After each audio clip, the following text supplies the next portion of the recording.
Ladies and gentlemen, our program will begin in 15 minutes.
Ladies and gentlemen, please take your seats. The program is about to begin.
Ladies and gentlemen, our program will begin in 5 minutes.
Ladies and gentlemen, please take your seats. The program is about to begin.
Welcome to Washington, D.C., everyone, and welcome to the NATO Public Forum, the public event taking place during the NATO Summit.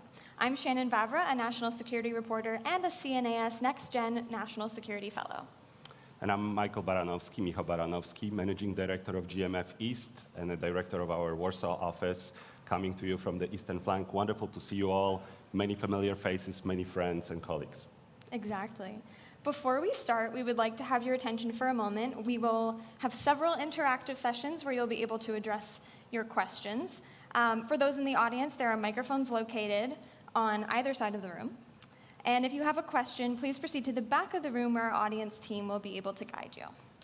And besides people in this room, there is many of our fellow citizens watching online. And for those watching online, you can register at the NATO's Public Forum website to ask questions, to interact with the forum throughout the day. And you are encouraged to communicate about the event on social media, follow up on the discussion, and amplify the conversation online by using the hashtag NATO Summit. Also, I want to mention that we have a couple of content creators who are conducting interviews in the YouTube studio backstage, Sam Ellis, Victoria Reichert, and Marvin Newman. Wonderful. And this is, of course, a team effort. Working together with NATO Public Diplomacy Division, and the US government was a team of co-organizers, which I want to recognize today and right now. The Atlantic Council, CNAS, GlobSec, the Hudson Institute, and my home organization, the German Marshall Fund of the United States. I would also like to acknowledge our corporate partners. We are truly grateful for their support. I'd like to thank our lead sponsors, Google, who is also supporting the YouTube studio on-site, AWS, Microsoft, and Northrop Grumman, and our generous partners, Boeing, Dataminr, Leidos, Lockheed Martin, MBDA, Oracle, and Saab. So as you can see, it takes a village to organize such an amazing forum. And I want to recognize also our institutional partners, those behind me, who reached out throughout the Alliance to make this forum happen and to let everyone know that this is a great program. So please also reach out to our institutional partners. And with that, to officially open the event, it is my great pleasure to invite on stage Marie Doha Besson-Sano, Assistant Secretary General for Public Diplomacy at NATO, and Amanda Mansour, Special Assistant to the US President and Senior Director for Partnerships and Global Engagement.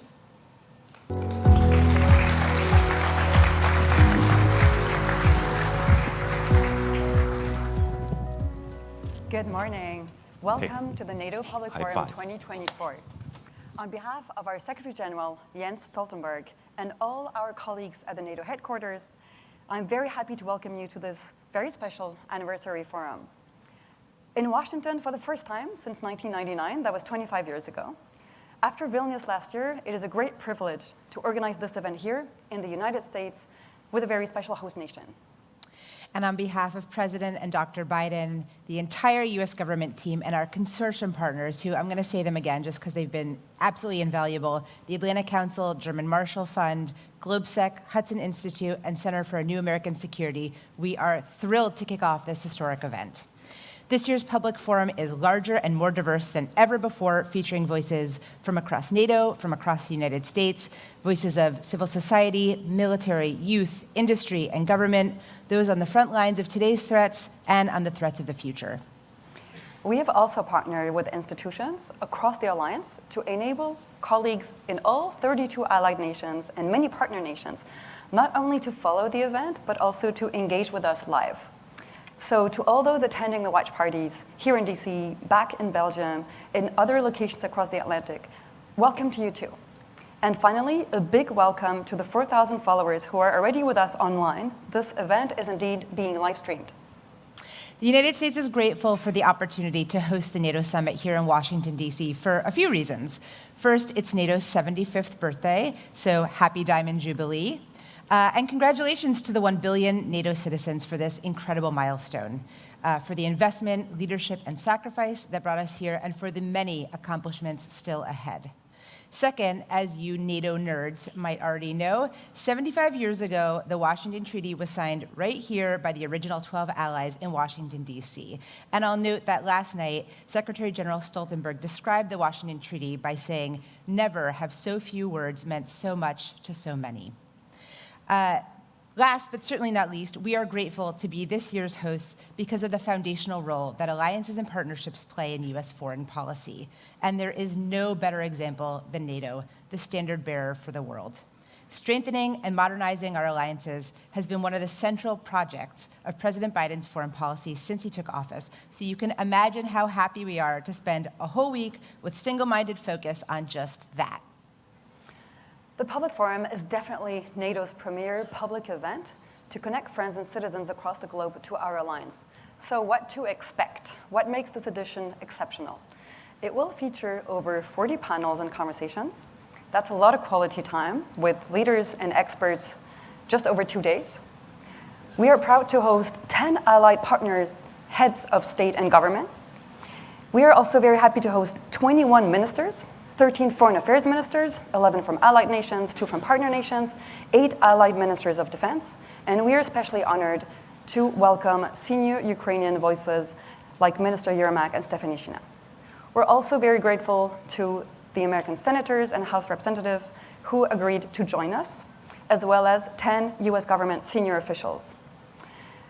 We will also be joined by 13 senior NATO officials, including our 3 highest military leaders, general managers of our agency, NCIA and SPA, as well as our chief scientist. Because we want this forum to be inclusive and to be open to other geographies, we have prepared for you vox pop videos from the US heartland and from NATO's frontiers in the Arctic, in the East, in the South. We have also invited the youth to join, drawing from our very recent youth summit in Stockholm and Miami. So you will also hear their voices. And finally, you will also hear 8 corporate voices because the industry matters and because we have great corporate partners. As you know, the public forum is running concurrently with and right next door to the actual summit. Today, the North Atlantic Council, or the NAC, will meet to discuss NATO's deterrence and defense, as well as how we will continue to support Ukraine. Tomorrow, the NAC will be joined first by the EU and its Indo-Pacific partners in the morning, then by Ukraine in the afternoon. As you see, we have designed this event to be in close dialogue with the mostly closed-door event next door, mirroring it, tackling the very same questions that are being discussed and negotiated there. And we have added a forward look on NATO's key trajectories for years to come. So let me say again, welcome and bienvenue à tous to the NATO Public Forum. And now it's time to kick off our first panel entitled NATO Looking Ahead, Defending Our Future. It is my honor to welcome to the stage U.S. Secretary of State Antony Blinken and GMF President Heather Conley.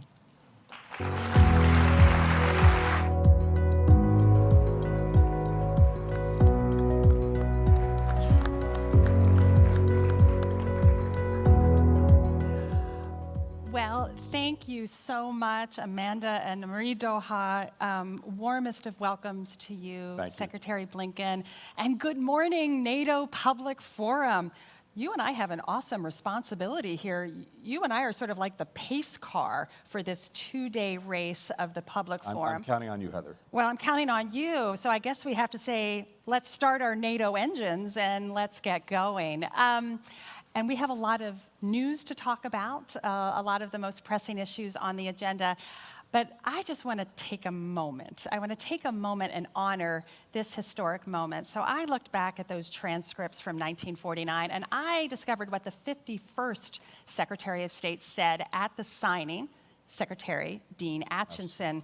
He said, for those who participated in the drafting of this treaty, the Washington Treaty, must leave to others the judgment of the significance and the value of that act. So I just want to ask you very personally, no talking points, from one Europeanist to another Europeanist.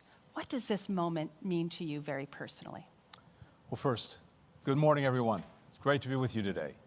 I don't think we've seen this kind of assemblage of, we heard the term, use it. NATO nerds. You're all here.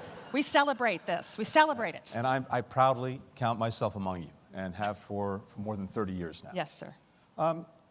The moment means a lot of things. The moment means 75 years. Jens Stoltenberg said it yesterday. This is now the longest enduring alliance in history.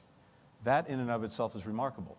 But I think it's evidence that country after country, government after government, representing now 1 billion people, has seen the extraordinary value of this alliance. And I think it really boils down to this when you think about it, because when Dean Acheson was here, when our predecessors were here, they were coming off 2 world wars. And the absolute priority for them was trying to put in place the understandings, the arrangements, the structures to prevent another global conflagration. And NATO was at the heart of that. And what is at the heart of NATO? This extraordinary commitment that an attack on one is an attack on all is the strongest possible deterrent to conflict, the best possible way to avoid war, because any would-be aggressor contemplating an attack knows that if they take on one of us, they have to take on all of us. And what we've seen over 75 years is a defensive alliance that's kept the peace for the citizens that it represents. And that, in turn, enables something else, because ultimately, NATO is not an end in itself. The end in itself is to make sure that the citizens of the countries that come together in NATO are able to lead their lives freely, securely, to try to make progress, to try to hand down a better life to their children than the one they had. And it starts with the security. If you have that, everything else becomes possible. Absolutely. Thank you. Well, one of the pressing priorities at this 75th year is, of course, Ukraine. Last evening, we heard President Biden make some announcements about a new air defense package That's for right. Ukraine. So, Mr. Secretary, I actually want to start with that news. I hope you can help us unpack that and tell us a little bit more about the Ukraine package that we can expect at the summit. Well, you heard the President yesterday talk about the work that we've done and other allies have done to put together more air defense systems for Ukraine, notably Patriots, but also many other systems, because we know that's the key to so many things. It's a key to defending Ukraine's infrastructure. It's a key to defending its people. It's a key to defending its forces.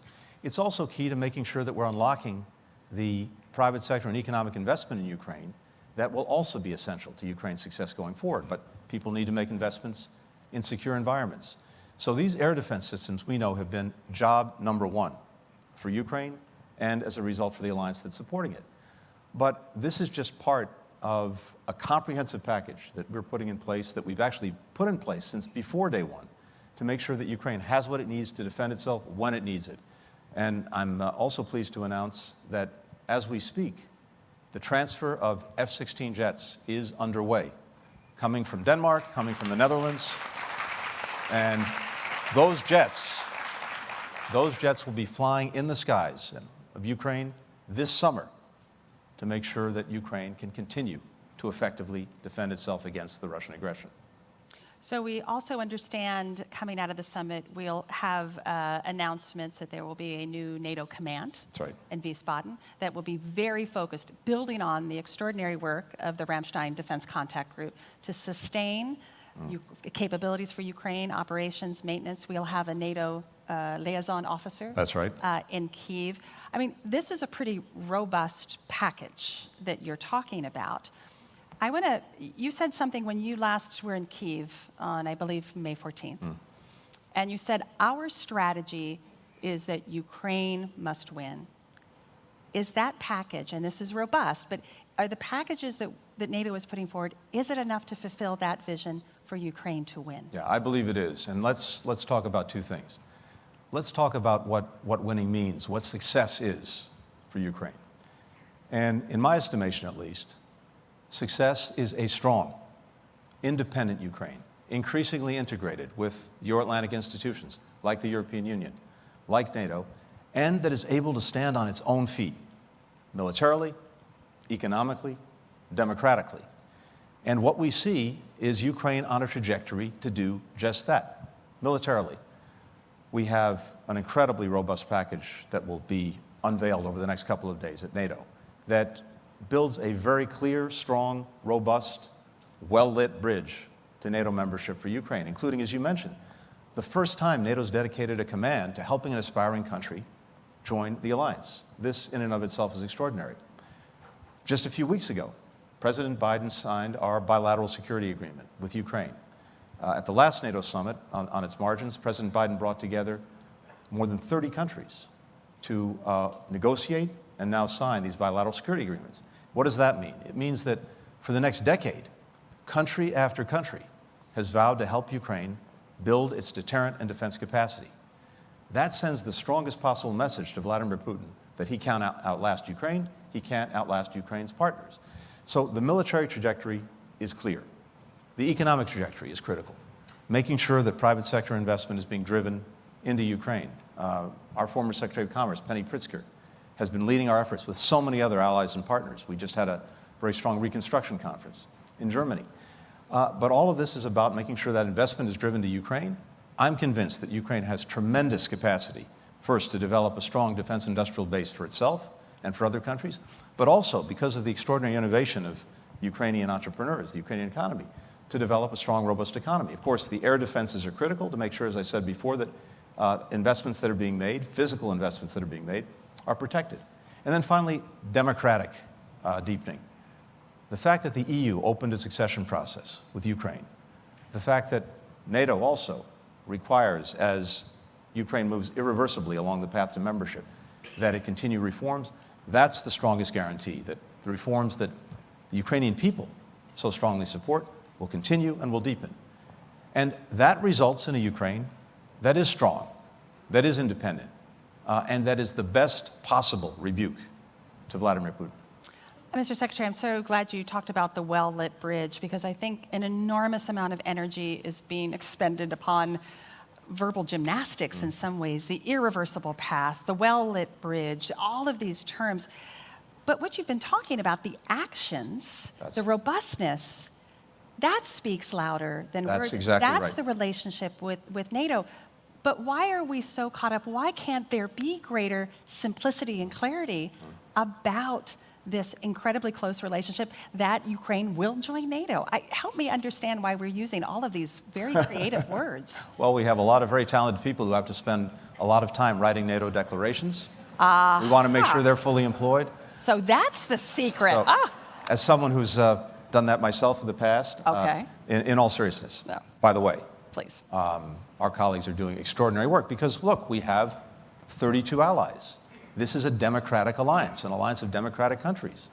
Different countries have slightly different views on some of these issues, and part of our responsibility is to proceed with consensus. The greatest strength that we have, the most valuable currency we have as an alliance, is our unity, but that unity doesn't just happen. It's the product of conversation, it's the product of listening, it's the product of talking, it's the product of building that consensus, and it gets reflected in these documents. But Heather, you're exactly right. I think it's important to look at the words, but it's even more important to look at the actions. As I said a moment ago, the first time NATO's had a dedicated command to helping an aspiring country join the alliance. And that has very practical components to it that will, I think, speed Ukraine's accession to the alliance. And we talk about a bridge. It's nice to have an image, a metaphor. As my colleague Jim O'Brien likes to say, it's a bridge that's going to be strong, well lit, and with this command, I think it'll be a short bridge too. So I'm going to sprinkle another historical quote, and this was by President Truman the year following the signing of the Washington Treaty. At his inaugural address, he said, and I thought this is a good definition, not quite that word salad that we were talking about, the main objective of the North Atlantic Treaty is to erase any possible doubt and uncertainty that may be lurking in the minds of potential aggressors. Is that package enough to deter Vladimir Putin on Ukraine? That's the question. Does that provide sufficient certainty? Well, first, President Truman had the remarkable gift of speaking clearly, speaking directly, and we'll try to live up to that example as best we can. But look, the proof will be in the pudding. I believe it should. But at the end of the day, what is so important is delivering these practical results, showing that Ukraine has the capacity, that its partners have the capacity. I mentioned a moment ago the fact that the F-16s are on their way. The transfer is happening as we speak. They'll be flying in the skies of Ukraine this summer. That's another very important proof point because, again, it concentrates Vladimir Putin's mind on the fact that he will not outlast Ukraine, he will not outlast us, and if he persists, the damage that will continue to be done to Russia and its interests will only deepen. The fastest way, the quickest way to get to peace is through a strong Ukraine. Absolutely. To sort of twist President Truman's words a bit, I'm wondering if the aggressor is starting to put doubts in the mind of some NATO members. And what I'm speaking about is these brazen hybrid attacks. We've seen a series of them. In fact, quite extraordinarily, U.S. bases across Europe had to go on high alert this last week. This is starting to be of greater concern. What does NATO have to do to try to get to that problem? Because that is, undermining NATO unity. It has to do, and it is doing, what it's always done, which is to adapt. When we came into office, one of the most important things to do from the outset, besides re-engaging the alliance, re-energizing it, and as necessary, reimagining it, was to put forward a new strategic concept, the first one in a decade, to take account for the fact that we're in a dramatically changed security environment with not only new actors posing challenges, but also new means, new methods. That strategic concept reflects the fact that we have these hybrid threats. Since we put out the strategic concept, we've been working to turn it into real plans, real programs that demonstrate that NATO is capable and effective in dealing with exactly these kind of challenges. That's going to be carried forward at this summit.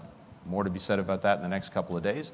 But I can tell you from the meetings that we've had to prepare for this summit, every ally is acutely aware of this. Every ally is acutely focused on this. The fact that we've seen attacks in recent months, arson attacks, sabotage attacks, attempted assassinations, misinformation, disinformation, cyber threats. These are not one-offs. This is part of a deliberate strategy by Russia to try to undermine our security and undermine the cohesion of the alliance. It's not going to work because we see it and we're acting on it. I think we need to start acting on it. It's so concerning that these are increasing for sure. Let me turn a little bit to the broader elements of the summit and working with our Indo-Pacific partners. The largest land war in Europe since the Second World War is not simply a concern to the Euro-Atlantic community. We now, this week, have Chinese military exercising with the Belarusian military. We have reports of North Korean trainers coming into Russia. This is now a global alignment of our adversaries from Russia to China, Iran, and North Korea. Can NATO play that bridge between the Indo-Pacific and the Euro-Atlantic? This is the third summit where our 4 Indo-Pacific prime ministers are here. Their commitment is getting stronger. Can NATO play that role? Yes, and we are seeing it play exactly that role. You mentioned this is the third summit in a row that we've had Indo-Pacific partners here at NATO. Australia, New Zealand, Japan, Korea. And it's a reflection of the fact of exactly what you said, that these challenges are linked, that our theaters of work together are linked. And maybe this was crystallized by Ukraine when Prime Minister Kishida of Japan said that what's happening in Europe today could be happening in East Asia tomorrow. When Russia committed its aggression, its renewed aggression against Ukraine, and Japan stood up, South Korea stood up, Australia, New Zealand, this was a reflection of that recognition that these challenges are linked, and when democracies stand together, whether they're in Europe, Asia, or elsewhere, we're going to be stronger and more effective. So as we're gathering here in Washington with our Indo-Pacific partners, what this means is we are breaking down the silos between Europe, Asia, and the United States. And this has been a very deliberate objective of President Biden from day one. Not only building convergence with our allies, stronger convergence when it comes to how to approach Russia, and in a different way, how to approach China, but also breaking down the barriers, the walls between European partners and Asian partners. And of course, what's happened just in the last year and a half has only reinforced the imperative. Ukraine. We see, unfortunately, China not providing weapons to Russia to pursue its aggression, but being the major contributor to Russia's defense industrial base. 70% of the machine tools that Russia's importing are coming from China. 90% of the microelectronics that Russia's importing coming from China. And that's enabled it to sustain its aggression against Ukraine. We've seen a massive buildup of its weaponry over the last year and a half. Tanks, missiles, munitions. That's the product of a defense industrial base being fueled by China. As a result, European allies understand the challenge posed by China to Europe's security. And of course, China can't have it both ways. It can't be all at once, or claim to be, for peace and want to have better relations with Europe, while at the same time fueling what is arguably the most significant threat to European security since the end of the Cold War. We see it in the relationship between Russia and North Korea. That's abundantly clear. And in all of these areas, as well as some of the hybrid threats that you alluded to before, the connections are clearer and clearer. The alliance is one place, and maybe I would argue a central place, where we can bring everyone together so that we're acting together. So, Mr. Secretary, you're talking about strengthening this global alliance, of which the United States has built over the last 75 years. You have some very vocal American national security analysts saying there's one thing we have to focus on: China. Everything else is a waste. Let our allies deal with everything else. We have to focus on China. What is your answer to that criticism or critique of what you're trying to build here? Well, my answer is, first of all, of course, we are focusing on China, and we're doing it in two ways. One, we're making the investments in ourselves at home to make sure that we're approaching China from a position of domestic strength. when you look at everything that's happened over the last 3.5 years with the incredible investments in our own infrastructure, our roads, our bridges, our communications, through the Infrastructure Act, when you look at our commitment to make sure that we maintain our leadership, our world leadership on microelectronics and chips through the CHIPS and Science Act, when you look at the investments that have been made in climate technology, which is going to be a critical part of the 21st century economy, that puts the United States in a position of strength. European allies are doing exactly the same thing. But the other aspect of this is not only, as we've done, re-energize our alliances and partnerships, starting with Europe, but also make sure that there is greater and greater convergence in our approach to some of the challenges posed by China. I think if you look at what NATO has said in the strategic concept, if you look at what key Europeans have said, what the European Union has said, it is abundantly clear that we have more convergence now when it comes to how to approach China than we've ever had. And that's a source of tremendous strength. It means that instead of having one country having to deal with the challenges alone, the United States representing maybe 20% of world GDP, suddenly we've aligned 40, 50, and with our Asian partners, 60% of world GDP. That makes a huge difference. And so precisely because these challenges are joined, dealing with some of the problems posed by China requires this work with, alignment with, convergence with Europe as well as with Asia. I believe I would say, maybe using a little bit of that Truman simplicity, the adversary has a vote and they are aligning. We have not the luxury of focusing on one. That's correct, and this is, I think it's a really important point. This is not simply a reflection of our choices, it's a reflection of the choices, the policies that China has chosen to pursue, and of course that Russia is pursuing in Ukraine right now. And I think you're right, it does pose for all NATO members a structural challenge of how do you work in those multiple theaters when you're dealing with their alignment versus how we are organizing our alliances. Mr. Secretary, I wanted to turn, because you raised it, and I'm really glad you did, talking about alliance unity. We know that is the center of gravity. We know how important that is, and we also know that sacrifices sometimes have to be made to keep that unity. You hear mutterings of the least common denominator. We're not getting exactly what we want because we have to ensure that alliance unity. But I think over the last week, we're crossing a threshold where accepting unity, we're sacrificing or jeopardizing NATO security. You had one NATO member who has now visited Moscow and Beijing. He's talked about Beijing as being a strategic partner, has received by NATO and the EU an opt-out of support for Ukraine. You had another member this week suggest that they would like to be welcomed into a security organization that is also participated with Russia and China. NATO's message has to be clear, does it not? Well, I think this is getting to a point of straining unity. NATO's message is very clear. It's very clear in what's happening here in Washington over these couple of days. It's very clear in the entire trajectory of the alliance over the last 3.5 years. An alliance that's now 32 members strong, with Finland and Sweden, of course, joining. An alliance that is better budgeted and resourced than it's ever been. When we started out, 9 members of the alliance were meeting the 2% of GDP for defense threshold that was set at the Wales Summit. We're now at 23 NATO allies. So NATO is speaking loudly and clearly with its actions. As I mentioned before, we have a strategic concept agreed among all the allies that very well reflects the challenges and threats that we face today and will be facing tomorrow.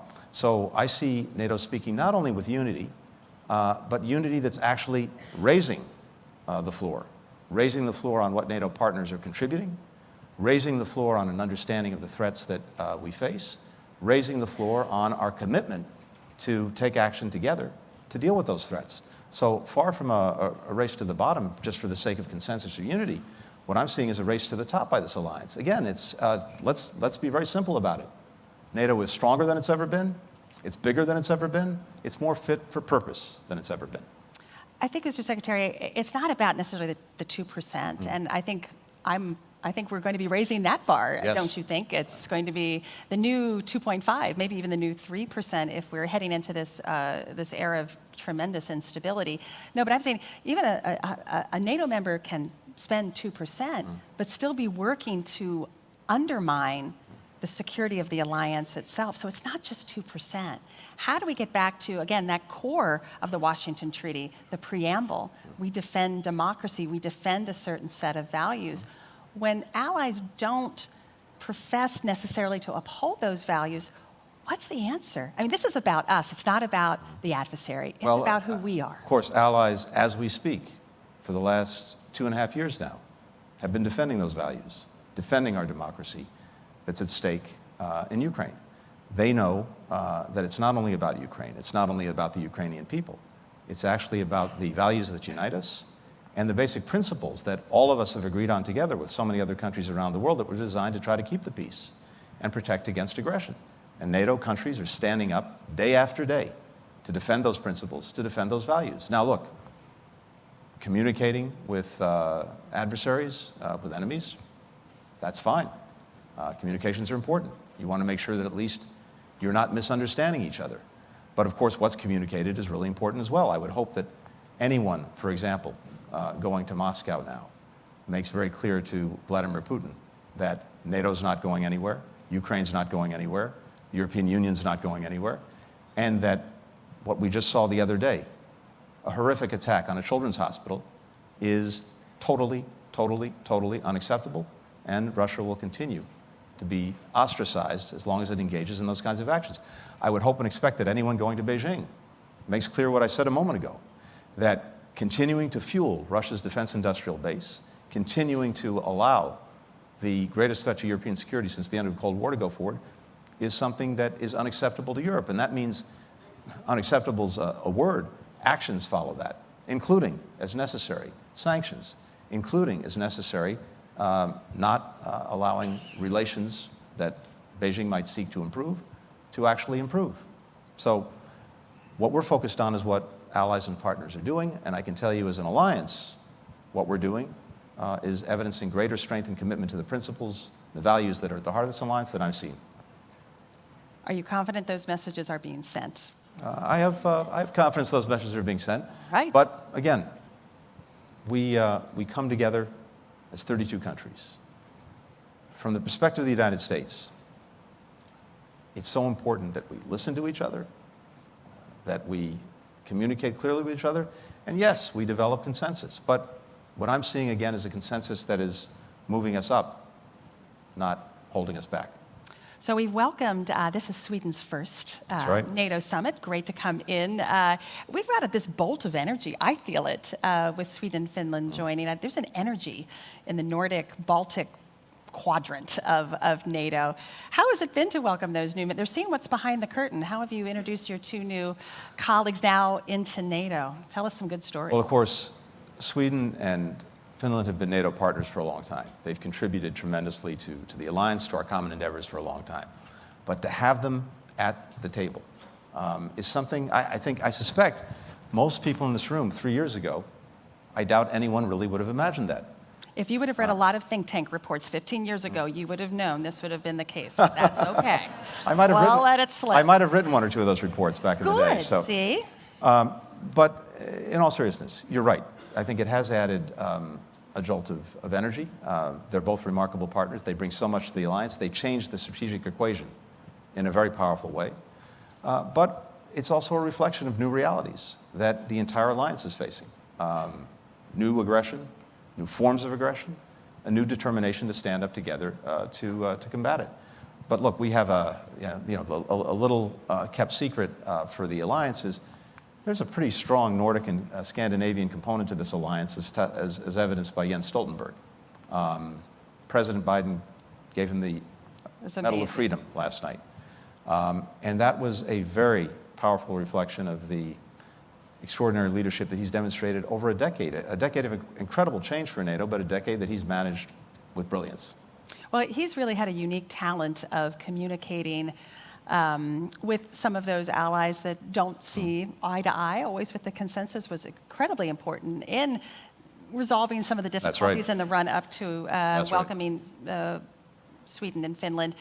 Any advice for his successor about how to manage the diplomacy of maintaining alliance unity? Well, I know Mark Rutte. I think many in this room do as well. I have tremendous confidence in his abilities to take the torch from Jens and to do what Jens did so brilliantly, which was actually to listen to all of our partners, to build that consensus, to demonstrate through our actions that unity really is our most valuable currency, and to build it every single day. But again, it doesn't just happen. It's the product of being engaged every single day, not pulling back, not isolating ourselves, actually leaning in, leaning forward. I know Mark is going to do that brilliantly, and I think the trajectory we're on with all of our member states is to continue to do exactly that. So, Mr. Secretary, I'm going to end. My last question is going to be a historical question, but moving forward. So, as Dean Acheson asked, it is for others to judge, and the 71st Secretary of State just rendered judgment on the 51st Secretary of State's judgment. So let's look forward when NATO celebrates its 150th anniversary, next 75 Look forward years. to seeing you all there, yes, by the way. Exactly. We'll be in our wheelchairs, exactly. What judgment would you like your successor to render about what you have done here on the 75th anniversary to keep 1 billion people safe? Will they know that we've done enough to advance the cause of freedom? Oh, the proof will be in the tests that are in front of us and how we meet them. But I hope that when we look back on this period in time, one of the conclusions that people will reach is that the United States was leaning in. We re-engaged our alliance. We helped to re-energize our alliance. We helped to reimagine our alliance so that even as we celebrate 75 years of the most successful defensive alliance in history, we were resolutely focused on the future and doing everything that we could in our time to make sure that that success for 75 years would continue and that the alliance would be adapted, focused, fit for purpose for our time and for the years ahead. Because again, I come back to what I started with, Heather. This alliance is a reflection of a commitment that leaders in all of our countries make to the people we represent. A commitment that we do everything possible to keep them secure, to prevent wars, to deter conflict, so that they can move on with their lives in freedom, in security. And so if we manage, as the result of the actions that we've taken over these last years and in this period, to do that in the years ahead, we will have succeeded. We will know we will do enough if Ukraine wins. That's right. Thank you, Mr. Secretary. This has been a great kickoff. I hope we've started things off. We've revved up our engines. I know you've provided a lot of food for thought. Thank you so much. I know you have to get back to start your summit, but first, will everyone please join me in warm applause? Thank you. Secretary of State. Thank you. Thank you. Thank you.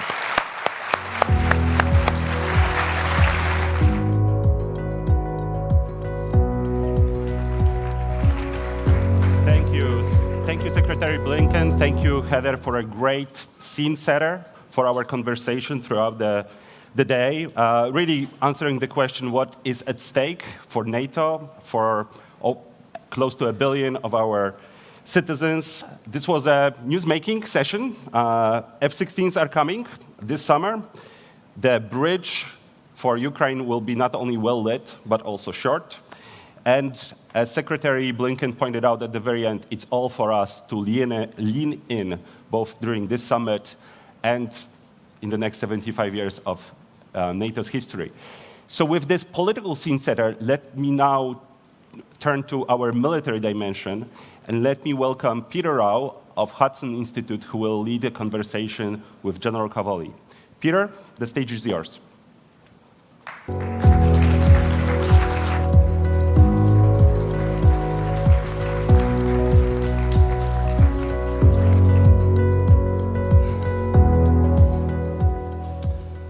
Well, good morning. As mentioned, I'm Peter Rao, Senior Fellow and Director of the Center on Europe and Eurasia at Hudson Institute, and it is my high honor to be joined today by United States Army General Chris Cavoli.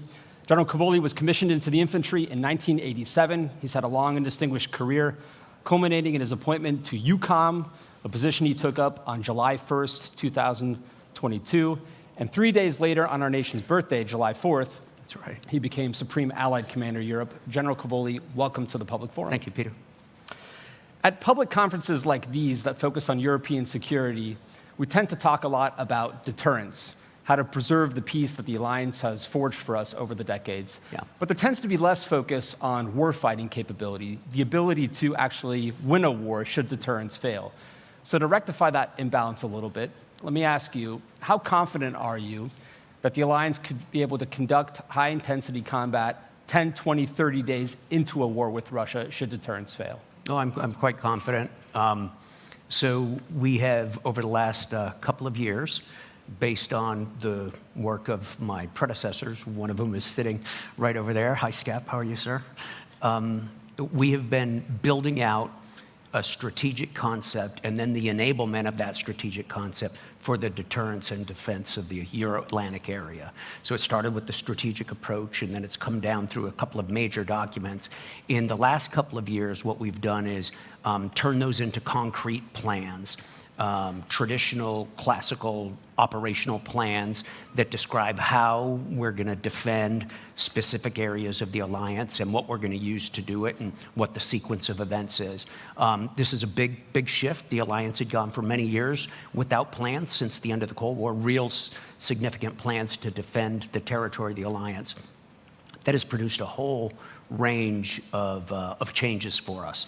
As you know, after the end of the Cold War, the alliance refocused on out-of-area operations and crisis management. These tended to be smaller scale operations done on a predictable basis, so it allowed for a cyclical force generation model. All of this gave us the opportunity to economize, especially in terms of higher headquarters and enabling organizations such as logistics brigades and long-range fires and things like that. All that's coming back now as a result of the plans. The plans have given us a force structure requirement that's guiding the way we resource the plans and the way NATO's militaries, the national militaries, compose themselves, what sort of forces they build for us. It is produced in a very short amount of time. Instead of a cyclically available brigade or two, we suddenly now have 300 forces at the higher two levels of readiness against the plans, 300,000, even more depending on how you count. That's because we've been able to amalgamate and incorporate national defense plans into the NATO defense plan so they complement each other. And it's produced an ability to be forward postured. As you know, we've got 8 battle groups on the ground, forward postured, that blend with national host nation forces in their Article 3 responsibilities. So it's a very effective method. We have the right number of troops forward right now. We've been practicing at large scale our ability to reinforce. As you know, those battle groups need to be reinforced when the time is needed up to the brigade level. We've been rehearsing that. We've done extensive readiness checks to make sure they have the right amount of ammunition and so forth. And as we go forward, we've continued to do these large-scale exercises where we practice the subsequent reinforcement of specific areas. Steadfast Defender this year, over 90,000 soldiers. So I'm very confident in our ability to do that. We have some weaknesses that we have to work on, and we will. Those DDA family of plans were, of course, ratified at the last NATO summit in Vilnius. How far along are the allies in resourcing those plans? Quite far along. So, you know, all of this reorientation from out-of-area operations onto large-scale collective defense of the territory of the alliance is a profound shift, right? It's a very, very big shift. National militaries have to go through that shift on their own. The U.S. military has been undergoing it for several years now. And for the alliance, it's a big shift. It's challenged a lot of the ways we did business during the last 35 years. One of those is the way we generate force and the way we source our operational plans. The way we did it was frankly designed to put together very small organizations on a very predictable basis. Now, we've had to turn the system around. Instead of what will you make available, the question is, if we got into a large-scale fight, what would you not make available? We assume you'll make most of your military available. My deputy, Admiral Keith Blount, is the one who came up with this reformulation of the question, and it immediately refocused our allies in the way they contribute. So several allies have contributed their entire military force structure, save just a tiniest amount to NATO's plans. As a result of this, for the most part, in capital platforms, in large ground units, we're pretty much where we need to be. We have some gaps in specific places, especially at enablement and logistics, that sort of thing. And those we're working on through the NATO defense planning process right now. My colleagues at Hudson Institute who track the war most closely have suggested that Russia has shown some adaptability on the battlefield and have learned some lessons along the way.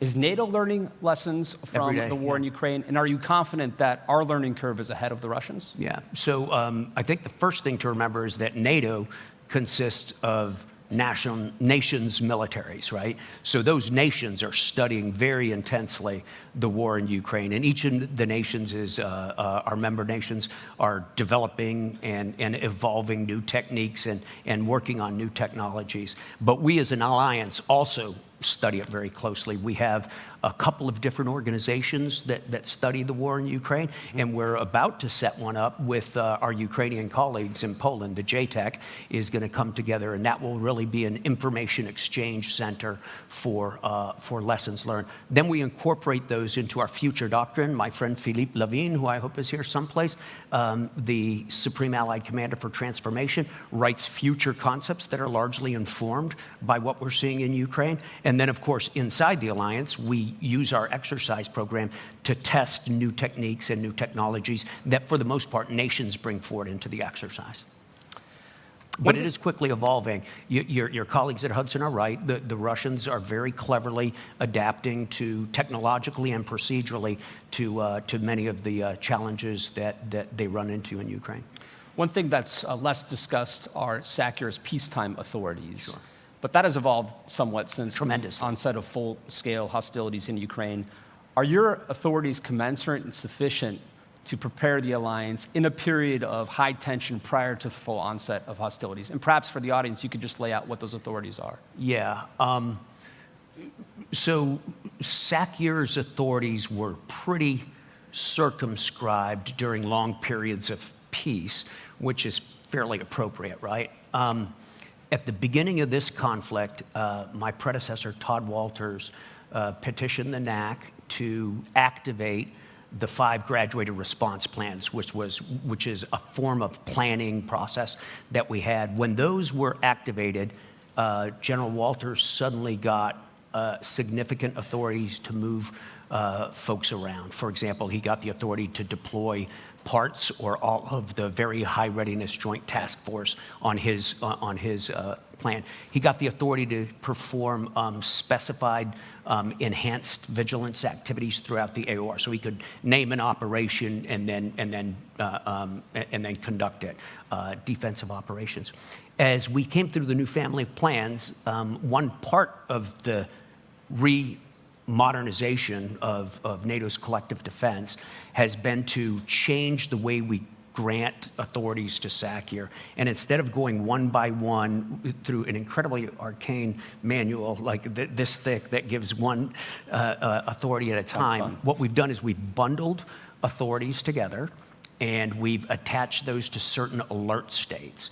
And some amount of the alert state I'm allowed to declare, like up to alert state yellow, and just inform the NAC, and that gives me certain authorities. And then for higher levels of alert, the NAC has to grant that in a deliberate political move. So I have the authority to do everything I need to do right now, I believe, in the run-up to a period of conflict, to include deploying forces to deter the conflict, and then to be in position and be ready if the alliance should invoke Article 5. Yeah, I do think we've made a huge amount of progress in the past couple of years on that. Because it's so rare to have the opportunity to interview SACEUR, I asked a few of my colleagues for a question, and so I've gotten one from them. Can't they just raise their hands? They dare not show up given the question. I'm just kidding. Oh, no. The NATO force model is replacing the NATO response force. Yep. And at Tier 3, the new force structure is expected to field 500,000 troops in 30 to 100 days. Such a large-scale deployment at high readiness will require a thorough inspection mechanism. Do you have any such measures in mind, like SNAP exercises? Yeah, we sure do. We've already got a readiness program inside the alliance. The question is how vigorously is it exercised, and is there any compliance mechanism inside it? Compliance in the alliance is always, up to nations. It's a political act, how high a level of readiness they want to maintain. But I do have the authority and the systems necessary to go inspect readiness. We're changing some of the things we look at, right? So as we look in Ukraine, we've put in an increased emphasis on stockpiles and munitions and supplies on hand and readily available. We've extended some of the things we look at to the logistical systems necessary to deploy and to resupply to our troops. Instead of just looking at the sharp side of the sword, we're looking at the whole sword now. And we've developed teams that will become active very soon that will go out and check readiness based on my authorities to inspect the readiness of the forces under my command or that are to be under my command in a time of crisis. Yeah. We have a minute and a half left, so I'll ask you one final question. You mentioned the battle groups earlier. The president last night at the Mellon Auditorium discussed the 4 that were in existence prior to the full-scale invasion, the 4 new ones that have been put in place on the southern eastern flank of the alliance. We've seen what can happen under even short-term occupation by Russian forces in places like Bucha and Irpin. How confident are you that the forward land forces concept can guard against such a contingency in, say, the Baltic states? Well, the forward land forces concept is not the totality of our plans to defend, right? It's the beginning of it. It's the stuff that's in place. And it's only one domain. Those are just land forces. We have air forces, we have other forces, right? It's just the beginning. All of that gets reinforced at time of crisis, and in the case of a conflict, all of that would become reinforced. And I'm very confident that it can defend forward. The plans are specifically designed, and the timetables are specifically designed to defend every inch of the alliance's territory. And I think when we look at what happened in Ukraine, in places like Bucha and Irpin, and places like that, Izium, I have a moral authority, a moral responsibility to defend every inch of our territory and all the citizens on it. General Cavoli, thank you for being here. Thanks, Peter. It's great. Thank you, sir.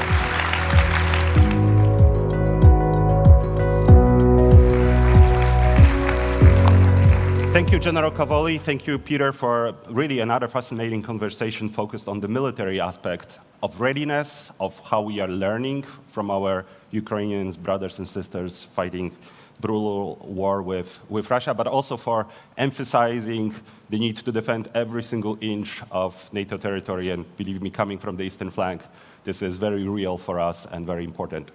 Now, let me welcome Frederick Kemp, CEO and President of the Atlantic Council, for a conversation with the Secretary of Defense, Lloyd Austin.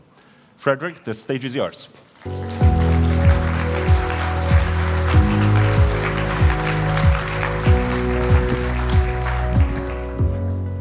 What a great lineup to start the day. The Secretary of State, the Supreme Allied Commander Europe, Secretary of Defense. It's really an honor to be here. And thanks to everyone in the room. Good morning to you all, and good afternoon to everyone joining from Europe, and hello to everyone joining from all over the world virtually. Since its founding in 1949, since NATO's founding, the United States has played a pivotal role in safeguarding transatlantic security, and the Secretary of Defense has always been at the center of that. As one of NATO's founding members, the U.S. has proven to be a critical part of the alliance's collective defense and its adaptability to deter evolving threats. And they have been evolving. America has always stood ready to defend and protect the Euro-Atlantic area and beyond, continuing its commitments to the principles of the Washington Treaty. U.S. leadership was pivotal, particularly following Russia's invasion of Ukraine, mobilizing tremendous support, and you've heard more about that today, new Air Force batteries, F-16s, to bolster collective defenses on NATO's eastern flank, fortifying the commitment to NATO allies, and extending that kind of critical assistance to Ukraine. So it's my privilege to introduce a leader who embodies this commitment to transatlantic and indeed global security, U.S. Secretary of Defense Lloyd Austin. A graduate of West Point in 1975, Secretary Austin's career in the U.S. Army spanned more than 40 years. Throughout his years of service, he has led that command at the corps, division, battalion, and brigade levels in the U.S. Armed Forces. Secretary Austin was awarded the Silver Star for his leadership of the U.S. Army's 3rd Infantry Division during the invasion of Iraq in 2003. Before he concluded his uniformed service, Secretary Austin was the commander of the U.S. Central Command from 2013 to 2016, one of our most challenging positions, where he was responsible for all the military operations in the Middle East and Afghanistan. Under his leadership, the U.S. Department of Defense has adapted national defense strategies to address the greatest global challenges of our time. And it's reaffirmed the U.S. commitment to allies and its role as a champion of the rules-based order. In particular, and this is really important, Secretary Austin's late leadership in the Ukraine Defense Contact Group has proven invaluable in uniting over 50 nations to provide critical military support and security assistance to Ukraine. We saw Vladimir Putin's message to the NATO summit on Monday this week with a barrage of more than 40 missiles on Ukraine, including hitting a children's hospital. We've seen an answer in more air defenses. We've seen an answer in the F-16s. We've seen an answer in everything else that Secretary Austin and all the allies are doing. As President Biden has said, the world is at an inflection point with wars in the Middle East, Europe, rising challenge posed to China, biggest defense buildup, peacetime defense buildup in history from China. The Secretary of Defense is facing more simultaneous challenges than perhaps any predecessor. And we're lucky to have a man of his pedigree and capability at this historic moment. So with that, ladies and gentlemen, please join me in welcoming to the stage the 28th U.S. Secretary of Defense, Lloyd Austin.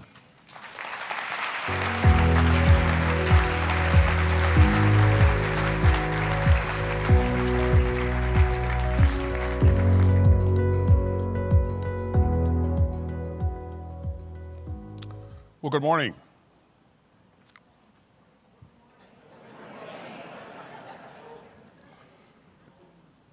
It's really good to be here with all of you. And Fred, thanks for that kind introduction and for all that you've done for the Atlantic Council and for bringing us together on a pretty big week. It's a huge honor for the United States and President Biden to host this historic summit in Washington, just down the road from the site where the original 12 NATO allies signed the North Atlantic Treaty 75 years ago. And together, we're marking one of the great success stories that the world has ever known. On April 4th, 1949, those 12 democracies came together in the wake of 2 world wars and at the dawn of a new Cold War. And they all remembered, as President Truman put it, the sickening blow of unprovoked aggression. And so they vowed to stand together for their collective defense and to safeguard freedom and democracy across Europe and North America. They made a solemn commitment, declaring that an armed attack against one ally would be considered an attack against them all. Now, that commitment was enshrined in Article 5 of the North Atlantic Treaty. It was the foundation of NATO, and it still is.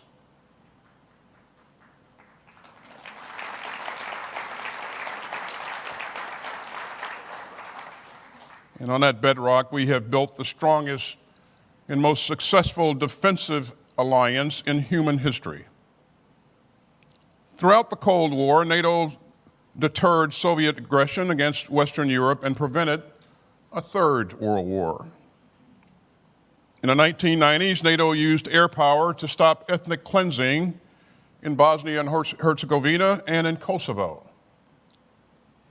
And the day after September 11th, 2001, when al-Qaeda terrorists attacked our country, including slamming a plane into the Pentagon, NATO invoked Article 5 for the first and only time in its history. So NATO has always stood by us, and we're going to stand by NATO. Without NATO, the past 75 years would have been far different and far more dangerous. I'm proud of the ways that NATO continues to strengthen our shared security. I'm proud of the way that NATO and America's other alliances and partnerships have grown and strengthened under the leadership of President Biden. And I'm especially proud of the way that our allies and partners, including our NATO allies, have met the challenge of Putin's increasingly aggressive Russia. In 2014, Putin made an illegal land grab against Ukraine's Crimea region in eastern Ukraine. And since then, NATO has undertaken the largest reinforcement of our collective defense in a generation, with more forces, more capabilities, and more investment. Since 2014, our fellow allies have increased their defense spending by an average of 72%, accounting for inflation. In February 2022, the world again saw what President Truman called the sickening blow of unprovoked aggression, as the Kremlin's forces invaded the free and sovereign state of Ukraine. As this administration has made very clear, we will not be dragged into Putin's reckless war of choice. But we will stand by Ukraine as it fights for its sovereignty and security. We will defend every inch of NATO, and we will continue to strengthen NATO's collective defense and deterrence. In the wake of Putin's imperial invasion of Ukraine, we've bolstered NATO's forward defense posture with more troops at high readiness, larger exercises, sharper vigilance, and multinational battle groups in 8 countries. NATO is now larger than ever. And our new allies in Finland and Sweden have brought the alliance's membership to 32. And make no mistake, Putin's war is not the result of NATO enlargement. Putin's war is the cause of NATO enlargement.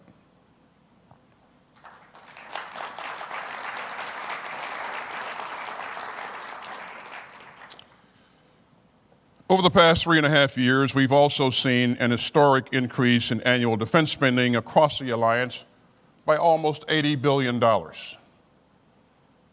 All NATO allies have agreed to spend at least 2% of their GDP on defense. In 2014, only 3 allies hit that target. In 2021, only 6 allies did so. But this year, a record 23 NATO allies are meeting the 2% defense spending target. Now, our NATO allies are not just spending more on their own defense, they're also spending more on America's defense industrial base. That means platforms and munitions built in America.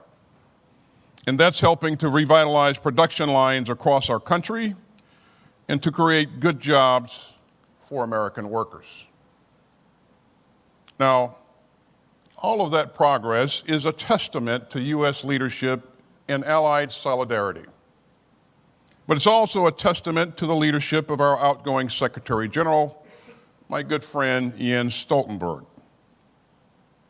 Throughout a decade of challenge, Jens has guided the alliance with skill and steel. And we are all deeply, deeply grateful. Now, we're going to keep building on our progress, and we've got an ambitious agenda this week. First, we'll continue to implement NATO's new family of plans, the most robust since the Cold War. And that will significantly improve our ability to deter and defend against any new threat. Second, we'll work to endorse a pledge to expand industrial capacity across the alliance. And this will help us scale up military production and send an important long-term signal to industry. Third, we'll deepen cooperation in support of Ukraine's self-defense. We'll launch a new military effort to help coordinate some aspects of security assistance and training for Ukraine. And we're poised to agree on a new financial pledge to Ukraine. As another sign of our deep commitment to Ukraine's self-defense, a coalition of countries has been working tirelessly to provide F-16 fighter jets to Ukraine. And today, President Biden, alongside the Dutch and Danish prime ministers, is proud to announce the transfer of F-16s is officially underway, and Ukraine will be flying F-16s this summer.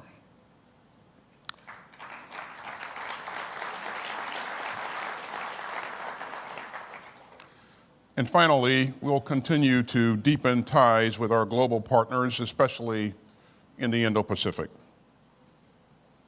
I know that we're all troubled by China's support for Putin's war against Ukraine. But that just reminds us of the profound links between Euro-Atlantic security and Indo-Pacific security. And it sends a message to the world that we are united in our values.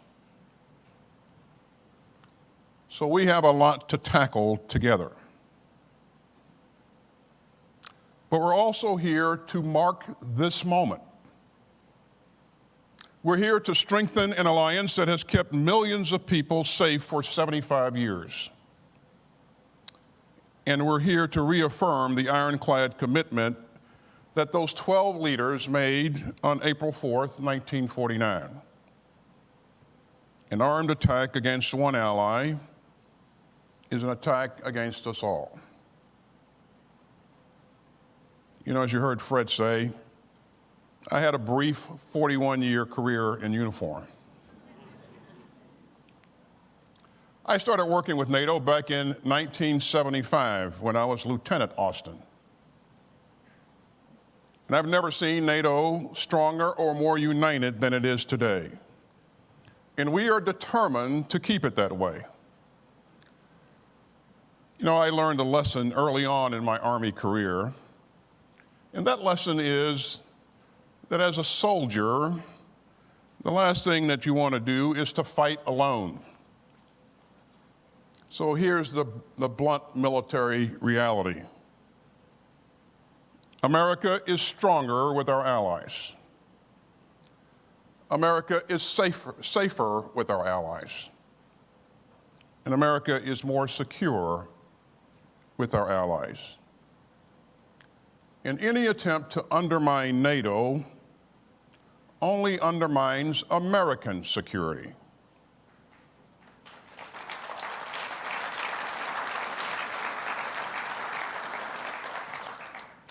So we are here this week to strengthen NATO and to strengthen American and allied security for the next 75 years.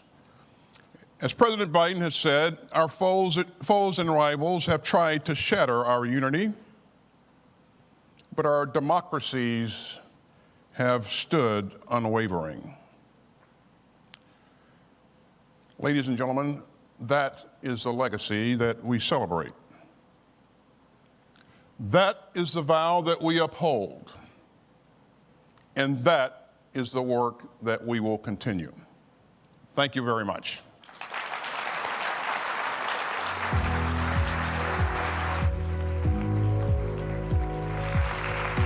Secretary Austin, thank you so much for the speech, for your thoughts, for your leadership as well, for really underpinning and emphasizing the message that the last thing that a soldier would want to do is fight alone.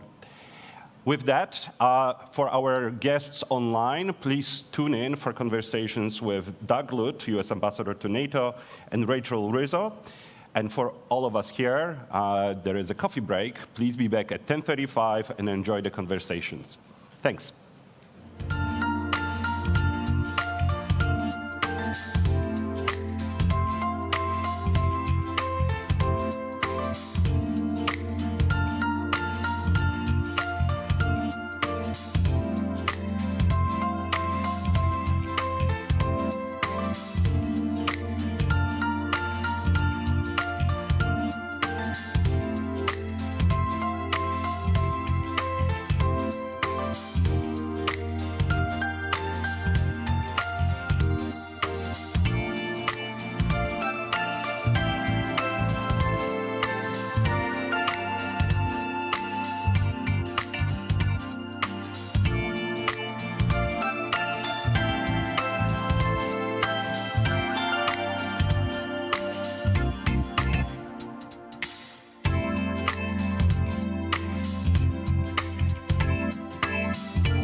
of the alliance.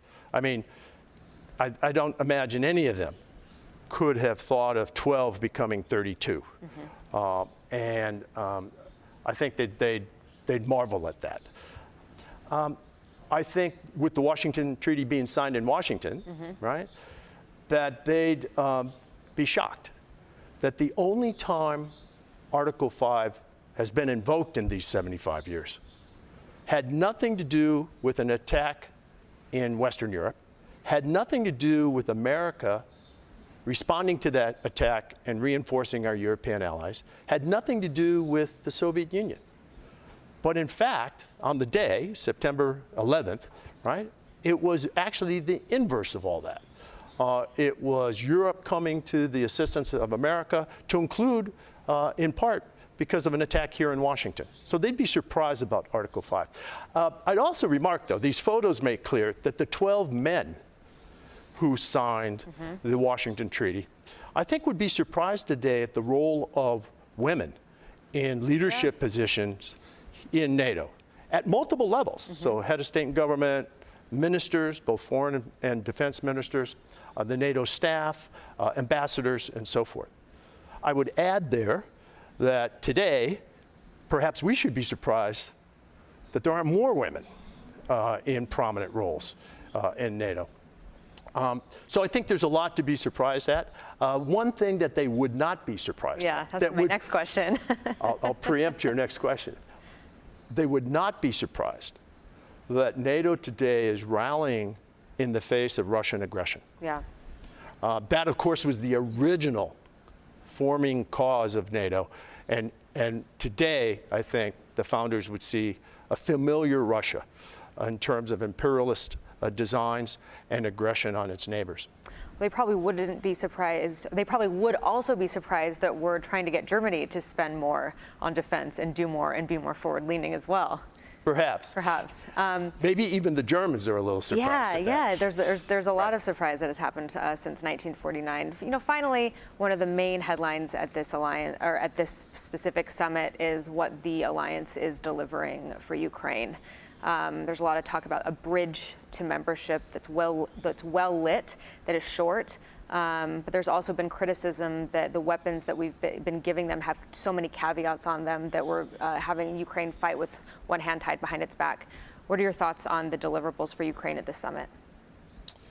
Well, I think that the military deliverables and the political deliverables, these two parallel tracks or lines of effort for Ukraine, are predictable and quite candidly, quite modest. Yeah. I would have liked to have seen even more progress on military assistance and on fulfilling the commitment that Ukraine politically will eventually become a member. The bridge metaphor works in part, but I'm not sure it's completely satisfactory. Look, I think everyone here at the summit this week was stunned by just the blatant aggression of the most recent Russian attack on Kyiv and other cities, to include the tragic attack on the Children's Hospital, right? It's important for us to remember two things. First of all, that attack originated from inside Russia.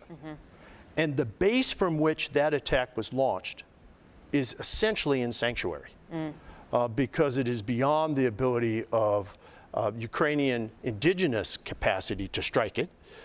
And we have placed limits on the geographic range of the systems we've provided Ukraine.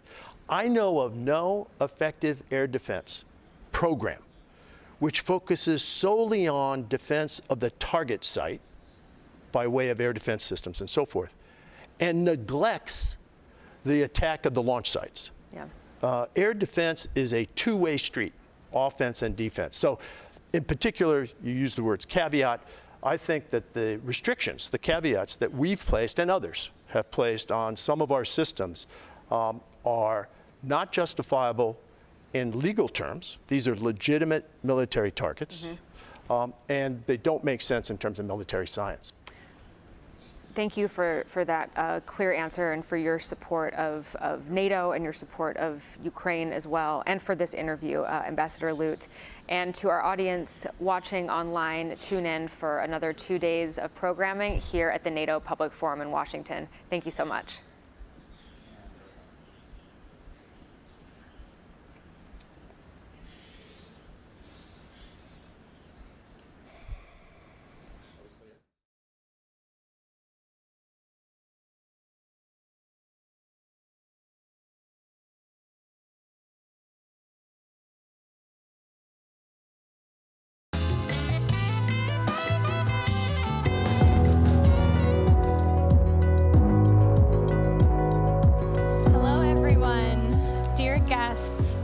Before we resume our live conversations, we will be viewing a short video. Over the next few days, you will be viewing several videos created by the organizing partners of the forum, bringing in voices on the ground from across the Alliance on a variety of issues. Please join me now in viewing the first such video from the U.S. heartland.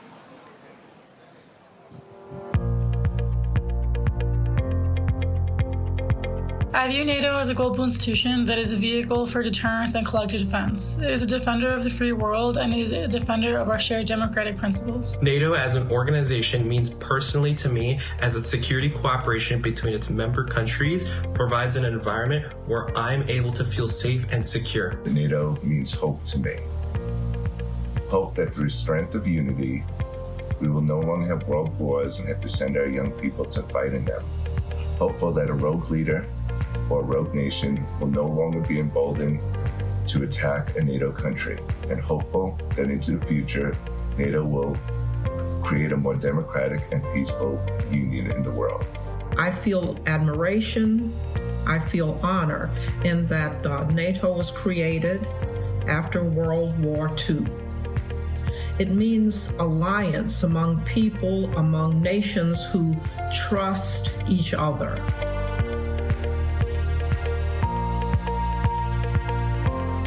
Apart from the obvious aim of peacekeeping and deterrence, it plays a crucial role in facilitating a coordinated effort to combat counterterrorism and cybersecurity.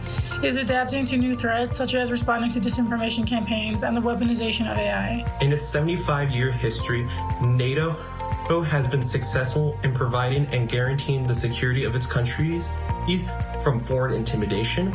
I'm especially admiring the creation of NATO. Out of war came peace, and there were ideals of peace and harmony for the world in 1949, 75 years ago.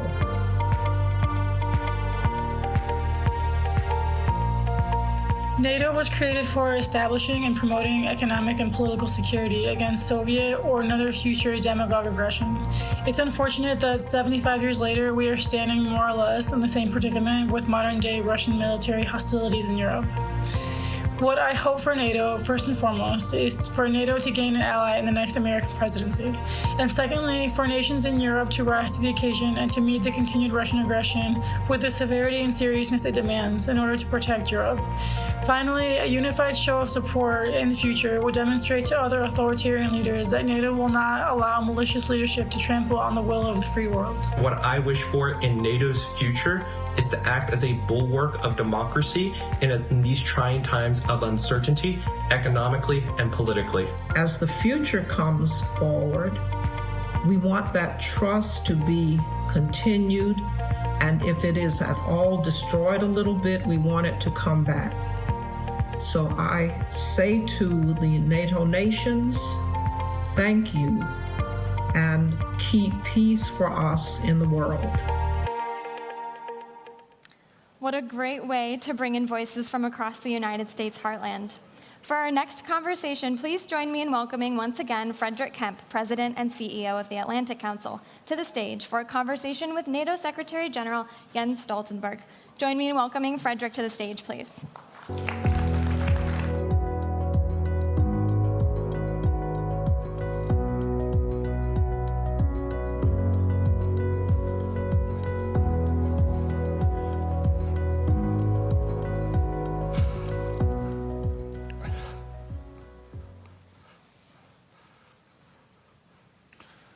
Good morning. It still is the morning.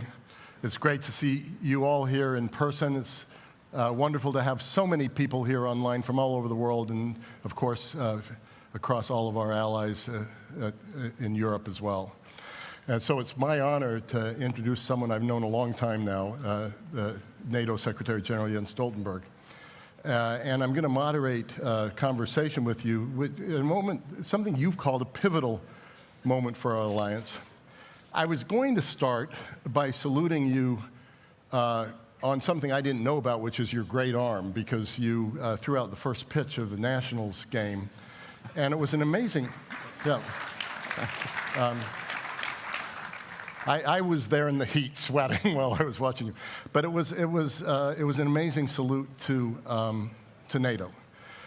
But having been at Mellon Auditorium yesterday evening, one of the most moving events I've been at, I'll instead quote President Biden, what he said to you as he gave you the Presidential Medal of Freedom, to a standing ovation, a really remarkable moment. He called you a man of integrity and intellectual rigor, a calm temperament in moments of crisis, a consummate diplomat. And I think the consummate diplomat, a person who can engage with leaders across all spectrums and across all nationalities. And I just want to salute you on behalf of everyone in the audience for more than a decade of the most extraordinary leadership. So let's start with that.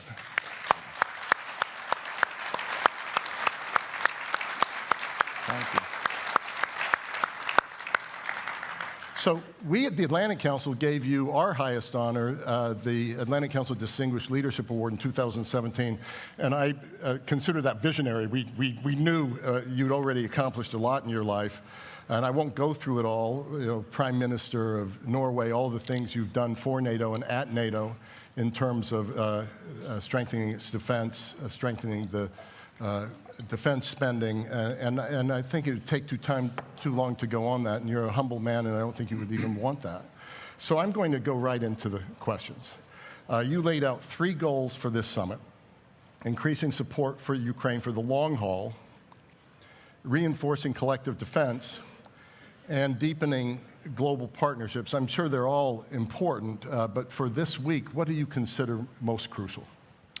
I will answer that in a moment, but let me first say that it's great to be here, to be at the public forum, and many thanks to you, Fred, and also many thanks to all those who have organized and are making this event possible, because this is an important part of the summit, the public outreach, which this public forum is a very important part of. Then, thank you for your kind words. It has actually been a great privilege serving as Secretary General of NATO for 10 years. And I see around in the audience here, there are many people who have helped me, supported me. So many thanks to all of you for your advice, your help, and support throughout these years. Then, on throwing the first pitch, that is the most difficult task I ever committed as a Secretary General of NATO.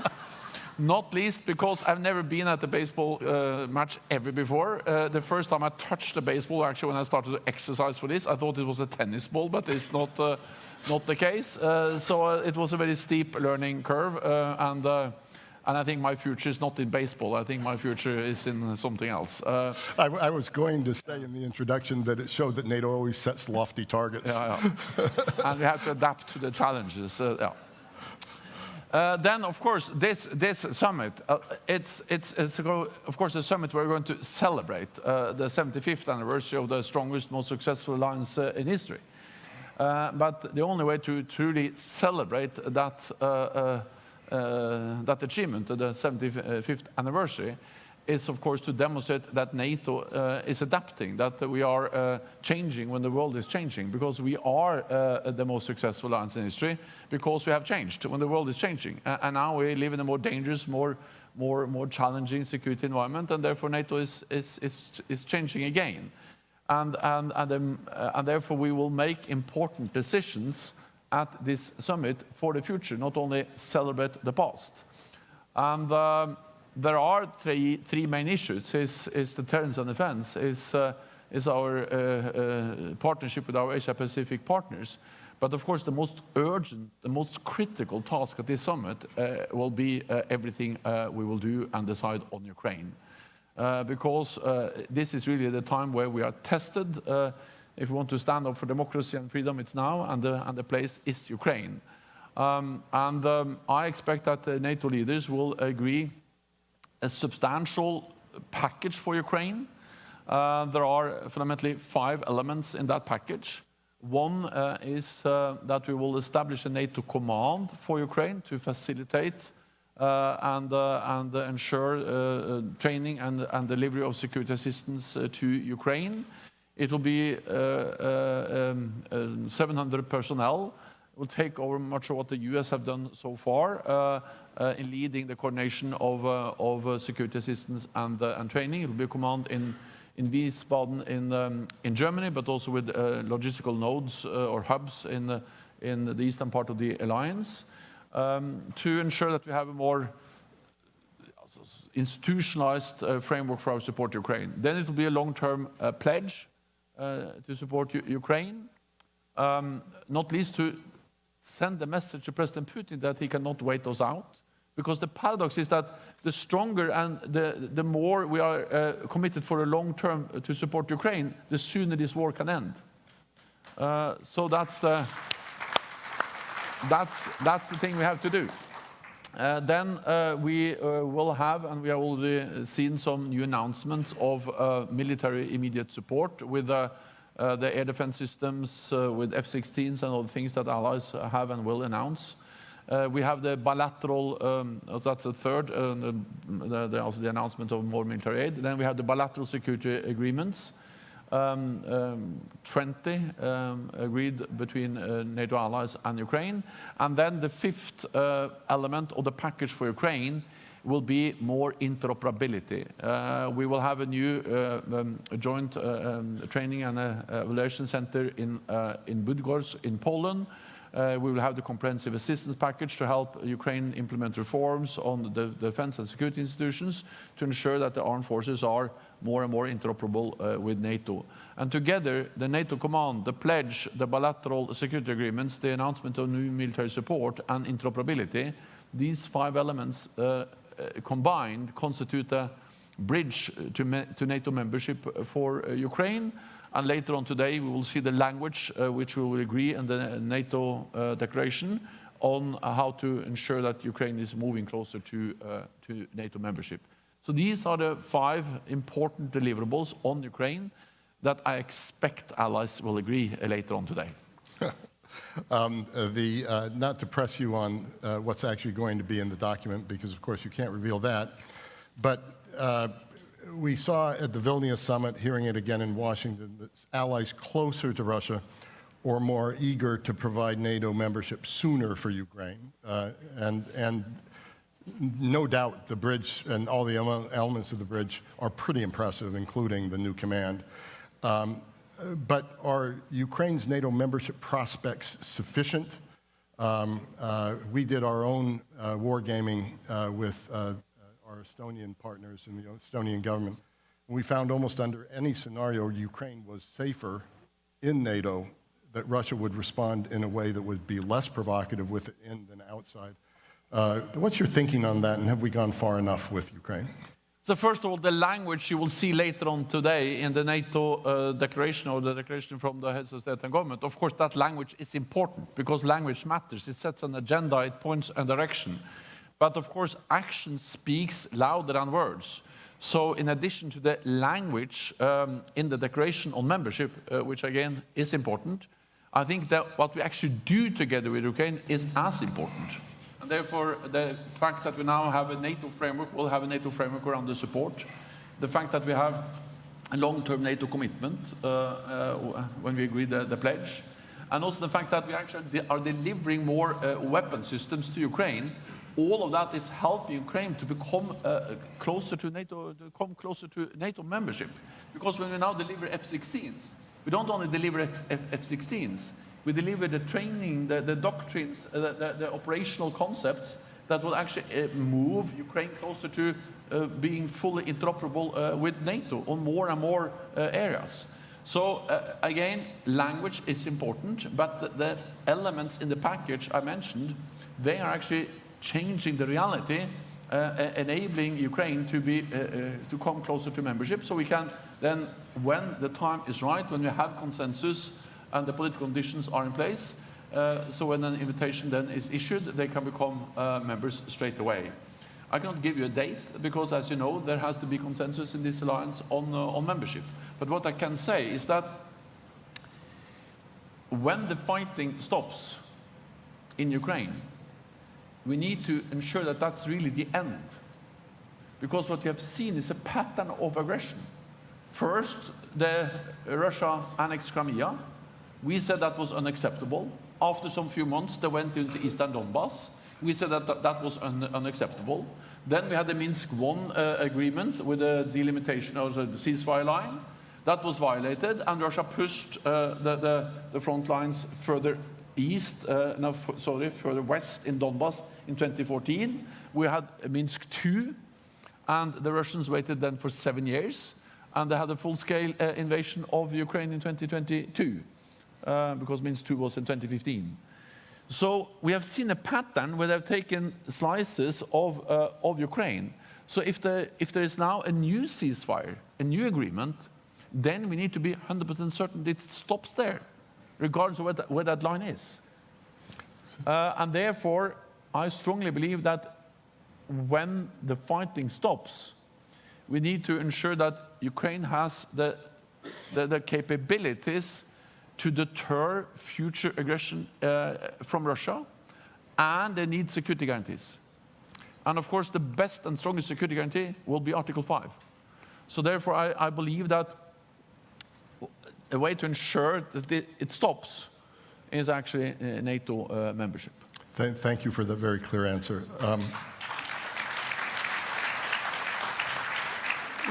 One more brief question on Ukraine, and then we'll move on to Indo-Pacific. In a press conference you had with President Macron a couple of weeks ago, you noted recent gaps and delays and how they've led in funding and weapons and led to battlefield consequences. You said, quote, "We must give Ukraine the predictability and accountability it needs to defend itself." So 2 questions. Is everything you've talked about today that's going to be agreed enough? And secondarily, not just with uncertainties in US politics, which exist, but also uncertainties in European politics, do you worry at all about the sustainability of that support over time? So first of all, you are right that I have referred to, I also did that in Kiev in a meeting with President Zelensky earlier this spring, to the fact that during this winter and the early spring, allies didn't deliver on their promises to Ukraine.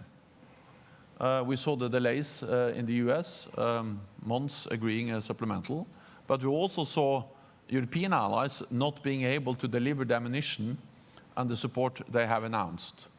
So of course these gaps and these delays in military support to Ukraine, they created a very difficult situation for the Ukrainians on the battlefield. The good news in that difficult situation is that despite of the delays in our support to Ukraine, the Ukrainians have actually been able to hold the line, more or less. So the Russians have not been able to utilize these delays in really making any big advantage on the battlefield. Now we are providing more support, and I'm confident that allies will now actually deliver, and we see that, for instance, ammunition moving into Ukraine has been a significant increase over the last weeks. The purpose of a stronger NATO role in providing training and security assistance, the purpose of the command and the purpose of the pledge is, of course, to minimize the risks for future delays and gaps. But of course, you don't have guarantees, because at the end of the day, it has to be support in all the individual allied capitals and parliaments to providing this support. And at the end of the day, you have to go to the Congress, to the parliaments across Europe and Canada to get support. But I believe that when we turn this into something which is more a NATO obligation, a NATO framework, it is the threshold for not delivering will be higher, than when it's based on more voluntary ad hoc national announcements. So the purpose of creating a stronger NATO framework is to make the support more robust and more predictable. It's also another part of this NATO framework for the support on the pledge and the command, and that is that it will visualize and ensure burden sharing. Because my impression is that, especially in the United States, there's this perception that the United States is almost alone in delivering support to Ukraine. That's not the case. When you look at military support, roughly 50% of the military support is provided by European allies and Canada. 99% of the support, military support to Ukraine, comes from NATO allies, but 50% of that comes from European allies and Canada. If you add economic, macroeconomic support, humanitarian support, the European allies are providing much more than the United States. So the point with the pledge is to ensure that we have some kind of agreed formulas for burden sharing, that we have more transparency, and also that we have more accountability. Because then we can use NATO to count, to measure, and to ensure that allies deliver. It's not the same, but it's a bit like the 2% pledge. Because the importance with the pledge we made in Wales in 2014 was actually to give NATO a role to enforce and to ensure that allies delivered, and also that we agreed how to count and what to count. And that's also what we now do with the pledge, to agree how to count and what to count, and to give NATO a role to having also accountability. So again, there are no guarantees, but by giving NATO that role, I think the likelihood for allies delivering what they have promised will increase, and the likelihood of new gaps will decrease, and that's the purpose of giving NATO a stronger role. Thank you, Mr. Secretary General. Let's go to China. This 2022 strategic concept, NATO strategic concept, recognized China as a challenge for the first time and the broader rules-based system. You've noted that Russia imports 90% of its microelectronics from China, which goes into military. Secretary Blinken today talked about 70% of machine tools that help the military coming from China. You've also said that if this doesn't change, as they're fueling the greatest armed conflict in Europe since World War II, allies need to impose a cost. Is it time for that? And what cost can NATO and NATO countries actually impose? So first of all, I think it's important that we recognize the reality, and that's the first step towards any action. And that is that not only are Iran and North Korea important when it comes to enabling Russia's war aggression against Ukraine, but China is the main enabler. Because, as you refer to, they are delivering the tools, the dual-use equipment, the microelectronics, everything Russia needs to build the missiles, the bombs, the aircraft, and all the other systems they use against Ukraine. Well, I have said that. It remains to be seen how far allies are willing to go. But I strongly believe that if China continues, they cannot have it both ways. They cannot believe that they can have a kind of normal relationship with NATO allies in North America and Europe, and then continue to fuel the war in Europe that constitutes the biggest security challenge for our security since the Second World War. So this is a challenge for the alliance. Let's see how far we're willing to go as allies. So we're getting close to end of time, so just two other brief questions. First, Indo-Pacific 4, Australia, Japan, South Korea, New Zealand are here. Third time taking part in NATO summit, but it's going to be the first NATO joint document with this group. Can you give us some insight into what might be in it and any concrete outcomes? Yeah, so first I would just say that the fact that we now are engaging so closely with our Indo-Pacific partners, Australia, Japan, New Zealand, and South Korea, that reflects a change in NATO, because that was not the case a few years ago. And as many of you may know, the first time we mentioned China in an agreed negotiated document in NATO is at the NATO summit in London in 2019. And in the previous NATO strategic concept, China was not mentioned with a single word. Now China has a prominent place in the strategic concept we agreed in Madrid. And the fact that we now are engaging so closely with our Indo-Pacific partners reflect, of course, the fact that we have to take China seriously when it comes to the challenges it poses for our security. And the war in Ukraine is perhaps the most obvious example, or as the Japanese Prime Minister has said several times, what happens in Ukraine today can happen in Asia tomorrow. We are now working with our Asia-Pacific partners how we can do more together with them. We will agree some flagship projects. That's about technology. It's about support Ukraine. But we are also working, for instance, as part of our defense industrial pledge, how we can ramp up defense industrial production and cooperation with these countries. They are big, some of them, on defense industry. We can work closely with them to ramp up our combined defense industrial capacity. We can exchange more information.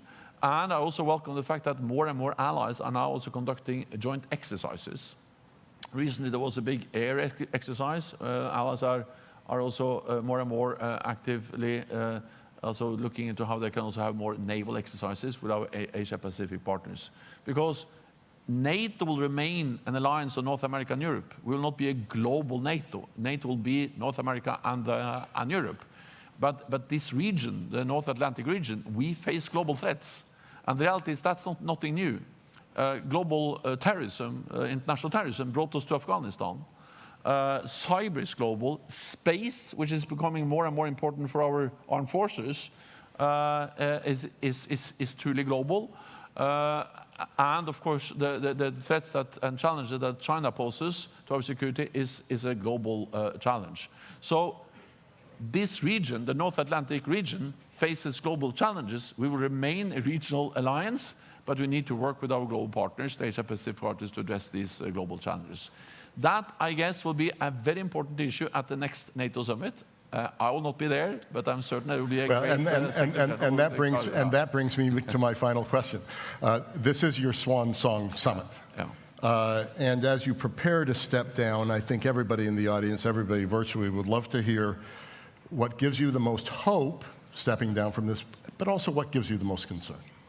So first of all, I'm an optimist, because the reality is that we are very different in this alliance. We are different countries with different history, different culture from both South Atlantic, and we have different parties. And we are always very concerned that when a new party comes into government, they will make bad things for the alliance. And if you read the history of NATO, we have been concerned about that from the beginning. There were big concerns in NATO when you had when you actually got a democratic elected government in Portugal in 1975.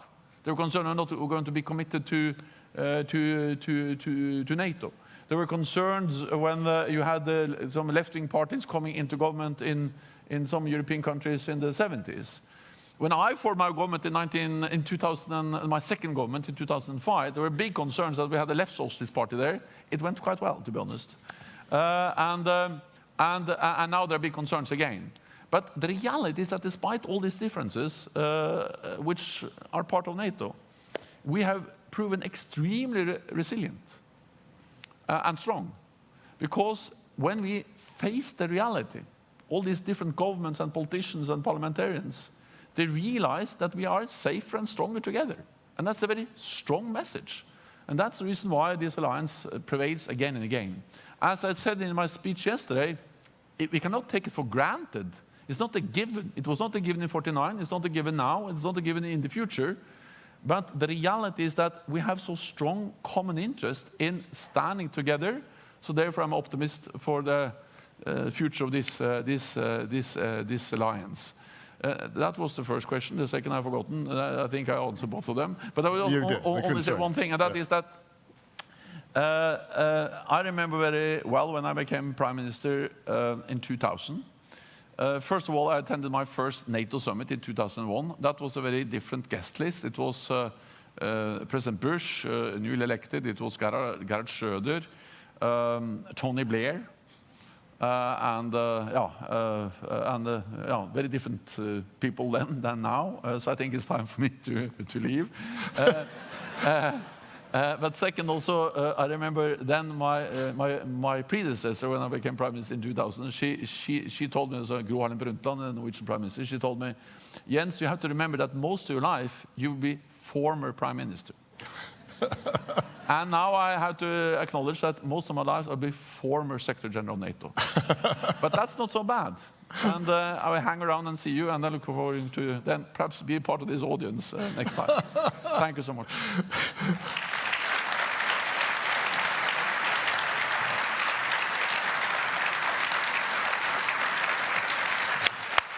Thank you.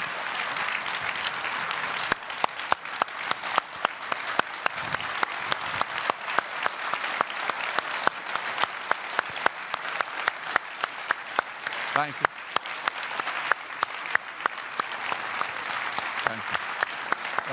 Thank you. Mr. Secretary General, nothing more need be said. No, thank you. Thank you. Okay.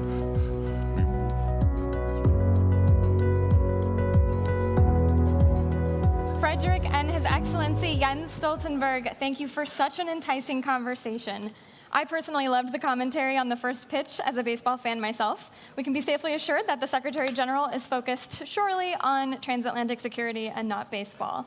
As you mentioned, the alliance is truly being tested, and he outlined some crucial elements of aid to Ukraine the alliance is working on, from joint training to defense assistance packages, and looking how to secure Ukraine not just now, but even after the fighting stops. Thank you again.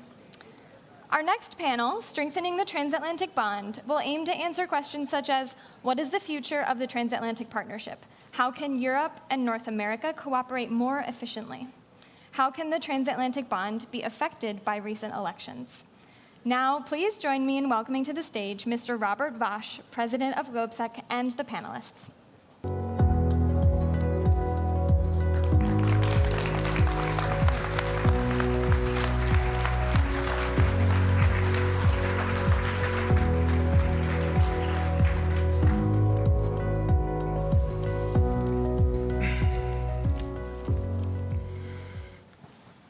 Thank you very much, and welcome to this very high-level panel, I would say. We have an extremely good setting in this panel for this conversation, and we have something like 55 minutes, so it will be quick and speedy. My name is Robert Vash.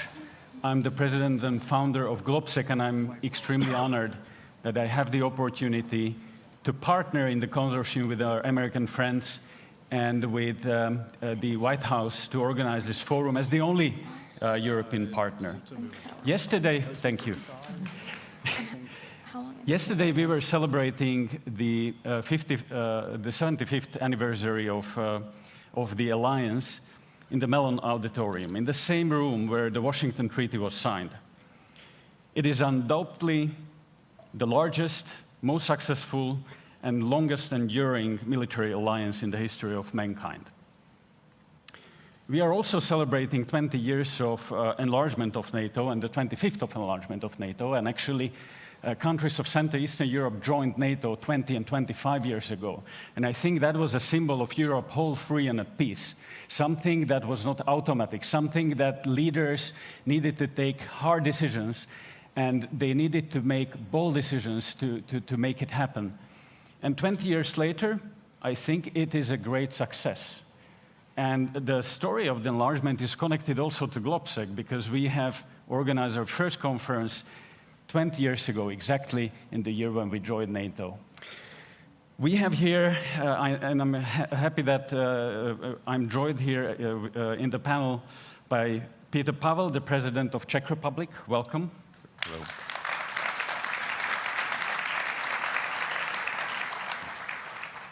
Kaja Kallas, Prime Minister of Estonia, welcome. Mette Frederiksen, the Prime Minister of Denmark. And James Risch, Senator of the United States of America. He is the ranking member of the Senate Foreign Affairs Committee. Welcome.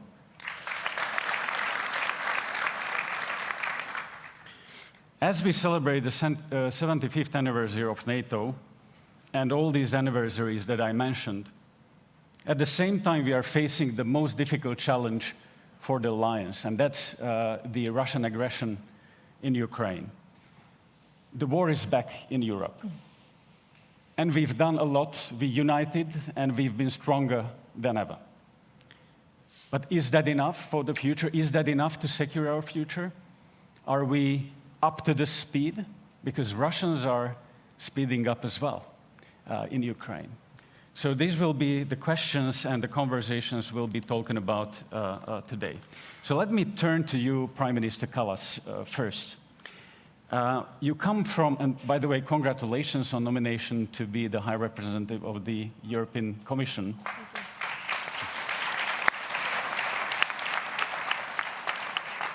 It's a great achievement, this nomination, as you're coming from an Eastern European country, a Baltic country, a small country, Estonia, who is really punching above this weight. And that shows how a small country can be influential on the world stage. So congratulations to it. You have demonstrated incredible determination to whatever it can to support Ukraine, understanding that if Ukraine does not succeed, Estonia and the rest of us in Eastern Europe can be the next. And you've been one of those who wanted all NATO countries collectively to be even more serious about our ambitions, about our collective defense. Emmanuel Macron at the GlobSec Forum last year in Bratislava said that NATO is not brain dead anymore, that it was revived by electroshocks in the East. And he also said that we should have listened to you more in the Central Eastern European countries. So what is your message now? What the other leaders from Western Europe and the United States should listen right now? First, I want to correct one thing, and that is I never say that the Baltics or the eastern flank is next, because we don't have any second or first class countries in NATO. We only have NATO countries. So if Russia decides to move on and really uses power to attack, then it's going to attack NATO and not single countries. And this is actually one of the narratives that Russia wants us to buy.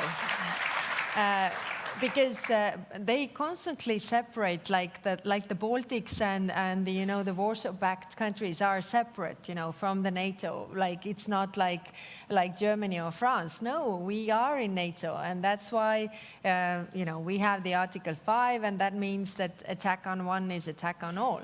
But you're correct in that sense that these. War in Ukraine and our response to it actually determines also whether NATO is credible or not, whether it is also acting as deterrence for Russia.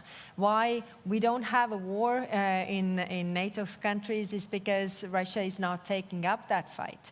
Why Ukraine is having this war is because they are in the gray zone. They are not under NATO's umbrella. And therefore, my conviction is that Ukraine will have to become a member of NATO when we want to have, get rid of conflicts and the areas of gray zones, because gray zones are sources for the potential conflicts, and I don't think it's good for the peace. Thank you, Prime Minister, and I will come back to you in the second round. But let me move to Prime Minister Mette Frederiksen. Denmark is a great example how a country can rather seriously change its approach to defense and rise up to the challenge. Denmark was supposed to reach the 2% of defense spending by 2030, and you just recently announced that Denmark will do this this year, so 6 years earlier than it was planned. It's a pretty big increase from 1.3% that you had 2 years ago. Denmark has also been robust in supporting Ukraine, ranging from providing Ukraine with F-16s, fighter jets, and preparing its air force capabilities to making bold decisions to give Ukraine even maybe an entire artillery stocks. These are all very difficult questions to make. At home, you say no, which is good. It's a good leadership. It's not difficult. But my question is that how long can we sustain these decisions? Are we in the risk of Ukraine fatigue in the future? And how do we prevent it? Well, first of all, it's not a difficult decision. It's the right decision. Yeah, you have to do what is the right thing to do, and doing the right thing is never difficult. And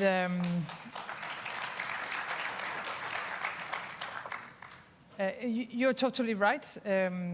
We decided many months ago to give away our entire artillery to Ukraine. Why? Because it's better used in Ukraine than it's used in Denmark. And we have to do the same now with air defense. We have a lot of air defense systems in the NATO alliance. It's better used in Ukraine than it is used, especially in the western part of NATO. The eastern part is a different case. And we said from the very beginning of the war that we are going to stand with Ukraine for as long as it takes, and with what it has to. The measures we have to take will be taken. I'm very proud of everything we have done collectively. And we have a stronger NATO, we have a stronger European Union now than when the war started. But we have to admit that we have been moving too slow. I think we have to speed up, we have to scale up. And we have to take a decision, do we want Ukraine to win the war or not? And I see no signs in Russia and in the Russian behavior that they are going to stop with Ukraine. When I watch Russia through the last years, but also now, not only in Ukraine, but also in the West Balkans, what they do in Europe with cyber attacks, hybrid attacks, disinformation. Look at what they're doing in Africa, in the Middle East.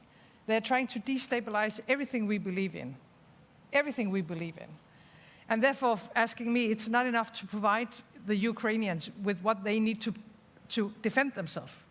We have to provide them with what is needed so they can beat Russia and push Russia back. And I think this is the main, it has to be the main discussion on the table also in the coming days. And you are right, when I came to office 5 years ago, we were spending 1.3 on defense. Now we are spending 2.4. And if you ask me, are you sure it will be enough in the future? I cannot say yes, because we have to put it the other way around. And let me just conclude by saying what you have said from US for many years now to us in Europe, you have to be able to protect yourself. You have to spend much more money on deterrence and defense. You have been correct. And we have to admit from a European perspective that we were depending on you.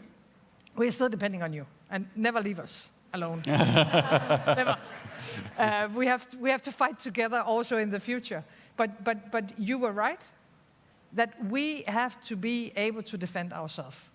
And putting that question on the table, then you cannot say 2% is enough. Then you have to put it the other way around. Exactly. So Ukraine is... And that's exactly the leadership we really need in Europe, to say that Ukraine is not only fighting for its sovereignty, it is fighting for the very basic principles of international law and of the principles of European peace and security. If we give up on these principles, who will believe us in the future? So it's the part, so deterrence of any other parts, not only of the NATO territory, but of our allies, starts in Ukraine, absolutely, and winning in Ukraine. So thank you for that clear leadership.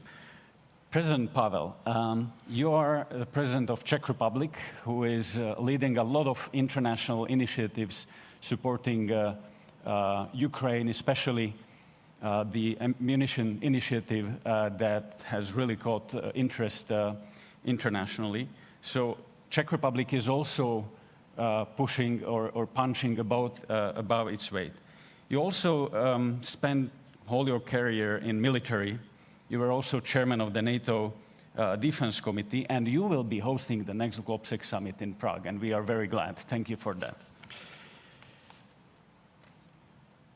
But your voice has been among the boldest when it comes to helping Ukraine, defeating Russia, and building strong Europe's military strength. So, but you also said several times that we need to manage expectations on the war in Ukraine. Your assessment was, and correct me if I'm wrong, was that we cannot expect Ukraine to liberate all its territory anytime soon, especially given that if we are not providing Ukraine with all that it needs to win. So my question is, we all say that we stand with Ukraine as long as it takes. Is it a winning strategy? Shouldn't we say whatever it takes?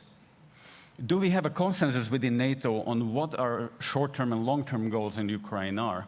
And most importantly, if we have these goals in place, do we have a consensus on how to achieve them and how to provide the means for Ukraine to win? Well, I'm not going to fight the words if it should last forever or how long does it take. But I believe it's a matter of principle.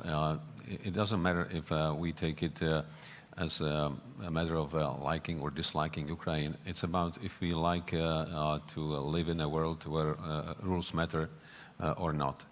And this is what is it all about. I believe that supporting Ukraine is a matter of principle. We want to live in a world where also smaller countries are protected, where they have the guarantees to live up to their aspirations. And that's why we believe that it's necessary for our own interest to defend Ukraine. But of course, reality is different. We haven't given Ukraine anything they needed for successful defense from the beginning. There were some delays and gaps that cost Ukraine a lot of lives and some territory, but also some self-confidence when it comes to meeting their own goals. Right now, we are trying to give Ukraine everything to defend their territory and not to allow Russia to progress. Because if, and under the circumstances that Russia has a chance to succeed, to progress, there will be no chance for stopping the war, for taking Russia to the table. So right now what we need to do is to provide Ukraine with ammunition, armor, long-range artillery, missiles, and especially air defense to prevent Russians from successful attacks on civilian infrastructure, as we saw it recently in Kyiv and as we see it in Kharkov and many other cities. And at the same time, to come up with a lot of effort on a diplomatic and political arena to get support of as many countries as possible to push on Russia and China to sit to the table under the meaningful conditions, not conditions that were presented by Russia. Obviously, we cannot accept that the territories currently occupied by Russia will be recognized as Russian. Because that would mean that we would go against the principles on which our societies are built. But we would probably realistically accept that there will be part of Ukrainian territory that will be temporarily occupied.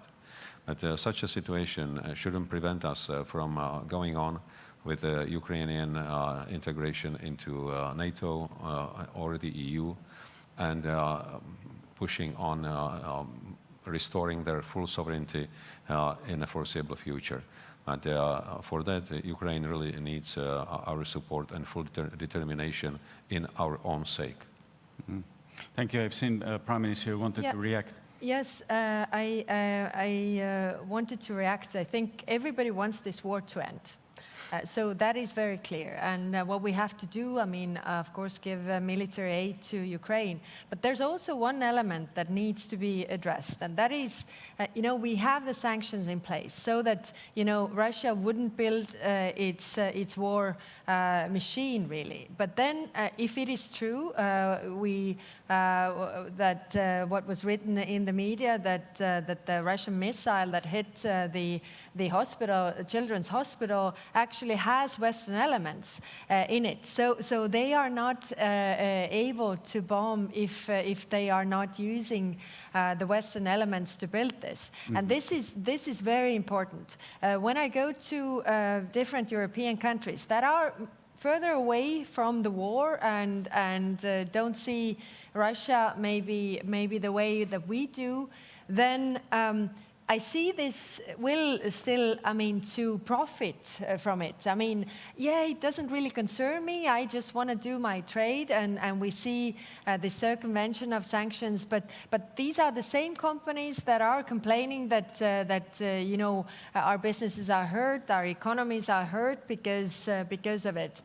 But actually, we need to concentrate our efforts, everybody. And of course, it's painful. It's painful, but if we do it, the war could be over sooner than when everybody's dragging their feet and thinking that, okay, it doesn't really concern me, I can still profit from this, and then eventually it will go on longer than we want.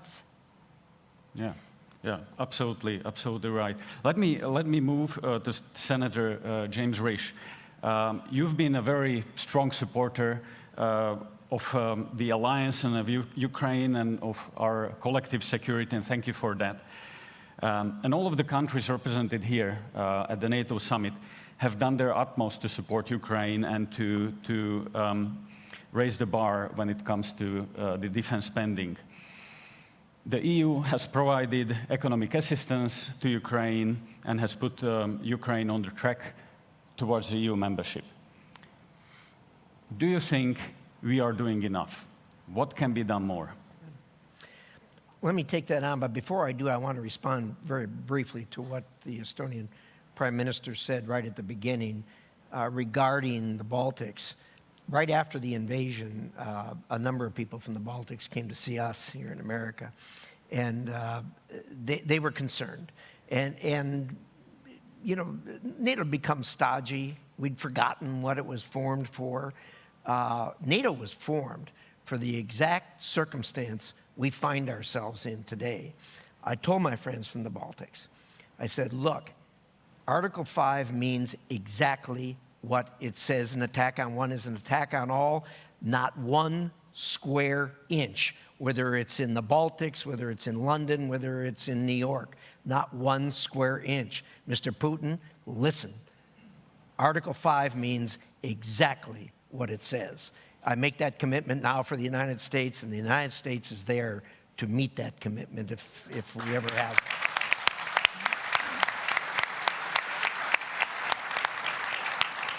So let's take on that question. Are we doing enough? That's kind of a general question. Enough for what?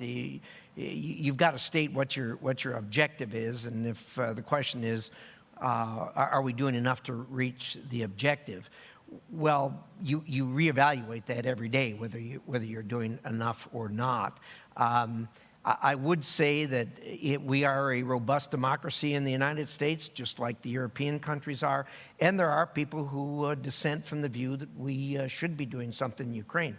They have, in the United States, I think people are not as in tune with how we got to where we are as far as Ukraine is concerned. You have to go back to December the 5th of 1994, when the Budapest Agreement was entered into. We made a commitment. On that date, Ukraine was the second largest nuclear-armed country on the planet.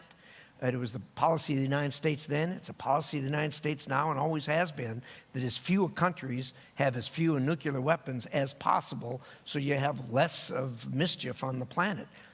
We said to the Ukrainians, as did the British at the same time, give up your nuclear weapons. They're going to cause you a lot of troubles for a lot of reasons. And if something happens, we'll be there. We said that, we meant it, and we have to keep that commitment now. And we have all the Europeans to help us do that because of concern over, because of Article 5. So, are we doing enough? We need to continue to do more. The people who are dissenters in the United States always point to the fact, well, the Europeans aren't doing enough. It depends on how you do the math. Look, you can't penny this out, nickel and dime this out, but you certainly have to look at what the Europeans have done. way beyond what I think a lot of people's expectations were here. But secondly, not just on the military side, but also on the humanitarian side. I mean, it's stunning to me. You know, when I went into Ukraine, I went through Poland, and they were talking about the number of refugees they had. They've never been in a country with 2 million refugees, but no refugee camps. Why not? They're all in people's homes, and they're being taken care of. So, look, we need to continue to do that. And one of the things I will say to our European friends, and has been said over and over again, that 10 years ago in Wales, we all agreed 2% would be the number. It's been 10 years, and fortunately, we're up to 23 countries now. Out of our alliance. We got 9 more to go. But if we want to silence the critics using that point of view, we need to all get up to 2%. And frankly, now that this has happened, and a lot of us always hoped this would never happen, but now that this has happened, 2% probably isn't enough. We have been stunned. I think all of us have been stunned by the weakness and the holes in our industrial production when it comes to defense. We're going to have to do more. Yeah, absolutely. Absolutely right. Mr. President, you wanted to react. Yeah, with my experience from NATO, and especially NATO Military Committee, I would like to add an argument to what has been said on the account of defense spending. I think we should also pay attention not just to the figure, how many % of our GDP are we spending for defense, but how do we meet our capability commitments, capability targets? Because this is what matters for real and credible defense. Strategic commanders will not take a chart with the percents once they are confronted with the situation. They will count aircraft, ships, combat units at required readiness. And this is what we should focus on beyond these 2% line, because we have serious gaps in meeting our capability targets. So if we really want to be credible in our deterrence, because I think no one would argue that Russia knows very well about the real state of our armed forces, we should really do much more in meeting these capability targets.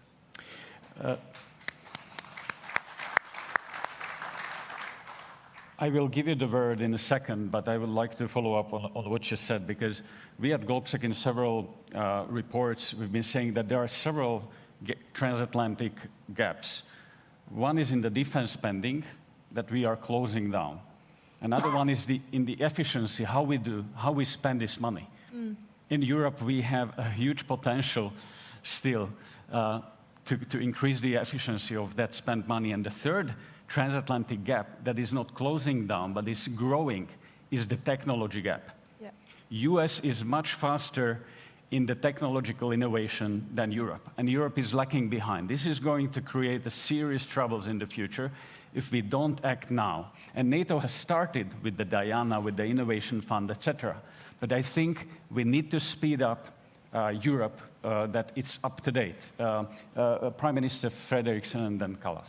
But that was exactly the point I wanted to make, actually, because one thing is, of course, traditional deterrence and defense. And we have to wrap up, especially on our industry. And I think it's quite clear. I mean, some of us have said for many months that we are able to finance more deliveries for Ukraine, but we don't have anything on stock on our own. But you know, during the Czech initiative, and we are very much engaged in that, we are trying to buy from third countries outside Europe, because we don't have anything on our own. And of course, that cannot be the situation in the future. I mean, so we need to invest much more on traditional capacities and capabilities. But talking about technology, that's another chapter. And what I see when I look at all of us, especially in Europe, is that China is going to win this race. I'm not afraid if US is going to win the race, but if China is going to win this race, then I am afraid. And when I look at Quanta, when I look at AI, when I look at the pillars that are not traditional security issues, but it is today's security, energy, and our industrial production and so on. It's all interlinked. And China is way ahead of Europe. And so that's why I'm saying are we sure that 2% will be enough? Because I think the 2% maybe can cover the traditional security questions. But if we are going to include technology, and we have to do that, and we are, as a country, very much engaged in Diana, especially on Quanda, we have to, I think, invest much more, and we have to build much stronger partnerships outside NATO. And that's why it's important that tomorrow we are going to see our friends and partners from Japan, South Korea, Australia, and New Zealand for the third time now in a row. We cannot do this on our own, but please be aware about China, and let us not repeat the mistakes we have done about Russia in the future with China.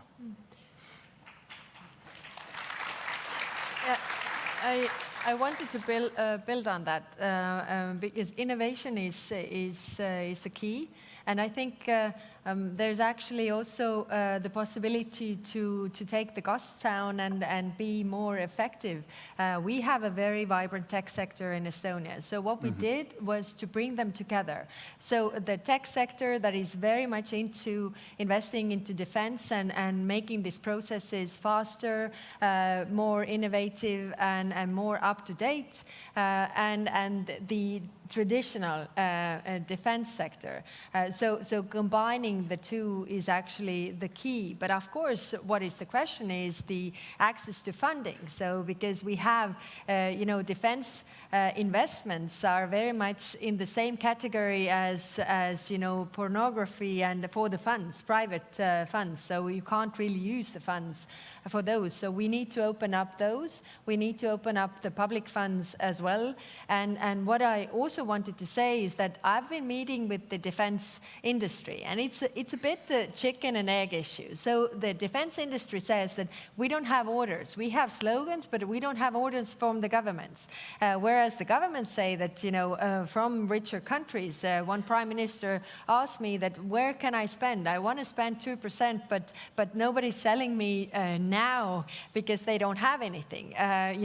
If you have a defense company that says that, you buy 12 tanks, so I produce 12 tanks for the money that you present, not 16 or 30, but 12, because you don't take any risks.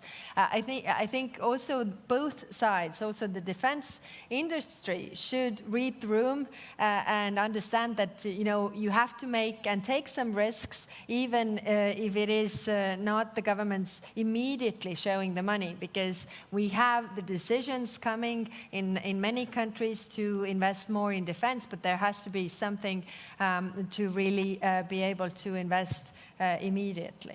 You have opened up a very important question, which is the European defense industry. And how do we make sure that the defense industry is up to the speed? How do we get the funds, necessary funds, not only from governments, but banks, European Investment Bank? They were banned to invest into dual-use products. So I think there is a lot that needs to be changed on the European level in the European Union as well. And here, the next European Commission is going to be crucial in making sure that we are speeding up, because Russia has already begun with the war economy, and we are not there yet. And in long term, it's going to cause a problem. Yeah, I think the understanding is there. The understanding is amongst the prime ministers of Europe, definitely, that we need to move faster. But the question is how. Mr. President, you wanted to react. Yeah. I wanted to use the opportunity to extend the comment of Mette Frederiksen about how all of these problems are interlinked. I think if we look at the current security and international environment from a broader point of view, it's not a separate problem of aggressive war of Russia against Ukraine, and on the other side, systemic challenge from China it's all linked together, because what we see now is a confrontation of two systems. On one side, democratic countries, being in NATO, EU, or elsewhere around the world, including Indo-Pacific.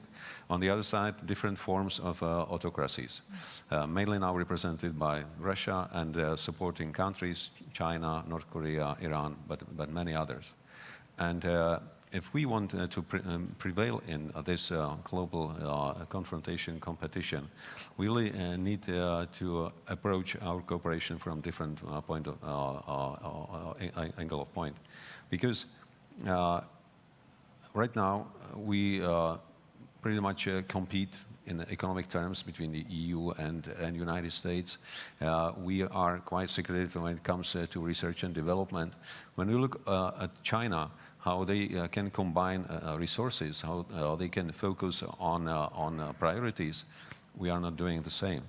I think if we look at it not only from the point of view that we need to support Ukraine so that they defend their territory, because if Ukraine fails, it doesn't only mean that the security in Europe will be worse. It will be much worse globally, because it will also encourage China to be more assertive and aggressive.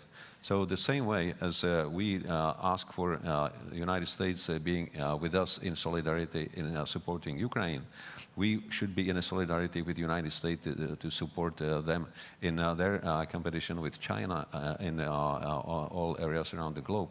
And collectively, we should also strive to convince countries in Africa, Latin America, that we are a better option for cooperation than autocracies around the world. Quick reaction from Senator. And when you talk about our competition with China, it isn't just our competition with China, it's your competition with China. It's and all our, look, what's going on with Russia, I think is a warm-up for the rest of this century as we compete on the planet. China's the issue. China's going to be we're all talking about Ukraine here, and we should, because that's the hot war going on. But this thing with China is going to go on for the rest of this century. And the United States and Europe will be able to compete with China if we join together. And there is no more obvious ally for us than you, and there's no more obvious ally for you than us. And we need to join together as we push back against China. And look, this thing, the one thing that the war has brought out, the Ukraine war has brought out, is the fact that what we've always known as an undercurrent, and that is the relationship between China, Russia, North Korea, Iran, Venezuela, the autocracies. It's there. It's real. And it's going to get stronger, only stronger, as we go forward in this century. And for us to, I think the challenge for this century is going to be how we all occupy this planet without killing each other and compete with each other. We should be able to compete with each other without killing each other. We need to figure that out, because this is not going to get better as we get forward. The autocracies are not going to change their belief as to what they think is best for their people, and the democracies are not going to change their belief as to what they think is best for their people. We're going to have to figure this out. You opened a very important question of China, and we will see that there is an increasingly clear voice that how China is supporting Russia in its war to Ukraine. It's a problem for us, and it's a problem for NATO. There are many voices in the US as well that basically, Ukraine is just a distraction from our main adversary, which is China in long term. And it's decreasing our focus on the main challenge. Well, I like the argument of my friend Ben Hodges, who said, Ukraine is all about China. Because if we are sending a wrong signal now that we are not able to defend a country on our borders, who will trust us whatever we say in the future about Taiwan or anything else? So the future deterrence really starts here. So I would say even the future of the West is now being decided in Eastern Europe, in the East. Interesting you should mention that now, because yesterday there was released a document entitled Next Steps to Defend the Transatlantic Alliance from Chinese Aggression. The author is one of the distinguished thinkers and actors in the 21st century, myself. Good. This is a follow-up to a report I did a couple years ago on the same subject, and it is becoming a hotter and hotter item as we go forward. So thank you for that commercial. We will all read it. It is free. But I want to move to a question from the audience, and I want to enlarge the question, but I've seen you really want to react on, no, but on China. It's just one thing is the signal, and I totally agree. If we let's be honest, if we let Russia take Ukraine, that will, of course, invite many others to do similar things. That's one thing. I mean, that's basic knowledge, and it no matter what, it's a bad idea to allow Russia to take a European country. So I mean, that should conclude the discussion about Ukraine actually. But the other thing, and I think that is extremely important, that the triangle between North Korea, Iran, and Russia is something we have to have as top of mind now. And there is nothing that integrates the three of them, except for one thing, that they don't like us. That's what combined those three, and they are willing to do, I guess, what it takes to defeat us. And I think we cannot only look at the triangle, we have to see how China is connected to that triangle. This is the new reality. And therefore, I mean, it's good we're talking a lot about Ukraine, but we have to talk about Russia. Ukraine is just one example. It's a terrible example, and they are paying the highest price. I mean, they are losing thousands of good young men and women. So they're paying the highest price, therefore we have to talk about it, but it's just a part of something bigger. And I think we have to understand that it's more a question about Russia than it is a question about a single European country, unfortunately. And all of these conflicts are somehow connected, and that's why we have this conversation exactly. So let me turn to the questions from the audience and online audience who are watching and listening us. There's a question from Matt Burton. What measures are in place to counter the internal and external actors that continually work against the West and NATO with influential disinformation campaigns? So let me enlarge the question a little bit. We are seeing that the frontal attack on Ukraine that Vladimir Putin has started 2 years ago is not only a frontal attack on Ukraine, but on all of us. He clearly said that his goal is to dismantle the Western-led world order. And he has opened several front lines. We are seeing the physical front line in Ukraine, but there is another front line of the same war inside of our societies, in information space, is the same war, is hostile against us to divide us. There is another front line in energy, in economic dimensions. So we have to win in all of these dimensions to be able to help Ukraine. We are seeing that Russia is increasingly active with its agents in Europe. We've seen bombings in Czech Republic, actually, in Vrbětice. We see a lot of hybrid war actions in Europe. Is this a new normal? Are we a subject to the aggression as well? Are we at war, or is just Ukraine at war?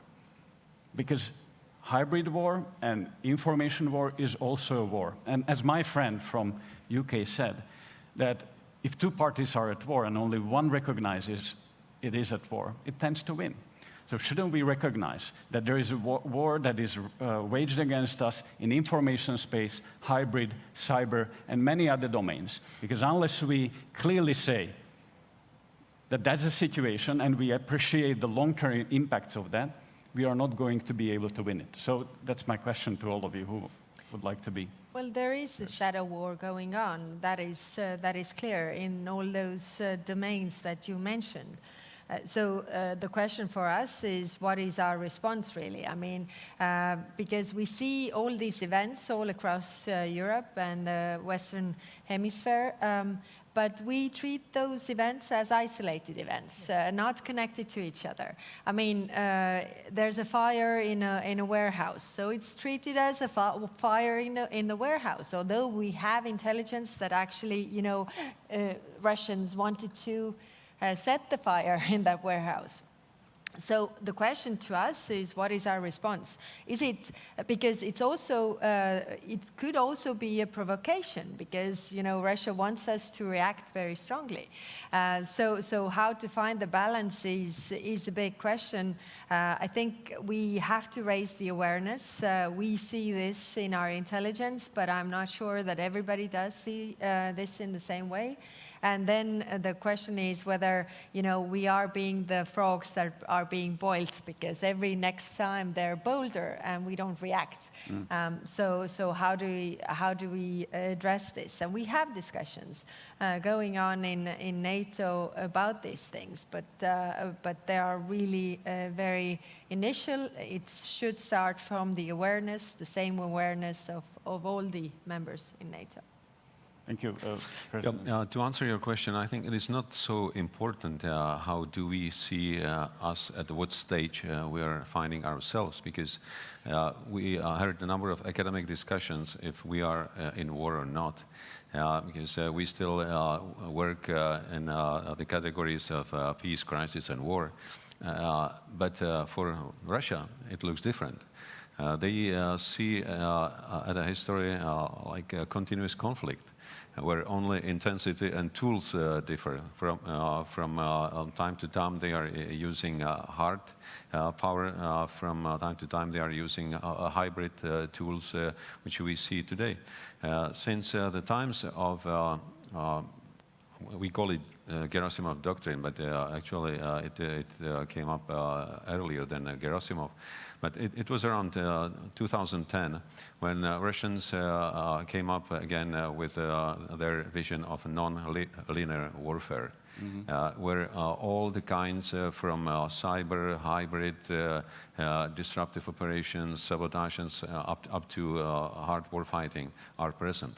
So actually what Russia is doing against us is a continuous conflict, that they are using tools that are available, that are much cheaper, quite often more effective than hard weapons. If you look at information operations that they are doing now, all of these disruptive events within the hybrid warfare across Europe, they are to make us unsure, not trusting our institutions, and being always under pressure. So we need to take not only passive measures, but also active measures to defend ourselves against this kind of warfare, because this is the way how Russians see the world, and we have to see it from their perspective, not from ours. Prime Minister Frederiksen, and I would just follow up that, of course, we need to watch very closely all the disinformation campaigns that are going on in several countries in Europe with the goal to divide us and to also alter the political conversation. Also, there is a role for both NATO and the EU in protecting our critical infrastructure, because we are seeing that this critical infrastructure is under threat. So what do you expect from the NATO summit and maybe also the next European Commission in this regard? Well, first of all, I think we have been spending too much time discussing what we can say about this war and what we cannot say. What is the right wordings? I mean, if a foreign country is trying to destabilize Denmark by misinformation, I consider it as an attack against a democratic society. And the same way when they use hybrid attacks, cyber attacks, and so on. So I think let's call it what it is. They are trying to destabilize all of us, and they are using different measures, if it's Ukraine or if it's Denmark or Estonia or Czech Republic. And therefore it's so dangerous what they're doing. And talking about one of the mistakes we have made, I think putting a lot of red lines on the table when you are handling a war is also a mistake. I mean, It's simply giving the enemy 2 good cards on his hand when you are, all the time telling Russia what we are not going to do or what we are not going to accept, instead of putting it the other way around, that we are willing to do whatever it takes to defend Europe and to defend our alliance and to defend the world order that we believe in and that we have built since the end of the Second World War. I think the awareness is rising. I agree that we cannot see all these episodes as isolated. We have to see the system in it, and they all, again, it's all interlinked, and therefore I think we have to take it more seriously. And maybe the most important question as NATO countries is: are we going to accept it? Are we going to accept that they are attacking us every day now in Europe with different measures? And I don't think we should accept it. Thank you. So we are running out of the time, and I have plenty of questions. But let me ask one, and that's that NATO has proved to be very vital 75 years. Politicians are coming and going. We have elections everywhere. And there is an important election coming up in the United States. And we've seen that many of the conversations in supporting Ukraine, NATO, etc., are also not only in US, but also in European countries. There's somehow domestic conversations about, and they are connected with domestic conversations on economy, etc. But my question is, what do you expect that how the election campaign and the elections might change the conversation in the support for Ukraine and for NATO? Is that for these guys? Well, I can give you a very clear answer that I don't know. Look, the United States has a treaty that is a NATO treaty. Now, admittedly, Ukraine is not part of that treaty. Nonetheless, the attack on Ukraine is as clearly as close to that treaty as you can possibly get. We have taken great steps in the United States already to do what we should do in order to help Ukraine. I really believe that's going to continue. I don't think the election is going to change that greatly. I know that at least one of the candidates has said that they're going to end the war.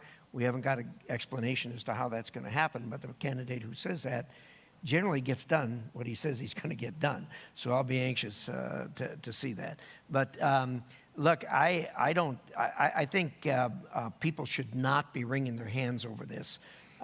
This is, as far as the Congress is concerned, which is where I come from, the vast majority, and it's only a small minority, are saying that we shouldn't be doing what we're doing. I mean, look, this is the right thing to do.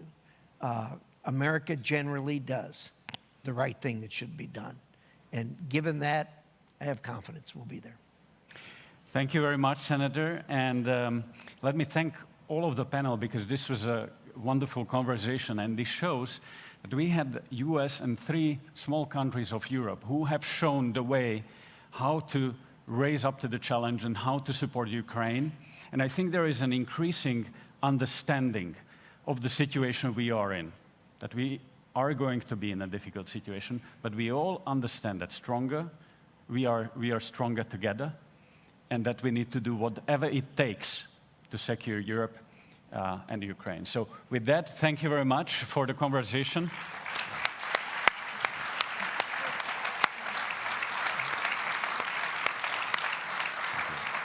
And I wish you a nice rest of the day. Thank you.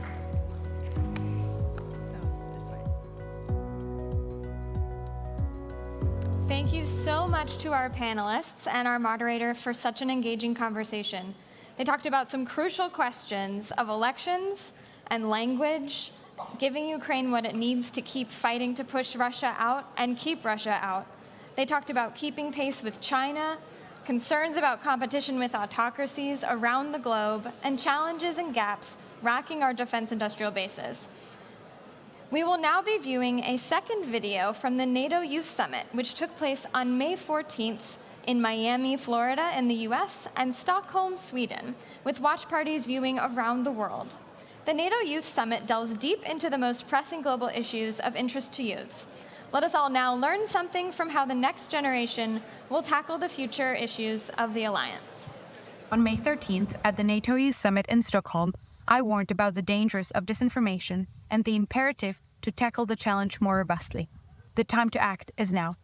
There is no need to wait for further reports and no time for half measures. We need to be decisive and commit ourselves collectively and without reservation to a much more assertive approach. Winning the information war is foundational to our security, and as NATO youth, we say without hesitation that our leaders must rise to the challenge. In the 75th year of our transatlantic alliance, we celebrate our steadfast commitments to peace and to security. Our ability to maintain unity and effective deterrence is more crucial than ever. And our success in doing so will serve as the ultimate testimony to the strength of our common values. Emerging technologies can significantly enhance our defence capabilities. However, they also introduce new risks. Cyber attacks, AI-driven disinformation, and the development of autonomous systems all pose serious threats to global security, stability, and to the democratic ideals which unite us as allies. With the rise of AI, cyber threats are becoming a more increased threat. Just like a double-edged sword, while AI enhances our capabilities, it also creates new security challenges. AI's ability to analyze vast amounts of data can strengthen our defenses, but can also be exploited by malicious actors. Therefore, NATO must adopt proactive strategies to create robust security measures. Quantum computing, sensing, and communications could revolutionize defense, cybersecurity, and help strengthen our deterrence against Russia and China, which has already made achieving quantum supremacy a national priority. What NATO's leaders should think about now is how the organization can become a facilitator to bring together the expertise and strengths of allied nations to drive quantum innovation and empower its application in allied defense. The time is now to make sure that NATO and member states remain at the forefront of quantum innovation and realize its potential. When we talk military tech or innovation or countering disinformation, those are all reactive actions or actions that will help us win a potential hot war. But the most important strategic question that we have to find the answer to and start working proactively with is, how do we change the will of the Russian people? If we really are committed to the desire to live in peace with all peoples and all governments, we have to change the will of the Russian people to stop being aggressive towards its neighbors, as well as funding international crime and terrorism, so that we can achieve a sustainable and stable peace and save succeeding generations from the scourge of war. Our democratic values are victims of the self-imposed red lines. Our democratic values are victims of the appeasement of dictatorships. As we face the largest war in Europe since World War II, with Ukraine at its forefront of protecting democratic values and paying the highest price with the lives of its people, we find ourselves trapped by these self-imposed red lines. It's not time to appease the axis of evil any longer. Without adherence to rules, everyone's sovereignty and territorial integrity are under the threat. It's time to demonstrate the strength and unity of democracy. Ukrainians have been remarkable in defending their country, but they need your support.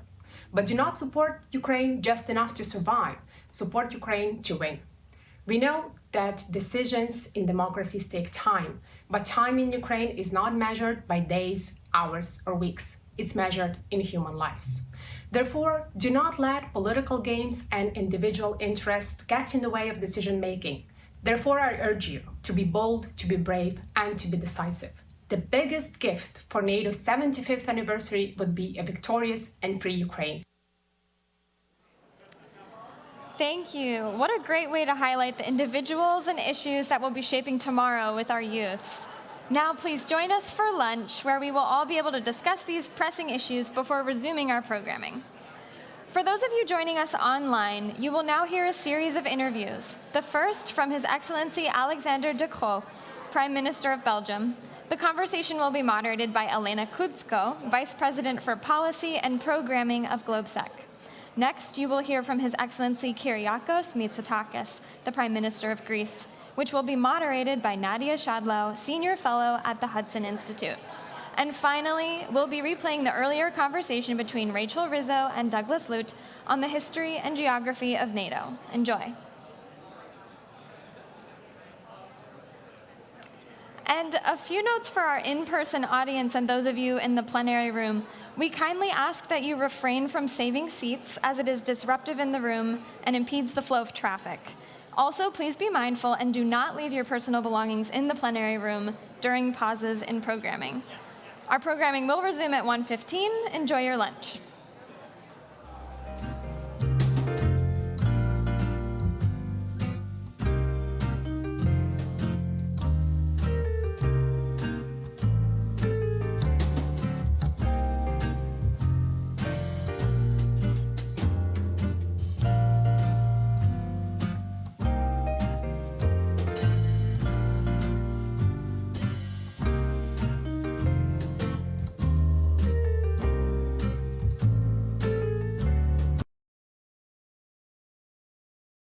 Decide in 6 out of the 10 domains that are of the general request of Ukraine.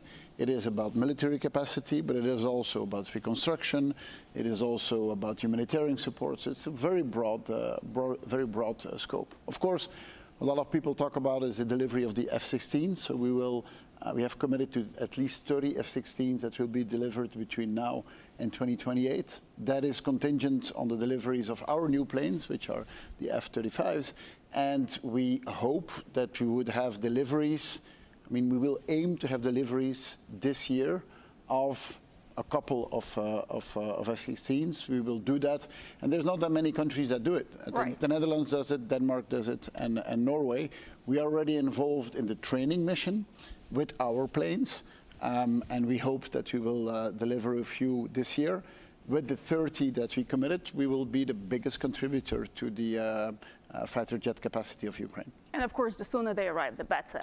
Obviously, the sooner they arrive, the better. Of course, we have to maintain our own defense capacities. Our F-16s are being used today, for example, in the Baltics, for Baltic air policing, to protect NATO territory for almost daily trials from the Russian side to see how much we defend. So we really have to balance that. Well, the earlier the F-35s are delivered, the earlier we can deliver. And what's the timeline on those ones? So we have 4 that we have now for the moment already. They are in the United States here for training purposes for our pilots, and we will start getting those during the course of next year.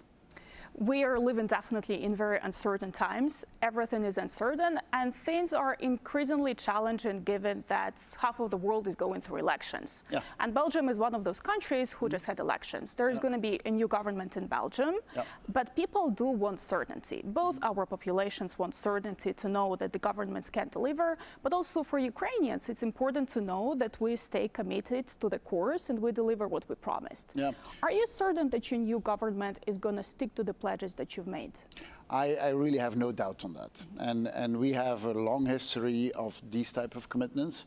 And these type of commitments were always maintained, even if you get new governments. And really, the public debate that we've had over the past months related to our election about Ukraine, there was really almost no doubt, no difference between the different parties. So I'm really confident that the agreement that we signed, and we signed that agreement, I mean, that is something that needs to be respected, whichever government is there. So yeah, democracy leads to changing governments. That's how democracy works. But stability and long-term commitments with our partners is something that we will respect. This is very reassuring to hear. We all have a lot of doubts how long we can carry on for, that the public getting tired, but it's good to hear that regardless of the government, Belgium can stay the course. But you address an important element, is indeed the support from our home citizens. And you know, you can do all the public policy, all the foreign policy in the world, you can do all the military training in the world. You can only do that as long as you have the support of your home population. And this is something that I think we need to put much more effort on, is to explain why are we supporting Ukraine? Why it is so important to do so? It is important, of course, for the Ukrainians that are fighting for our values, for our security, but it's also a very important signal we give to the rest of the world, is that we Europeans, we will defend our way of life, and we will do so together with our American friends and other NATO friends. And it's more important than ever to explain what we are doing and to maintain the support from our home population. I'm not saying that because I feel that it is under pressure, but the moment you lose it, it's too late. And of course, the other side is doing everything possible Exactly. to make sure that there is no public support, trying to sow doubt and make sure that we do not stay committed. Support for Ukraine is one side of the dimension. The other side is, of course, our commitment to our own security, and that comes with defense spending as well. A lot of allies are coming to Washington saying that they will deliver the 2% pledge this year. I think it's 23 out of 32 this year. Belgium is not there yet. How do you explain that, and are you going to get there? So we're not there yet. We have increased our military spending with 30% over the past 3 years. So it's very significant what we have done. We have a path set out by 2030 and 2035. True, it will take us some time to get there. But to me, that's one dimension, and it's one dimension that we need to deliver on. But besides what you would call an input metric, which is how much you spend, we also need to look at output metrics. And output metrics is how active are you if there are requests. And there, Belgium has always been at the forefront. When there were requests to use our fighter jets, we were there. When there were requests to use our marine capacity, we were there. So you really have to look at both dimensions. And I think it's important then when you increase your spending, that you increase your spending in a way that it builds an industrial supply chain. And we know that today is spending more, but spending in a way that you develop an industrial capacity, that you develop technological capacity, that you also develop the human side of defense. Doing that in a well-organized way, I think, is the main challenge with which the 32 countries are confronted. I'm so glad you're bringing it up. I was actually very excited about the conversation with you. I know that you did MBA actually here in the United States, and this business mindset seems to be something that all leaders, political but also military leaders, desperately need right now. So what is your recipe? What Europeans can do better to increase defense capacity? What kind of investments it needed? What kind of change of policy would it take to get there? Okay. So yeah, we have a long history of very national defense spending. And most of our militaries would mostly buy with their own industries, which has led to an incredibly fragmented supply chain. We see that now those borders are being broken, and you see that there is M&A activity that is happening across European borders, and that's a good thing.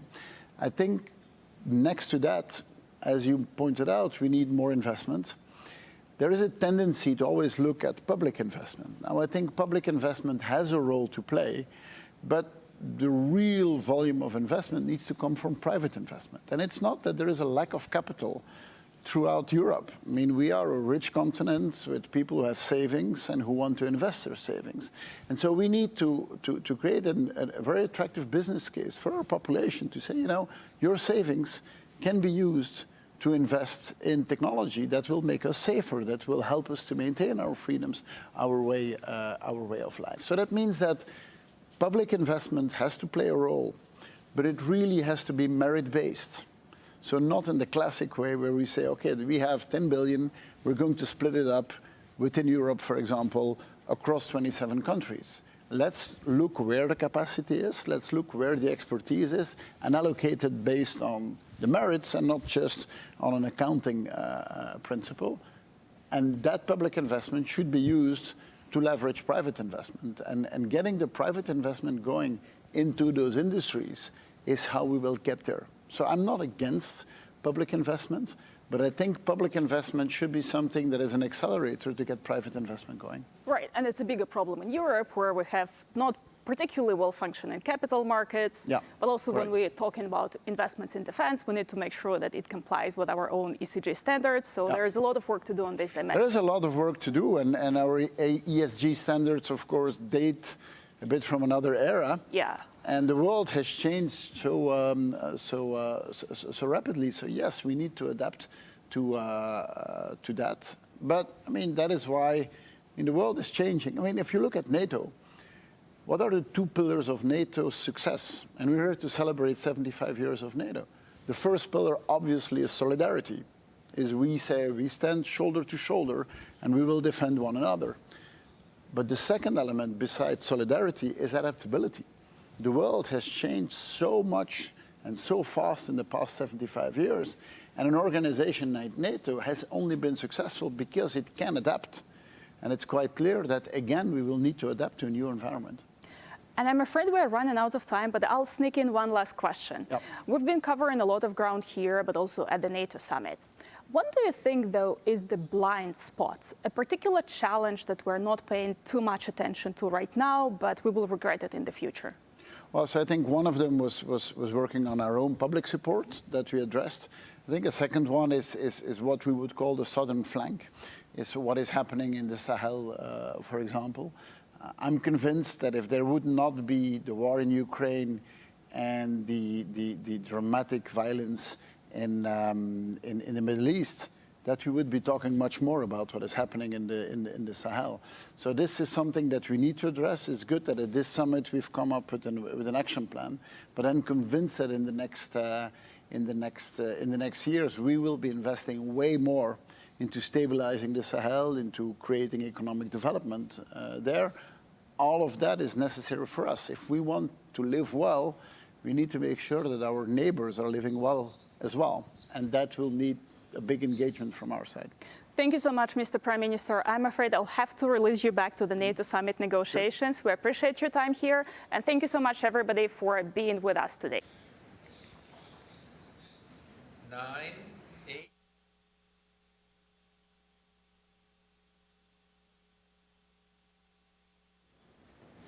Welcome back to the NATO Public Forum. I'm Nadia Shadlow, a senior fellow at the Hudson Institute, and it's my pleasure this afternoon to have an opportunity to have a conversation with Greek Prime Minister Kyriakos Mitsotakis. Prime Minister, it's really great to be here with you today, and since we only have a few minutes, I wanted to jump right in. When you became Prime Minister first in 2019, Europe looked different. And the challenges facing NATO seemed perhaps less intense than what we're facing today. So could you talk to us a little bit about whether or not NATO has been adapting enough since 2019, since 2022? I know Greece has been really in the lead in terms of modernization and adaptation, but I'd love to hear your views. When I became Prime Minister in 2019, no one thought that we would be faced with a war at the heart of the European continent. But this is what we have to deal with after Russia's unprovoked invasion of Ukraine. And I do believe that the alliance has adjusted and has tackled this momentous challenge as successfully as it could. Back in 2019, we were still faced with the question of whether enough European countries would meet the 2% commitment, 2% of defense spending as a percentage of GDP. Now most countries have already met that target, and those that haven't have made very clear pledges that they will do so. Greece has been one of those countries that has surpassed the 2% threshold ever since essentially we joined the alliance. We'll be spending 3% of our GDP on defense, significantly modernizing our armed forces, and thus contributing to the overall capabilities of the alliance. So new challenges force us to think differently, also in terms of what this means for the collective European security as a pillar of the overall NATO integrated structure. And I think this discussion is advancing at a very fast pace in Europe. Yeah, so you mentioned European security. How do EU defense measures complement NATO, or how do you see the relationship between EU efforts to increase and substantially increase its defense and NATO? Is the relationship complementary, and how so? In my mind, it is fully complementary. We need to spend more, but we also need to be smarter about how we allocate our defense spendings. When I look at the European defense industry, I see a lot of fragmentation. I don't see enough interoperability. I see a lot of, sometimes maybe, I wouldn't say a necessary competition, but certainly too many weapons systems that don't necessarily talk to each other. So we need to spend more, but we also need to be smarter about how we integrate our spending. And I guess I do think that at a time when the Russian invasion of Ukraine poses an existential threat for Europe, we also need to be creative in terms of finding new sources of funding in order to support our defense spending. It is not just going to be enough to rely on national budgets as we have done so far. And that is why I've been one of those strong proponents that we need some sort of European facility that will complement the defense spending that we undertake at the national level with more European funding. So this combination of public and private initiatives, in my mind, is going to be necessary if we build a solid European pillar when it comes to NATO's overall defense capabilities. So would that be some type of European fund, or how do you envision that mechanism? We have submitted with President Donald Tusk a proposal for a flagship European project, which would essentially be a European Iron Dome that would complement the existing air defense capabilities that we have, which could be, again, I stress the word could be because we clearly don't have agreement at this stage, which could be funded through some sort of European joint borrowing. When we faced COVID back in 2020, we took the momentous decision to raise 750 billion euros to address the economic downturn that COVID caused to all of our economies. And this money is currently deployed. This was a European facility. So it seems to me that if we have raised 750 billion euros for the green and the digital transition to support our competitiveness, to protect jobs, it would be reasonable if we could raise a significantly lower sum at the European level to strengthen our European defense initiatives. Right, and that would get us beyond always a discussion about the 2%, right? Also, it's ways to get to the 2%, but also ways to increase capabilities and integrated capabilities. And of course, also ways to strengthen also our European defense industry at a time when we talk a lot about strategic autonomy, when the issue of competitiveness is at the top of our agenda, bolstering European defense cooperation, European innovation. We've made some first steps at the European level in that direction, but we clearly need to do more. And speaking of doing more, Greece has done an incredible amount for Ukraine. You're one of the leading states in terms of providing the Ukrainians with missiles, with ammunition. What more do you think NATO needs to do quickly, and how can we get there, right? A key theme throughout this past year really has been speed and NATO's ability or lack thereof to get things to Ukraine fast enough. And that's been a problem we've had in the United States too. How do you think things might shift over the next few months, or what could be most meaningful to get us to act faster? Well, first of all, I think Europe has stepped up to the plate and has delivered. Back in 2022, I think many, including many in Moscow, would have placed bets on the inability of Europe to remain united when it comes to supporting Ukraine. They were wrong. Europe remains united. We are providing Ukraine with European financial assistance, 50 billion euros. It's a significant package that we agreed a few months ago, but also member states are providing Ukraine with defense capabilities to the best of our abilities, and we will continue to do so. And initiatives such as the Czech initiative, for example, have proven to be very efficient in terms of delivering aid to Ukraine as quickly as possible. And at the same time, we need to look at the holes this has created to our own defense capabilities. And as much as we talk about sophisticated systems, we also need to make sure that we have the basics. I mean, Ukraine demonstrated how important, for example, 155 shells are, and that not everything is going to be sort of as technology driven proven in a modern war as many people thought. So making sure that we also streamline production, strengthen our stockpiles, while at the same time having the capability to support Ukraine. This is a challenge that we have to meet. Right. Quantity matters. Quantity and quality. Yeah. Can you tell us a little bit more about the Czech initiative that you just mentioned in passing? Well, I think the Czech initiative has proven to be an efficient way of transferring weapon systems to Ukraine. Many countries have joined that initiative, and as you pointed out, now it's just up to speed and making sure that the necessary transactions, whenever they involve, for example, sale of equipment, take place as quickly as possible. And it seems to me that this is one avenue which is worth exploring further.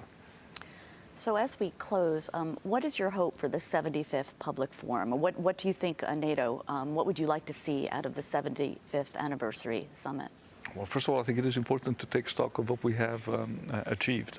NATO has been successful because it has been able to adapt and occasionally even reinvent itself. And this is exactly what we need to do now.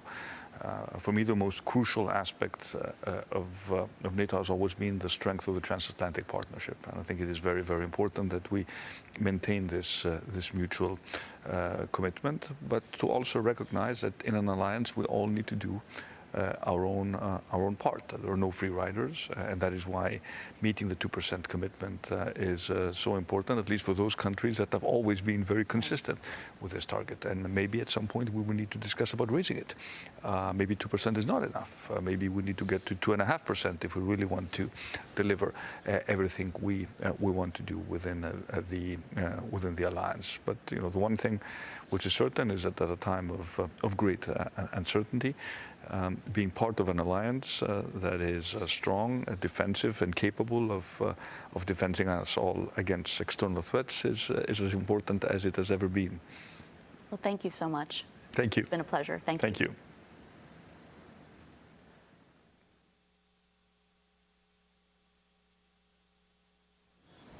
Good morning, everyone, from Washington, D.C. at the NATO Public Forum. My name is Rachel Rizzo, and I am a non-resident senior fellow at the Atlantic Council's Europe Center. And today I am thrilled to have with me Ambassador Doug Lute, who served as the U.S. ambassador to NATO from 2013 to 2017. Ambassador Lute, thank you so much for being with us today for this interview. Well, it's great to be with you, Rachel. Absolutely. So we're celebrating a huge milestone here in Washington for this NATO summit, 75 years. Now, you've talked a little bit about how there's 3 different versions of NATO, NATO 1.0, 2.0, 3.0. Can you talk a little bit about that and your ideas around what that looks like for NATO? Right. So, 75 years is a long period of time to absorb. And so I think it's useful to unpack the 75-year history of the alliance, now the longest serving alliance in modern history, right, into these 3 periods. And 1.0, 2.0, 3.0 is sort of a nod to the next generation, right? I count the first period, the first segment of NATO history, marking from 1949 for 40 years to 1989. And obviously the fall of the Berlin Wall, and then the aftershocks of the fall of the Berlin Wall in November of '89, which eventually 2 years later saw the dissolution of the Soviet Union. And during NATO 1.0, you had the bipolar global standoff between the West and the Soviet Union, most prominently with the Iron Curtain running north to south and dividing Europe itself. And this was a period of the zero-sum game. If something was good for one side, it was bad for the other. And it really spoke to the original purpose of NATO, which was the defense of the 12 allies itself. I think that period ended in the '89 to '91 period, and the post-Cold War period, or NATO 2.0, dawned with the dissolution of the Soviet Union. I count NATO 2.0 as running for about 25 years, so from roughly 1989 to 2014. And in that NATO 2.0 period, we had some dramatic changes. I mean, the original cause of NATO, the threat from the Soviet Union had disappeared, at least briefly. We'll come to that, right? And NATO began to question its purpose, its standing in the world, and so forth. And it found its feet. It did so by, first of all, enlarging its membership. So this is a period when the first Central and Eastern European countries joined the alliance. Now the first three are celebrating their 25th anniversary, also simultaneous with the NATO 75th anniversary this week. It also saw NATO look beyond its borders and make a very simple, logical statement, which is that the allies themselves are more secure if beyond our borders, our neighborhood is more stable. And this ushered in the idea of NATO partnerships. This began, of course, in the early 1990s with Partnership for Peace, and now it's extended to some 40 partners that range geographically from Mauritania to Japan. And these diverse set of partners really bring a great value to the alliance. They give us not only insight into regions beyond our borders that are critical to NATO security itself, but they also gain by way of access to NATO military standards, essentially the gold standard of military interoperability, access to the NATO school system, and so forth. So this two-way street of NATO partnerships began in this NATO 2.0 period. And we even fashioned a partnership, as unusual as it may seem today, with the Russian Federation, the successor to the Soviet Union. I think that partnership was well-intentioned. It was exploring the potential that NATO could actually have meaningful, reliable relations with its largest geographic military neighbor. And I think that experiment, that exploration actually marked the end of NATO 2.0 with the Russian seizing and illegally annexing Crimea, destabilizing the Donbass, and so forth. And so I think in 2014, we really began to see a move towards NATO 3.0. And that's the period we're still in. And much of the substance of this summit has to do with this transition from NATO 2.0 to NATO 3.0 and how NATO will continue to adapt as we face new challenges. So we're at 75 years, the longest military alliance in history. The next big milestone is going to be 100 years. What is that going to look like? There have been a lot of things written, a lot of discussions being had about how the U.S.-European security relationship will have to fundamentally change as the U.S. is pulled in multiple directions, as the U.S. focuses more on the Indo-Pacific. That will ultimately mean that Europe will have to shoulder more of its own security burden. Is that what NATO 4.0 might look like? What's your idea on that? Well, obviously, this is a pretty hazy crystal ball it is. in terms of gazing into the next 25 years. But I think there is a NATO 4.0, and it features a new security architecture, certainly in Europe, after peace is established in Ukraine and stability is established after the Ukraine war. I think it has to account for the fact, the geographic reality, that Russia will remain NATO's closest neighbor, nearest neighbor, most militarily capable neighbor, and will have to settle on some sort of security architecture that provides stability on both sides. And I think increasingly, as your question suggests, it's got to account for the fact that security is perhaps more than ever, a global equation, a global dynamic, and will have to account for the looming competition with China, which NATO now formally recognizes by way of its strategic concept. And I think what that must mean is that European allies, with U.S. support, continued U.S. support, have to assume even more responsibility for security here in Europe. That doesn't mean the absence of the United States, but it means a more equitable balance from the roughly 70%, 30% distribution that we see today. So if I were to predict 25 years with some hazard, I'd suggest those are some cornerstones of NATO 4.0. One of the major meetings that's going to happen at this summit is alongside NATO's Indo-Pacific partners. And there's sort of a debate happening in Washington about the role that NATO has to play in the Indo-Pacific. Secretary General Stoltenberg has made it clear that this is not about NATO pushing itself into the Indo-Pacific, but it's a response to China's inroads throughout Europe.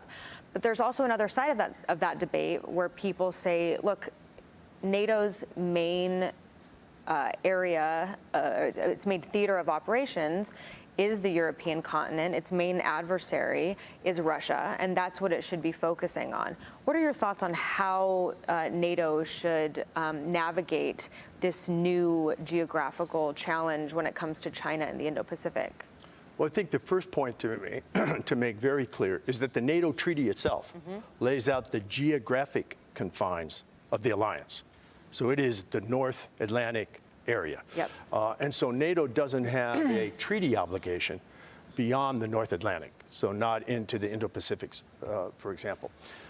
But it's undeniable that the looming, in fact, I would argue already ongoing competition with China will have a direct impact on not only Europe, but also North America. I mean, we're seeing this play out in so many ways. And I think Secretary of State Tony Blinken made this quite clear in his interview earlier today.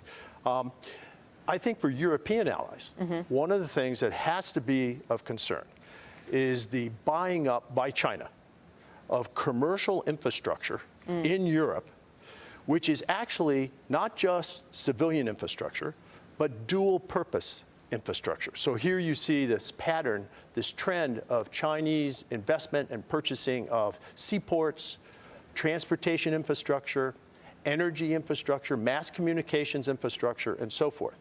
And it's, I think, increasingly important that NATO and our partners at the European Union appreciate that these are dual purpose and that rail lines, for example, or ports used by commercial entities are also a part of the military equation.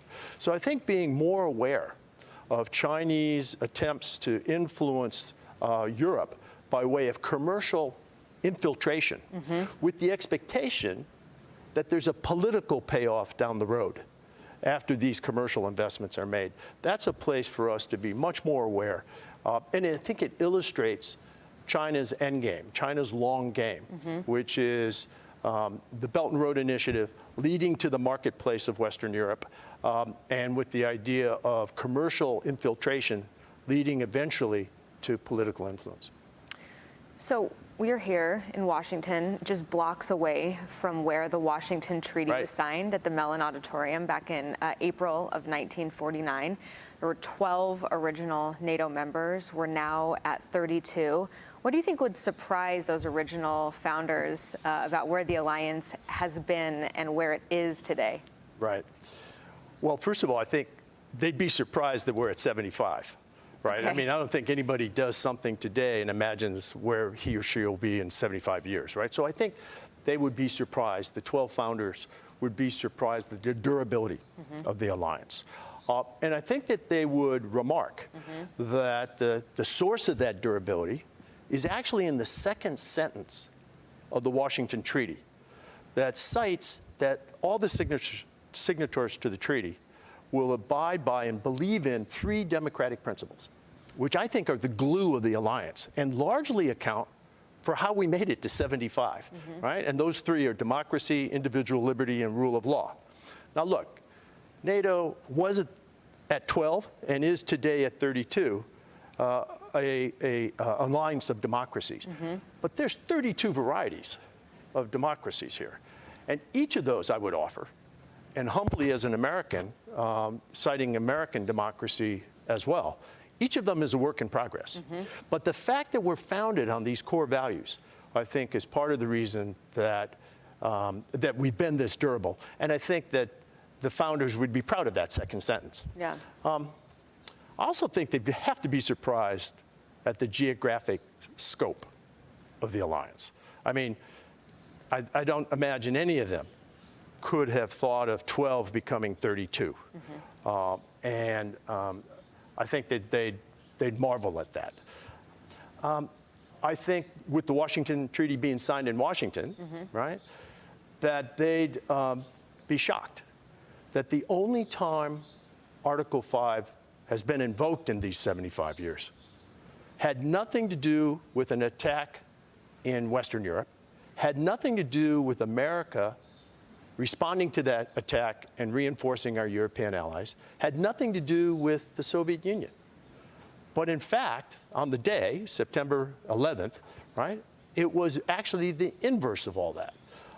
It was Europe coming to the assistance of America, to include, in part, because of an attack here in Washington. So they'd be surprised about Article 5. I'd also remark, though, these photos make clear that the 12 men who signed the Washington Treaty, I think would be surprised today at the role of women in leadership positions in NATO at multiple levels. So head of state and government, ministers, both foreign and defense ministers, the NATO staff, ambassadors, and so forth. I would add there that today, perhaps we should be surprised that there aren't more women in prominent roles in NATO. So I think there's a lot to be surprised at. One thing that they would not be surprised at. Yeah, that's my next question. I'll preempt your next question. They would not be surprised that NATO today is rallying in the face of Russian aggression. Yeah. That, of course, was the original forming cause of NATO.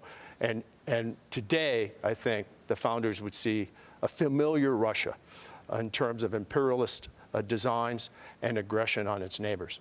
They probably wouldn't be surprised. They probably would also be surprised that we're trying to get Germany to spend more on defense and do more and be more forward-leaning as well. Perhaps. Perhaps.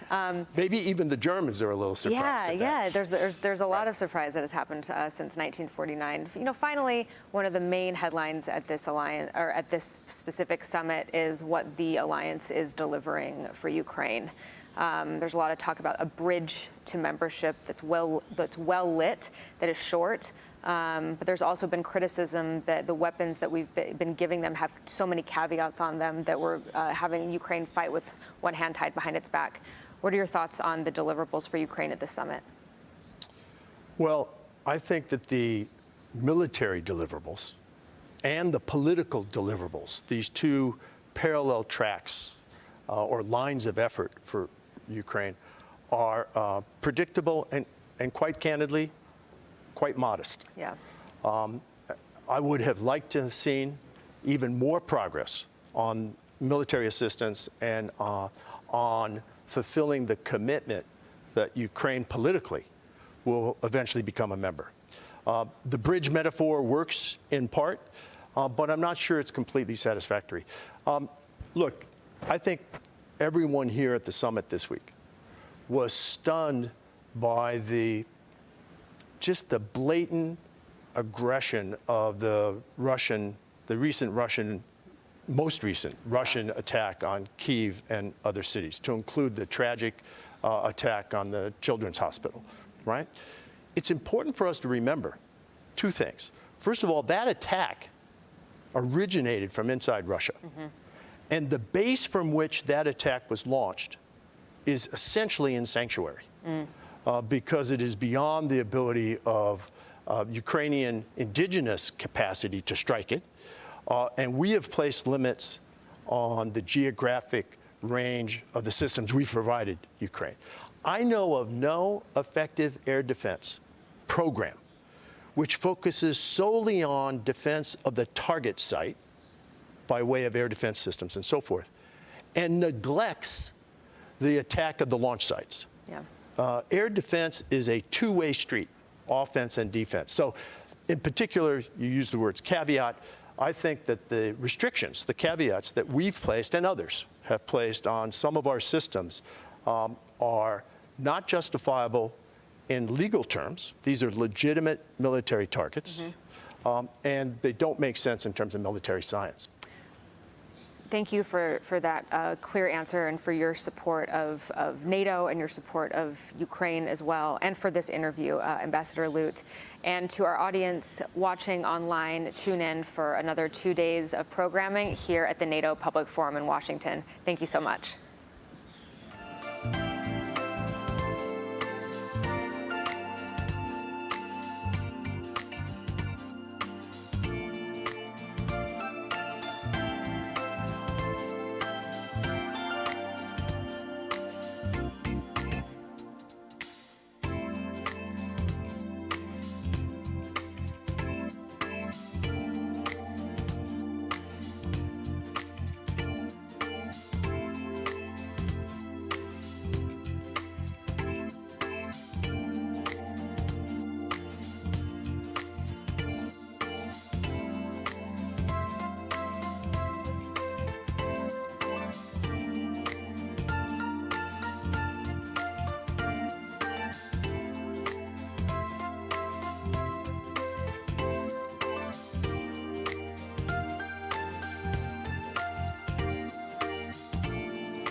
Welcome back. Welcome back to the forum after nutritious lunch, hopefully for all of you. And I would invite everyone to the front, slowly closing the doors. So we're back for the second half of the day. I hope you had great first half of the day, good conversations over lunch. Exciting part two of our program. Before we start with our next panel, I'm going to invite you to watch a video, one of our video productions on the pressing issues of NATO's eastern borders. So please watch the video with us. Thanks. As a fighter pilot, it's an honor to be here in the Baltic Air Policing mission in Lithuania in Sile Air Force Base. Especially this year, which is the 20th anniversary of the BAT mission and the 75th anniversary of NATO, an organization which works for the freedom and security of all its members. I perform my part of the collective defense effort of all allies, just in order to deter possible aggressions and defend the population and territories of our alliance. This duty makes me feel very proud, and if required, and as a part of the deep commitment that all of the members have with this organization, I would love to be here again with my friends for the 25th anniversary of the BAT mission and even for the centenary of NATO. Thank you. I believe that for young people who have only ever known peace in their countries, the challenges that NATO is facing may seem distant and foreign. We must not create spaces for our enemies to sow fear and distrust, but we must ensure that our societies are prepared for the threats that we are facing. As NATO reaches its 75th anniversary, the alliance has a lot to be proud of. Yet its greatest accomplishment is providing security and defense to the former captive nations of the Soviet Union. Through the credible deterrence and security provided by NATO, the countries of the eastern flank, including my country, Latvia, have been able to prosper, escape Russia's imperial orbit, and the Iron Curtain we see today. This mission, however, has not yet been completed. Our Ukrainian friends deserve the same. This is the first big anniversary Finland is celebrating as a member of NATO. But NATO has been important to Finland for over 75 years. By keeping the peace in Europe during the Cold War, and by preventing Soviet efforts to dominate Europe, NATO contributed to Finland remaining independent. Today, Finns across the political spectrum are determined to safeguard democracy, individual liberty, and the rule of law. And as allies, we're ready to do this across the transatlantic space. Finland has always been ready to defend itself. As one of some 900,000 reservists, I am so happy we no longer have to do it alone, but together with our allies. Thank you. This larger occasion contains within itself the 20th anniversary of NATO's eastern expansion in 2004, and this represented a major milestone in Bulgaria's and Central and East Europe's process of Europeanization based on deep-seated military modernization and democratization of security policy. And moreover, as a country located on the southern and eastern flank of Europe, Bulgaria now enjoys an unparalleled level of security, which was, however, critically missing in its difficult past, defined by wars and foreign authoritarian domination. NATO should pay ever more attention to the eastern flank and encourage societies in member states to be proactive about their security and freedoms. The alliance can create a reflex against authoritarianism, something that is especially needed now. I believe that the Black Sea region is still not a priority, unfortunately, and this must change as soon as possible. The ongoing Russian invasion in Ukraine is turning the Black Sea into an increasingly dangerous and an inaccessible arena for NATO. For Turkey, the Black Sea holds critical importance as a significant economic artery, a buffer between Russia and Ankara, and a critical security flank. In this summit, NATO should prioritize strengthening its A2AD capabilities in the region, as well as strengthening regional collaboration mechanisms between littoral states, Turkey, Romania, and Bulgaria under an allied framework. Great. I hope you enjoyed the video. And now we'll have a conversation that fits, of course, very well with the theme of European security transformed, with, I must say, my favorite foreign minister, Radek Sikorski, not surprisingly, but one that will be moderated by a colleague from the Atlantic Council, Jenna Ben Yehuda. Jenna, the floor is yours.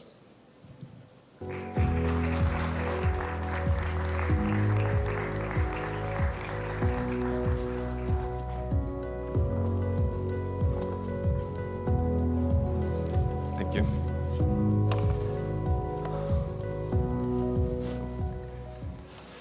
Welcome back. We're delighted to have you all here at the NATO Public Forum. I'm Jenna Ben Yehuda, Executive Vice President at the Atlantic Council. We are here to talk about Russia's brutal war in Ukraine and how it has fundamentally changed the security landscape in Europe. And to discuss these changes and the future of the alliance, we have with us really tremendous speakers here today. To my right, we have His Excellency Gabrielius Landsbergis, Foreign Minister of Lithuania. Welcome.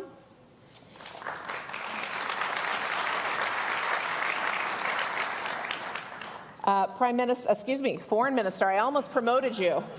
Radek Sikorski of Poland, thank you for being with us. Prime Ministers watch these things. We'll see what we can do. And Mr. Mikael Johansson, President and CEO of Saab, welcome. Thank you. We have 45 minutes together. The first half an hour will be in conversation, and then we'll come to all of you. So be thinking of your questions. We'll take them from online as well as here in the room, so we'll let you know when you can start queuing up. We've heard a big metaphor this week, and it's a bridge. It's a two-way bridge, it's a long bridge, it's a short bridge. What should the bridge look like? Wow. Should Please. I? Okay. Well, I mean, defining the bridge, I think we shouldn't start with it. I mean, we are in a position where we have to say something, right? So we say that it's a bridge. It's understandable. What we're looking for, and during the whole negotiations process for the declaration, we've been looking for the end goal of the bridge. A very clear commitment that would find itself coming from NATO, that we are serious about the invitation. The processes might take long. That's understandable. They might require reforms. It's required, for every country that joined, especially recently. That's understandable. But throughout the process, it was clear where we will end up. And this is the main thing that we've been looking for. Therefore, I'm not particularly keen on emphasizing the bridge itself. I'm still remaining a person of a goal-oriented person. Would you agree with that? I'm not sure I'm good at literary metaphors. NATO was founded to deter an aggressive Russia in the guise of the Soviet Union. NATO won the first time, and we need to win the second time. Russia is aggressive again. She has broken international law, her own voluntarily accepted treaties, Budapest Memorandum, and many, many international documents. Putin should not benefit from his act of aggression. And it's our business to help Ukraine win this so that we don't have to spend the money and treasure and worse on doing the job ourselves. And so what does success look like in this context? What do you think is confidence building for Ukraine coming out of this summit? Well, success is that Putin makes a phone call to his defense minister and tells him to get out of Ukraine.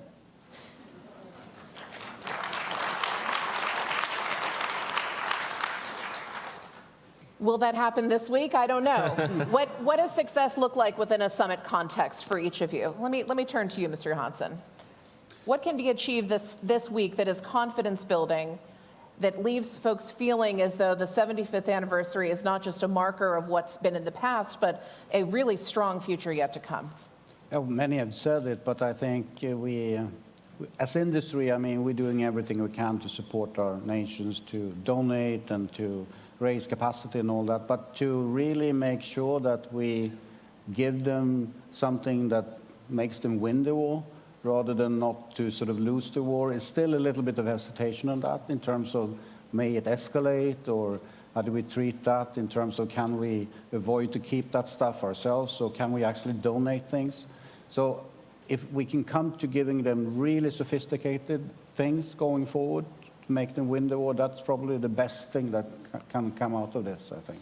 We heard Secretary Blinken say from the stage just this morning that the F-16s are coming. This was reiterated by Secretary of Defense Austin. Last night, we heard President Biden say that Russia is losing this war. Additional material support is on the way. Do you agree with that? Is Russia losing right now? Well, I would not necessarily subscribe to narratives, you know, especially when the situation on the ground is not agreeing with them. The situation is very difficult. And the security of Ukraine and security of Europe and the transatlantic alliance has not yet been defined. And it's been fought for in the trenches of Kharkiv. Today, right now, when we sit here, there are men and women in trenches out there fighting for our security so that we, those who sit on the stage and those who listen to us, are able to celebrate today.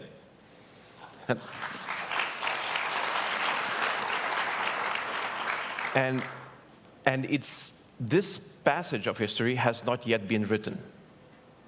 So it's, you know, we can help and we are helping. And I hope that the things that we are doing today, that the decisions that will be made throughout these days will add to that passage as something of a course to the victory, because there's no other alternative.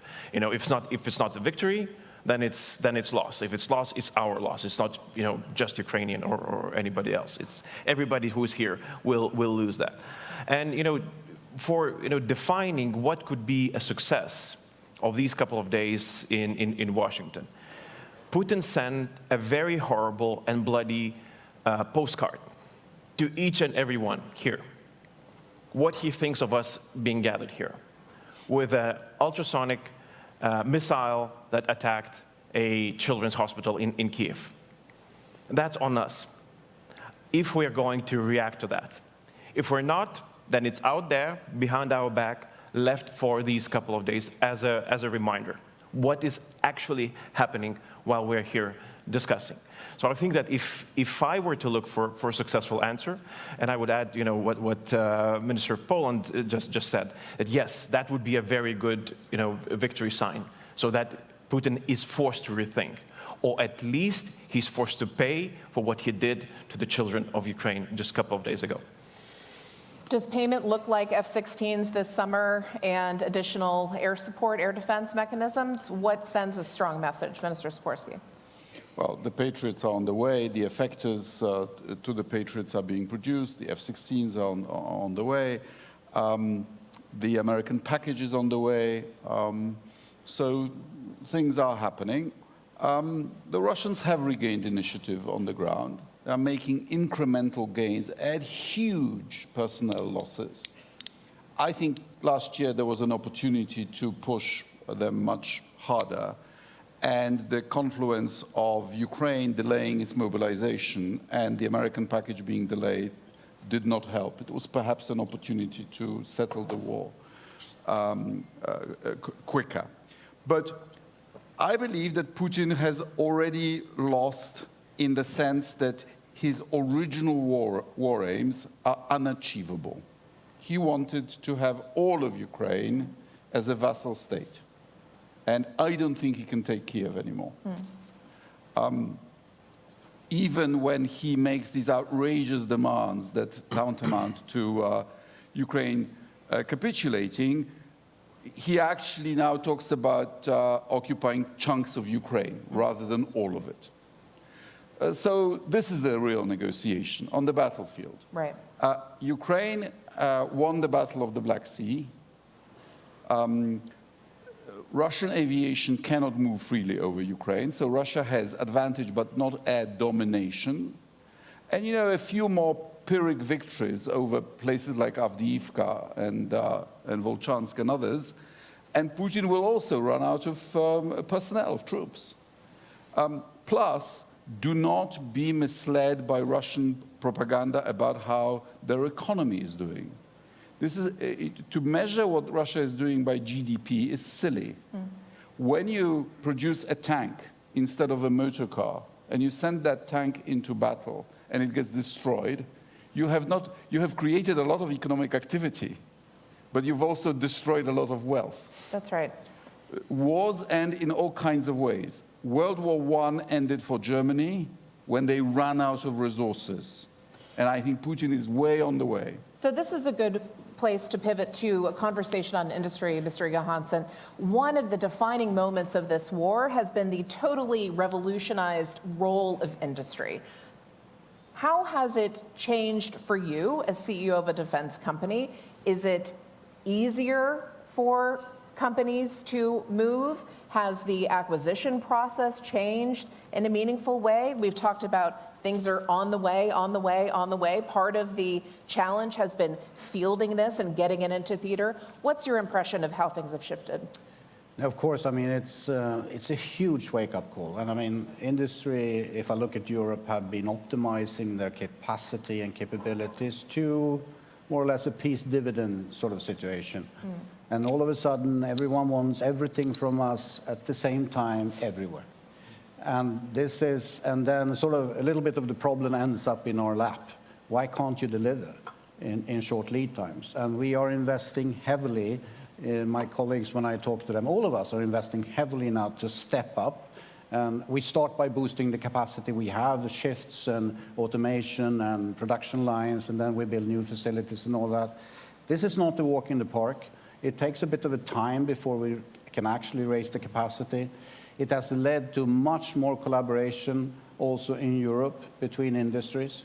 But it's a whole ecosystem that we have to look at. It's not only us as primes, it's a huge amount of companies that have to come with us, and also commercial companies to get us the components and stuff. And this is maybe something that industries in Europe especially can do a little bit better together to sort of help the ecosystem come with us and not to saturate them in terms of we need powder, all of us, to do ammunition. And it's the same supplier of powder. And that means it's a problem. Yeah. But we are definitely stepping up. The problem is, are we doing enough as industries? Probably not. So the big discussion is now, okay, what do we need long-term guarantees? What kind of guarantees do we need to actually take the really big investments? Because I think we have a paradigm shift here in front of us, not sort of a step-by-step approach. But I can honestly say this has been, the last 3 years has been nothing like I've ever experienced before. Certainly. It's like crazy in terms of how fast we move. No doubt, and the numbers certainly bear that out. And if I could draw you out a little bit, you are also Swedish. So you were here as part of Sweden's first fully exceeded summit in that way, although Sweden's been a long-time partner. Minister Sikorski, of course, of Poland. We have, you talked about the gains in the Black Sea. Let's move to the Baltic Sea. There is an opportunity for Nordic-Baltic cooperation, which is obviously dramatically strengthened by the accession of Finland and Sweden. What do you see as the capabilities between your nations, and what is first out there that you really want to see in the next 6, 12, 18 months as a result of accession? What can the Baltic do now that it couldn't before? I don't think we have a problem in the Baltic at all anymore. Russia has these 2 narrow points of access to the Baltic. There are 8 NATO nations now around the Baltic. If you look at what Ukraine, without a navy, has done to the Black Sea, think of what we can do to the Baltic fleet. They have a problem. So it's a NATO lake. Yeah, I agree. It's a NATO lake. I think, though, that we could do a bit more to have the deterrence that we need going forward, even though we have a lot. And, of course, Poland and Sweden and Finland and the Baltic states can sort of do this together. I strongly believe that what we lack, because we're inside the bubble, many of us are, of the Russian bubble of sort of the threats that they have. So we need an integrated air and missile defense system of real sophistication level in like an onion with several layers. That would probably be the best thing to invest in going forward now. One of the big conversations here in Washington, and I'm sure each of you have heard this week, is the talk of 2% and who is hitting that threshold. Poland has been there for 20 odd years. You're 4%, heading on 5. There are still a number of NATO members, although fewer than before, who haven't yet met that threshold. We often talk about how we make the case about the imperative for Ukraine to be victorious in this war beyond Europe. What do you say to partners who aren't yet meeting that commitment within Europe? Well, the only thing that we can say is offer our example. And as Poland did, as you mentioned, with already in the past, we've just reached 3% in Lithuania by actually adding even some additional taxes to the people, because there is no other way to, how can we fund the procurement that is needed for our country. But when you look at the region, Nordic Baltic region, the countries around the Baltic, you would see that there is no big debate whether we should be funding our defense. So that tells you something, that means that political decision makers do understand the threat, that there is most likely a huge and wide support by the population, and it is geographic. That means that for us, the threat is very real and very tangible. So with that, when we're trying to influence a debate that is taking place here, for example, today in Washington, it's not that we're saying, look, let's all of us find a way how to finance. We're saying, look, we are already doing this. A tiny Lithuania is 3%, 3.03%. Estonia is there. Latvia is there. We talked about Poland. Others are getting there, also to big numbers. It's not just empty political words. It's something that is very, very tangible. And here it connects to the industry. What is the biggest problem with industry? They've seen how we went through COVID, where everybody said, look, you just produce as many vaccines as possible because they will be needed, years and years and years on into the future. Many of them invested. And a couple of years later, suddenly, basically, boom, there's no big need. And many of industries, defense industries, are thinking exactly the same thing. Oh, yeah, okay, so you're talking that you're going to spend 3-4% right now. What will happen in a couple of years? The situation, geopolitical situation might be very different, because not everybody's saying that, look, this is a huge change, historic change that we've seen globally, and this will stay for us for decades. Yeah, but industry is very practical, and they're saying, can we trust you that those 3-4% will stay there? And this is up to us, to politicians, to convince not just the public, but also the investors who are planning their investment and building new factories, new lines of production, that yes, Russia is going to be a threat. Other dictators are being emboldened. And unfortunately, for many of us, we are entering an unstable period in our history, and we have to be prepared for that. And that's why we are going to invest, we are going to devote money, and you can invest into this or that factory.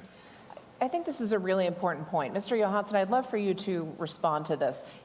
It requires massive capital investments to produce the kinds of systems that Saab is known for. Can you walk us through some of the decision-making as president and CEO of this company that you think about? What kind of investments will be there? What does the market look like years down the road? And does the EU align with this, with NATO requirements, or is there a gap there? Many questions at the same time, but let me try and say that, of course, our industry comes from a peace dividend period. So, of course, there is some hesitation on, okay, how long-term will this be in terms of how can we trust that you will never sort of dismantle again the critical mass that we need to keep call it a lukewarm production capacity, even if times go in a different direction. So, of course, that's the owner's perspective. I mean, return on investment is what we need to understand. So this is a business case. We're taking much more risks today than we did 3-4 years ago in terms of what the board approves and what the owners approve. So we're getting there, but we actually do not understand the aggregated demand situation that the politicians and the countries are looking for. What are the NATO new requirements on capabilities in different regions? It hasn't been fully settled yet. If we knew that in a 10 to 15-year time period, of course, the investment perspective would be much more different. Looking at EU and Europe, of course, what the EU is doing is great in terms of initiatives, financial incentives to start having companies and countries collaborating. I support that 100%, but they don't put any money into it. You can compare it to the pandemic when you put like 700 billion euros in a fund or something to make companies work on that. And they did. But you put 1.5 billion euro in something which is important, you say, that is, sorry, peanuts. If we really are serious about this long term, we have to show that. And then EU cannot guide what capabilities we need in Europe. That is a NATO responsibility, is my perspective. We have to be completely aligned. So member states, sovereign sort of decisions, and being part of the alliance is important planning here. And we need to understand the aggregated demand. But of course, EU can step up and put a huge amount of money in that fund, more than 100 billion euros, and then you will see things happening. That's what I like to see. So the rhetoric needs to be met by action and by resources.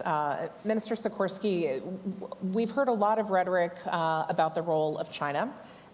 Europe is now fighting this battle to help Ukraine win against Russia. China has been a not insignificant player in this process. You heard the president last evening talk about that China can't have it both ways. You had Modi, Prime Minister Modi in India, in Russia earlier this week during the hospital attack, I believe. Should India get a pass too? What does it look like for some of these partners who are engaged in providing dramatic material support, especially for purchases of Russian energy? What should NATO be saying about that kind of extra-regional engagement?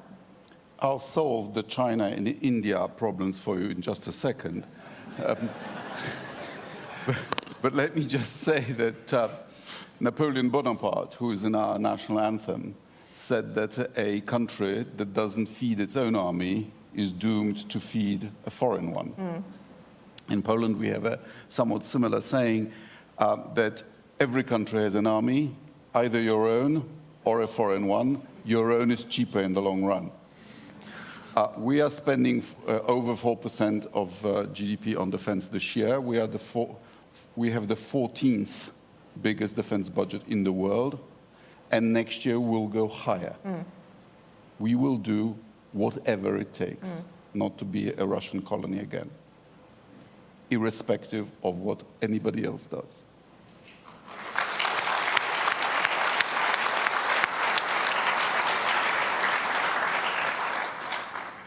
India, I think, sees its role as the leader of the non-aligned movement, traditional. And by buying Russian oil for rupees, I hope it is making President Putin realize that he's lost his most lucrative market for his oil and gas, which is the biggest sanction that we have imposed. China is also driving a very hard bargain in terms of the gas price. China is respecting our thickest red line, namely, is not supplying actual weapons or ammunition to Russia. Components, yes. Dual goods, yes. UAVs, yes. But actually, it's selling them to both sides, because I've personally seen Chinese drones on the Ukrainian side.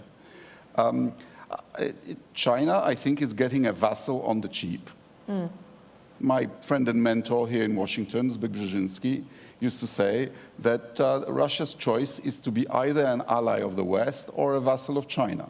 But to be an ally, you have to respect some rules, like not invading neighboring countries. Details, yeah. And if I were a Russian nationalist, I would be furious at Putin for putting Russia into this position vis-à-vis China. And I hope they recalculate in future. Because I think China is taking over the Russian market. they're cut off from apps, so they are now using Chinese apps, Chinese white goods, Chinese everything. I don't think that's good for Russia in the long run. And also the two countries have a history of territorial claims. Unequal Treaty of Beijing of 1860, under which Russia got Outer Manchuria and the port of Vladivostok, which the Chinese now call Hanshan-Wei. I would be, if I were a Russian general, I would be very concerned about all that. Let's pull back to some of the broader nature of the conflict. We've heard a lot about these gray zone attacks. Those acts short of traditional warfare. We have commercial air traffic that has been grounded in Finland because of GPS jamming. We've seen massive waves of cyber attacks by Russia across Europe. Is NATO doing enough to respond to this dynamic? What should be done, and what does success look like? How do you really wrap your arms around this? Because it feels like a drip, drip, drip on a national level, but collectively is generating dramatic losses. Well, that's a very good question, and I'd like to focus on some specific events that took place in my country and in some of our neighboring countries. These are, we call them sabotage, but basically it's arson against civilian objects in my country. And I'm not sure whether it can be called just hybrid events or gray zone event any longer, because it's quite clear a terrorist attack sponsored by a hostile neighboring country against one of the NATO countries. The problem is at this stage that when you're saying this, you immediately have to say what you're going to do about it. Right. And this is currently, and I'm happy that it's being addressed right now in the summit. It is the first time that we are going to address this in that respect, that we have to find an answer, and it has to be, Putin has to be notified. And we're just not just seeing, we're not just registering, but we are going to act. And in this, I'd like to remind that the only time that Article 5 was invoked was because of a terrorist attack. So we have to be very clear that we'll make no definition. When it comes, when we'll decide that it's needed, we'll do it, and there will be an answer. So should these attacks be called terrorism? I mean, if it is terrorism, yeah, definitely. I mean, burning down a shopping mall, and paying a person to do that, and the money is coming from Russia, then yeah. How else can you call it? It's not just arson. They're sending death squads that kill people. That's definitely terrorism. Yeah, and I mean, in our case, Russian opposition representative in Vilnius, he was attacked. So it is clear, and I would not shy away from calling what it is, naming very clearly what we're going to do about it. Because if we don't do that, we have two problems. One is that Putin will escalate, because every time we keep silent, he takes it as a weakness and pushes forward. The second thing is that countries will be forced to formulate their own strategy. Their own strategy, because this is what our people in our countries will demand. You cannot just expect people just to be okay with something happening in your country. So therefore, this is one of the reasons why we're in this alliance, and we have to have a common answer to this. Please. One footnote. I expect the worst from Putin, but on the GPS signal, we had a brilliant briefing at the Council of Baltic Sea States by a Finnish specialist. I'm no specialist, so correct me if I'm wrong, but what he told us is this, that the GPS signal is in fact very weak coming from satellites, just above background. So it's actually very easy to interfere with. It's a pretty dumb instrument, if you will. And so if the Russians are protecting their own bases and assets, say around St. Petersburg, from these long-range Ukrainian strikes, which are sometimes very successful, that would have a spillover effect pretty widely, and is not necessarily deliberate.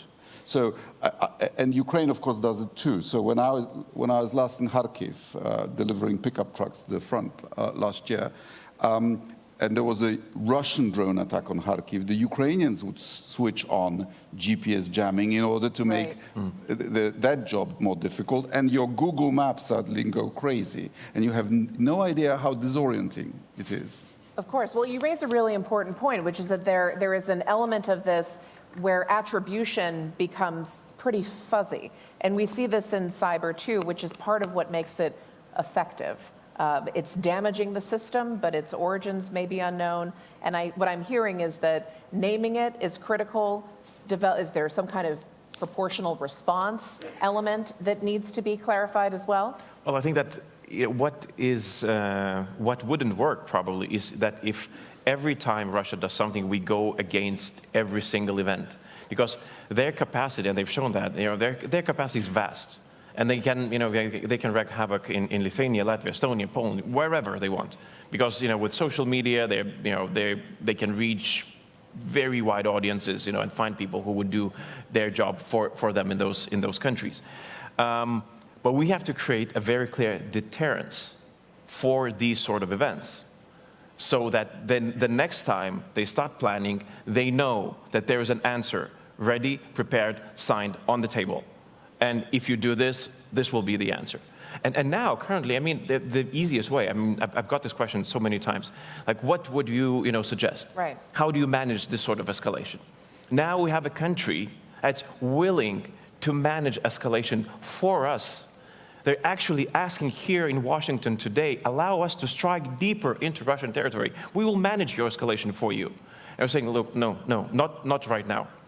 So I think that this is mistake. If we cannot find any other reason, no other reason, no children's hospital, no kindergarten, nothing for why to allow them to attack deeper into Russian territory, then at least this. Absolutely. If they attack us in any way that they think of, then let's allow Ukrainians to attack them. I understand that.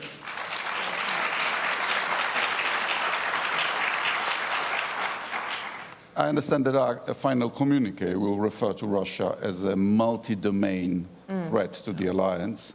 We have to have an answer to them in every domain of those domains. Yes. Folks, it's time to start queuing up. I'll take the first question from Anna Maria Boss. Making money available for new equipment is one thing, but how are NATO countries going to find the necessary personnel when many people don't want to serve? Huge manpower issues even within Ukraine. How do you respond to that?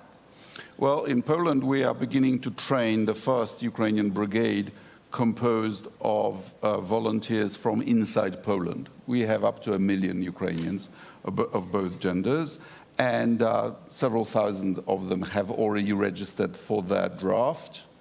And interestingly, many of them do want to serve and rotate their compatriots, but they say, we don't want to be thrown into the battle without being properly trained and equipped. And we are going to do this for them, and they will then be available to the Ukrainian government as a unit, with the right to return to Poland after they've done their rotation. If every European country did that, Ukraine would have several brigades. Yes.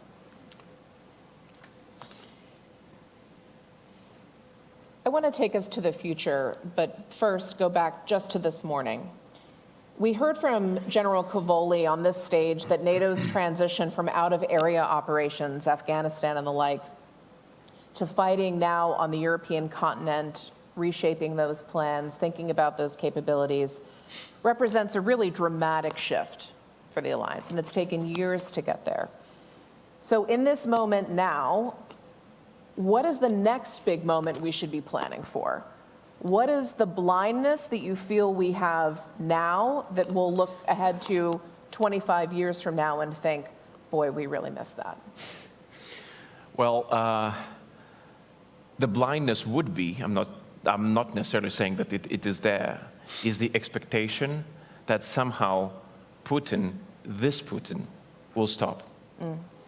And I have a sense that it is in the room in some cases.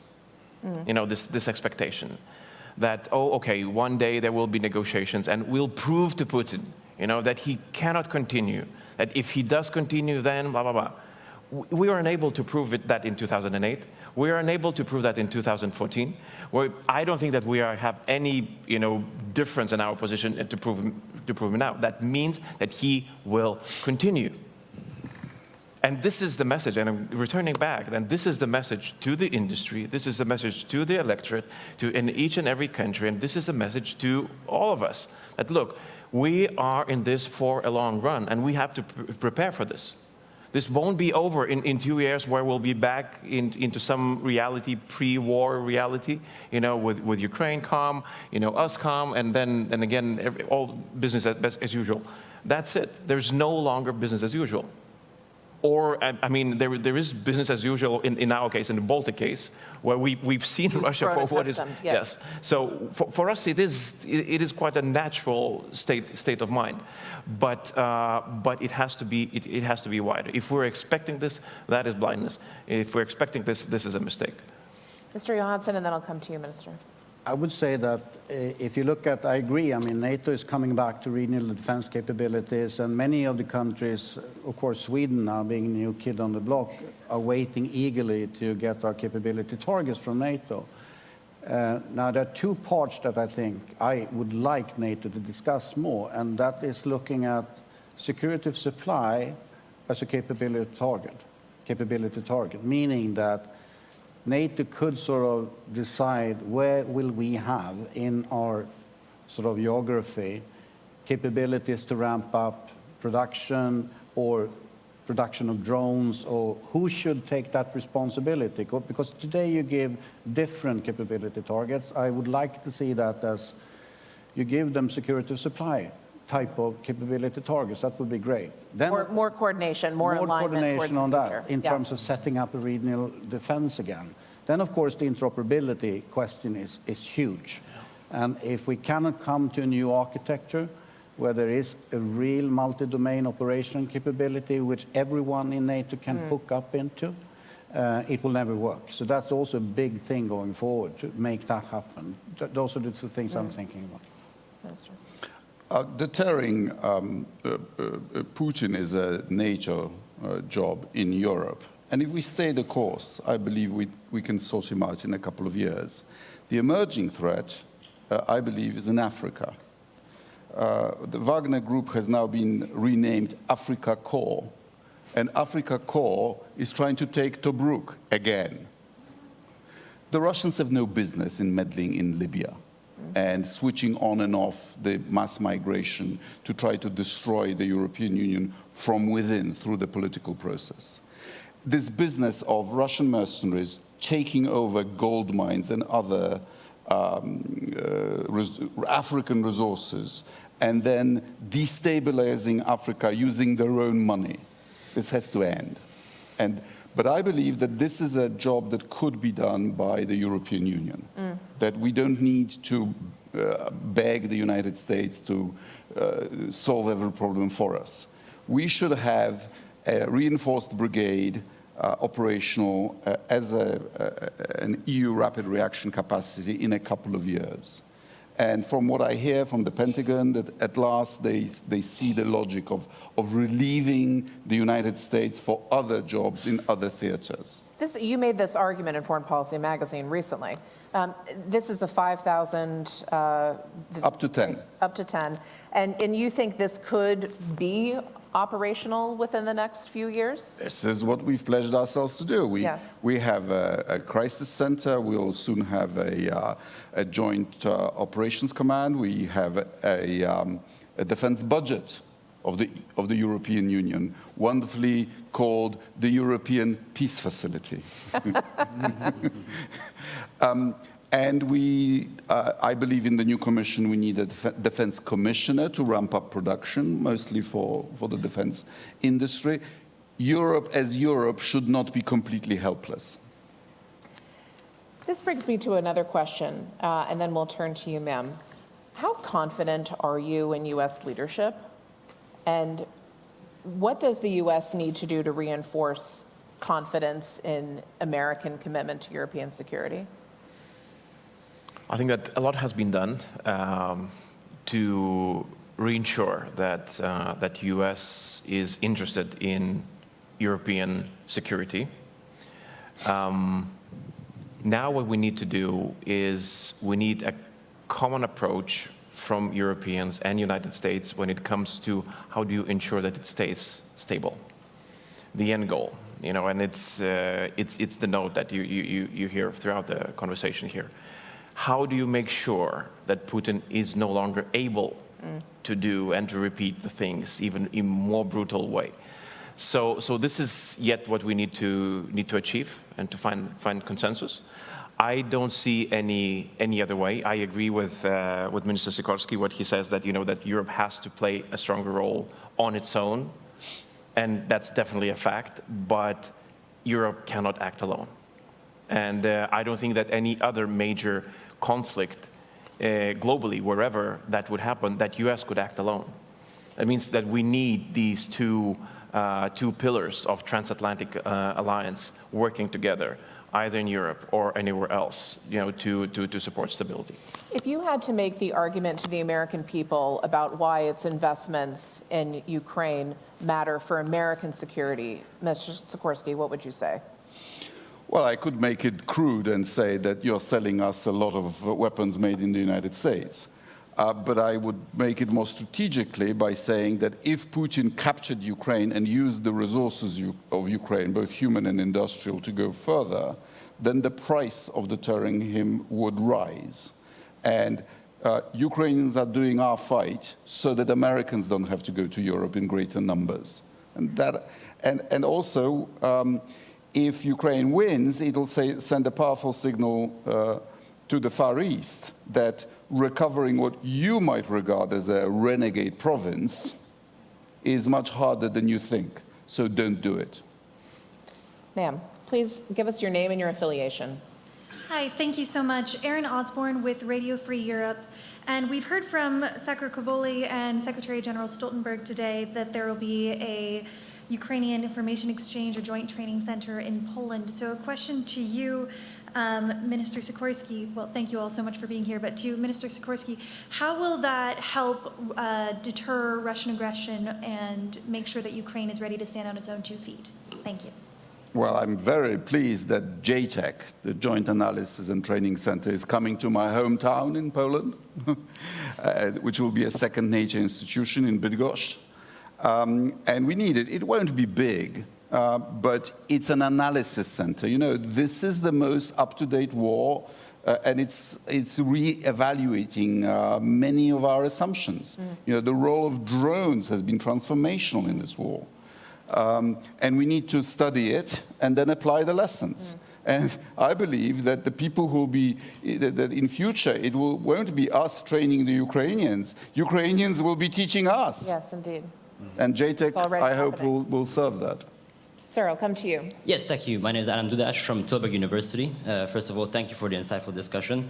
You've discussed the impact of Finnish and Swedish accession on the Baltic and its waters. But what about the High North?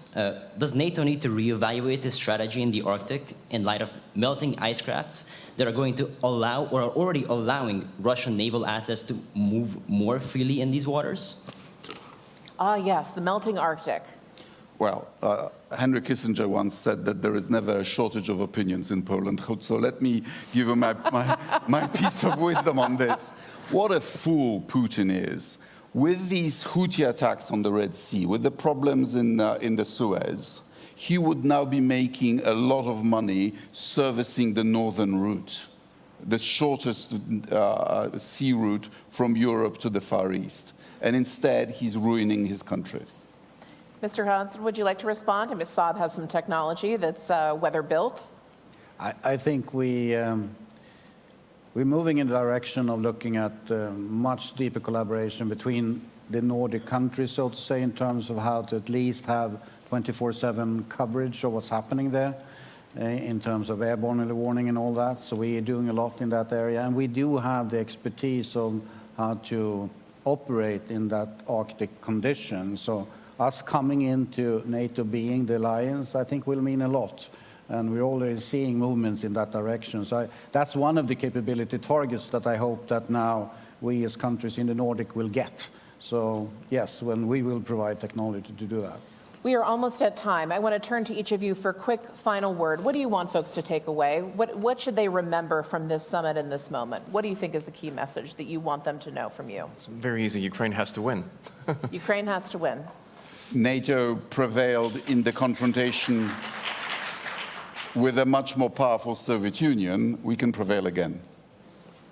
No, give Ukraine what they need to win the war, and industry is there to support. And the industry needs to give and sell and do contracts with Ukraine directly. We cannot only do donations, but I'm prepared to give everything we have to make them win the war.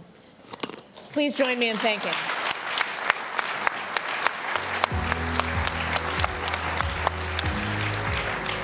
Thank you. Thank you, Jenna. Thank you, ministers, for this fascinating, wide-ranging conversation focused on victory at the end. Looking forward to seeing you all. Don't run too far. I saw a lot of determination, a lot of leadership in the last conversation, and it was very well summed up by a statement of we'll do whatever it takes not to be a Russian colony again. We are all having fun here, but we have another great panel coming, so please take your seats or set up conversations a little bit. Oh yes, this is great. Please take your seats, because we will now focus on a specific issue of Russia's ability to reconstitute its forces. And this conversation will be led by a good friend of mine, Henry Foy of Financial Times. Henry now serves in Brussels, but he has very good Polish roots. That's why he's my favorite FT journalist. Henry, the floor is yours.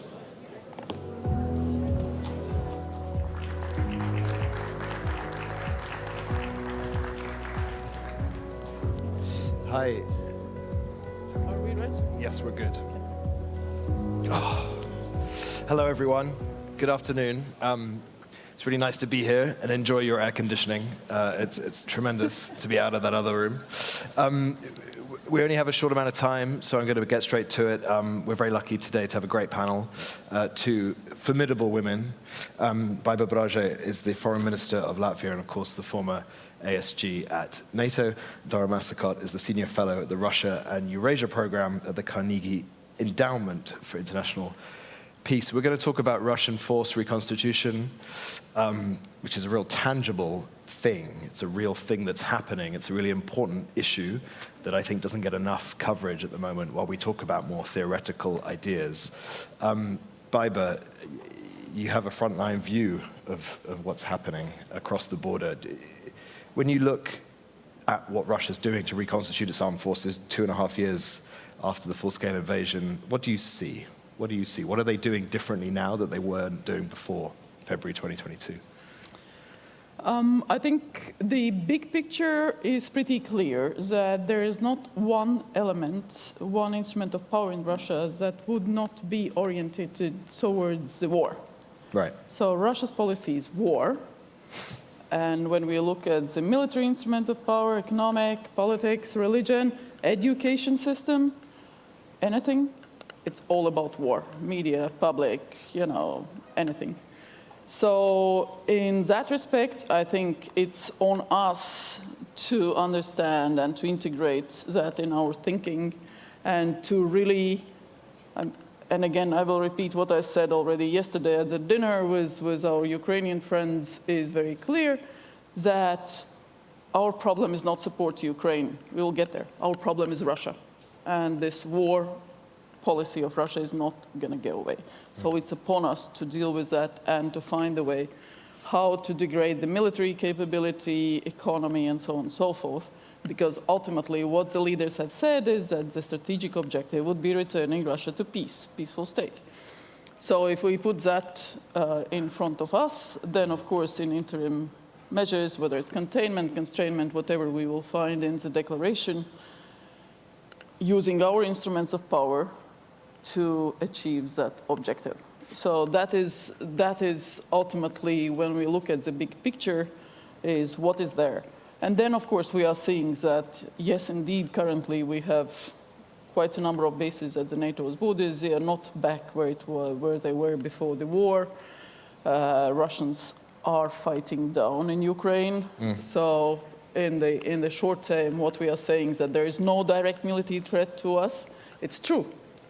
But it doesn't mean that Russia is not learning. Russia is learning, and it is integrating its lessons in Ukraine. It is changing its ambition. It is returning to a different command structure, at least on the paper. We know Shoigu's doctrine, the numbers, and so on and so forth. But for now, for the short term, there is no direct military threat to the allies, and helping Ukraine, strengthening our own deterrence defense, degrading Russia's capability is something that we just need to do. Dara, you see bandied around sort of 5 to 7 years, end of the decade, as sort of a rough idea for when Russia might be able to get back up to a level where it was before. But are we missing the point when we think about numbers? We should actually be thinking about structure, capabilities. How's Russia going about it differently now? So reconstitution is a little bit of the numbers, and there's also some qualitative aspects that I think we should discuss. So just for everyone, reconstitution is restoring a force to a sufficient level of combat capability. It's not just counting tanks coming off the line. It's also about personnel. It's also about proficiency in what they can do. So it's not how fast will Russia restore to 2022 levels, and if we only count the tanks and the artillery, we're missing some of the story. We should also be asking ourselves, are they reconstituted, are they not? The question is, reconstitute to what? For another attack on Ukraine? For an attack on NATO? For a power projection into Libya? There are different requirements. But if we were to talk about the timelines, I think about 3 aspects. If we look at the equipment, based on their loss rate right now, based on the choices that they've chosen, the capacity that they have right now, I think 7 to 8 years is a good median estimate. Right. It changes a little bit depending on if you're talking about tanks, which is longer, armored vehicles may be a little bit shorter. The personnel question, yes, the lines are stable because they're using convicts, they're using foreign fighters. After the war, they're going to have some unresolved questions for recruiting and retention. Right. And then there's the issue of proficiency and learning, and that's happening right now, but it's very much for survivability and lethality. The longer proficiency is something we'll know later. But I think, last point, we should not assume that they're going to go back to what they were before the war. It's going to be different. They have changed, Ukraine has changed, we have all changed in various ways. Yeah. Interesting. Barbara, I mean, do you agree with that assessment, 7 to 8 years? Is that sort of what? Different services have different assessments. There are those who look at the shorter term. Again, as Dar rightly says, it depends what you look at as a point of reference. They won't be going back to the spring of 22. It will be a different force. So it can be 3, it can be 5, it can be 7, depending what you take as an estimate. But again, it does depend on the success of Ukraine on the battlefield, and that depends on us. Huh? So, because the reason we care, of course, is we have to be able to defend against what they might be able to do. We keep hearing that the war being fought in Ukraine is not the 21st century war we all thought it would be. It's more like a 20th century war. Is Russia preparing for both in the future? And are we doing the same? Can we? Is it possible that NATO can prepare for both the 20th century war and a 21st century war? How do we balance those two? Well, it's both the First World War, Second World War, and the future war, because what we are seeing, I think it was the chair of military committee who said it's both mud and blood and bits and bots on the battlefield as we see it. So we see the use of most modern future technology. And our companies know it very well because quite a bit of modern tech, dual-use tech, whether it's drones or targeting or munitions and so on and so forth, are provided by our companies, and they are really working very closely with our Ukrainian friends and partners on that. So again, integrating that into our future thinking, I think, is crucially important. There is no sort of past battlefield at all if you take that into account. So you can have visuals that look like the past, but they will all be equipped with modern, very modern tech. So the electronic warfare has been taken to a new level. Lots of capabilities related to that have been taken to a new level. private sector involvement, open source involvement, it's a totally different war. And that is quite likely what we have to look at depending on the threats that we see. So for that, I think we might need some adjustments among the allies. I don't think we are as flexible and as able and agile as Ukrainians. Still so many bureaucratic structures, procedures, standard operating procedures that we have to look at that also. So it's not just about the stuff, about the data, about the connections that we have, but also about the procedures and processes and TTPs, as you said. That's really interesting, because I remember people talking about whether Russia was learning those lessons. Dara, have you seen examples of that Russia has actually become more flexible now in terms of how it deploys forces? It is. So we've seen them make a lot of unexpected mistakes in the first 6 months of the war, and then that learning phase kicked in. Right.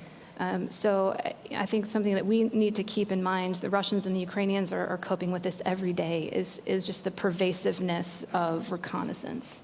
Neither side can safely mass forces and attack each other.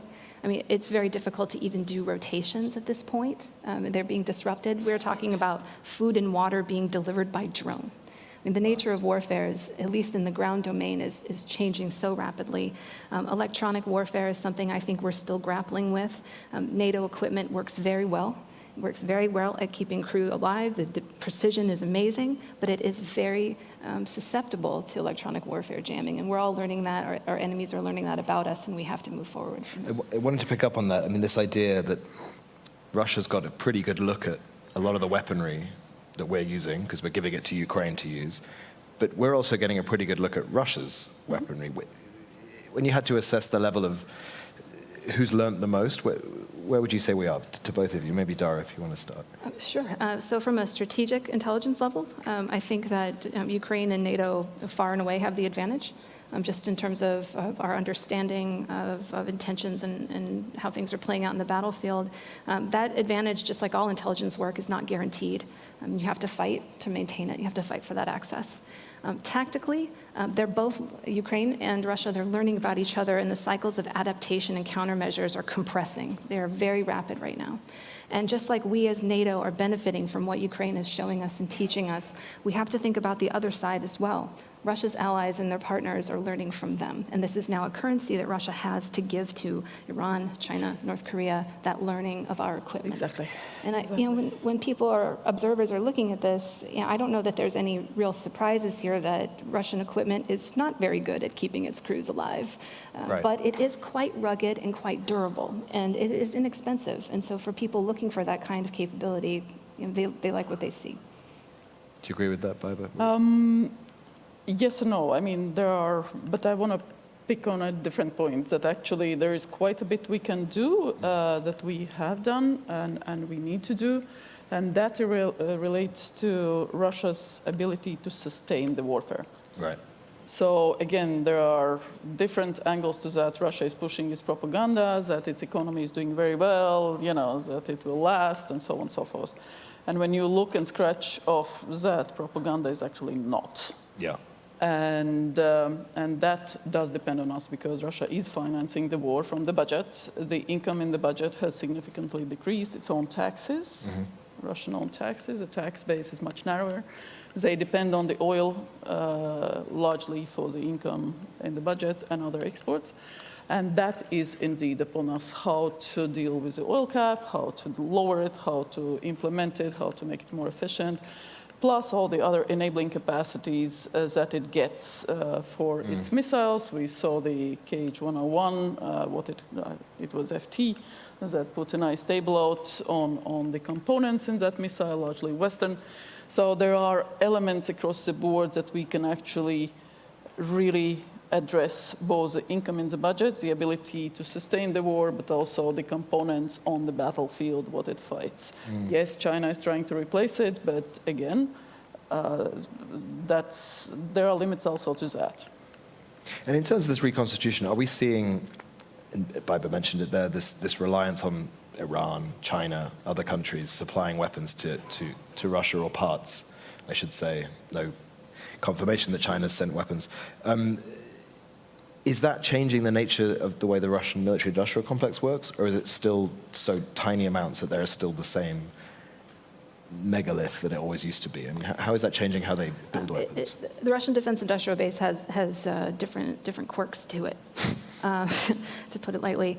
So they had to basically purchase a capability from Iran, and now they're building it in Russia, and they're scaling it up with respect to the Shahed drones. There's still many aspects about it that do remain mired somewhat in the Soviet past. But I think about what could change from the pathway that they're on right now that would cause them to reconstitute faster.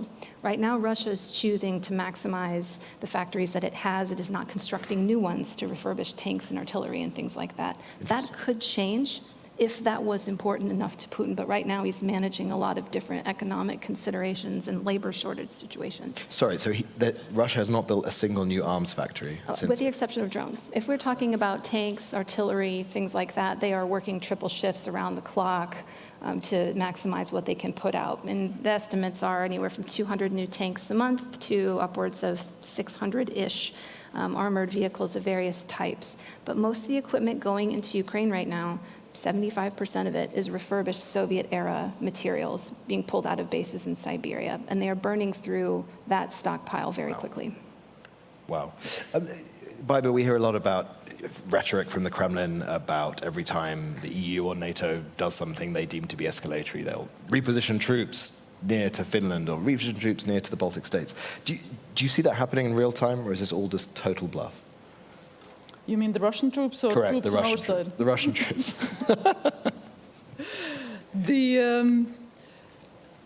It's largely empty. I mean, it's open source information, so I'm not really revealing any secrets here. But feel free to reveal secrets if you want. To our border and further down, at a helicopter base, Pskov, Luga. It's largely maintenance of facilities and some minor sort of stuff. There's no increase, there is no sort of significant operations. That can change. Again, it doesn't require. Luga is 200 kilometers from our borders, with the armored vehicles, tanks, 50 kilometers per hour. That, if they want to fill it up and get to the border, that's 4 hours. So we are always on the watch out there together with the allies, and the investments that NATO has done with the new military strategy. And here I would like to pay the highest respect to our military colleagues who were the ones initiating and turning around the whole NATO's military instrument of power and creating the new military strategy and the DDA, what Secure was talking today about, and the defense plans, the exercises, the command structure, everything. So that allows us to be pretty sure that not only troops in place that we have now, but also the ability to have that situational awareness on the overall threat. And if necessary, to have those rapid reaction forces are there to deter and, if necessary, defend. So our task is to ensure that we don't relax, but also that we apply our instruments of power to make sure that Russia does not succeed. Because at the end, it's about NATO security. It's not something abstract. Peace is not an abstract term for us. Well, that's sort of what I wanted to ask. We're running out of time, but there's obviously a difference between capability and intent. We talk about 7 to 8 years time to build up capability. Are there ways, Dara, to look at the way Russia is reconstituting and trying to derive intent?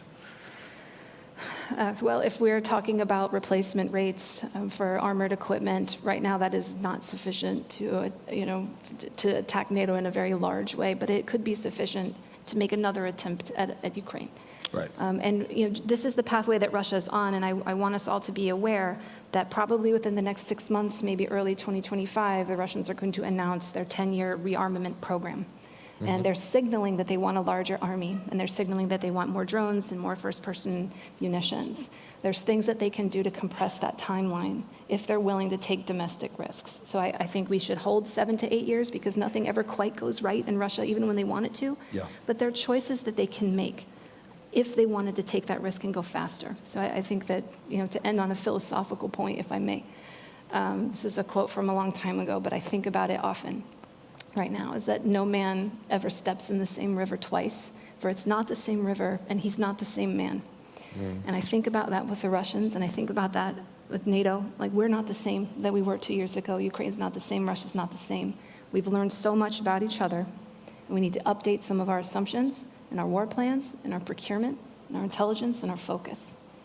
And the policy actions that we do, you reside in Brussels, the packages that the EUs that we do on restrictive measures, so-called sanctions on Russia, take miserably long. The negotiations that the groups that people have to go through is just pathetic. I'm sorry, really. The 26 ships that we designated now, carrying Russian oil, and I commend both your journalists who have done a fabulous job in bringing it out, the whole issue on the oil shipments that are insecure, but also violating the oil cap, all the rules. But also all the other work done by open source researchers on that. So we just need to get our act together, and we can actually make a difference. We are a border country. We see in our statistics everything that is going out and in through our borders.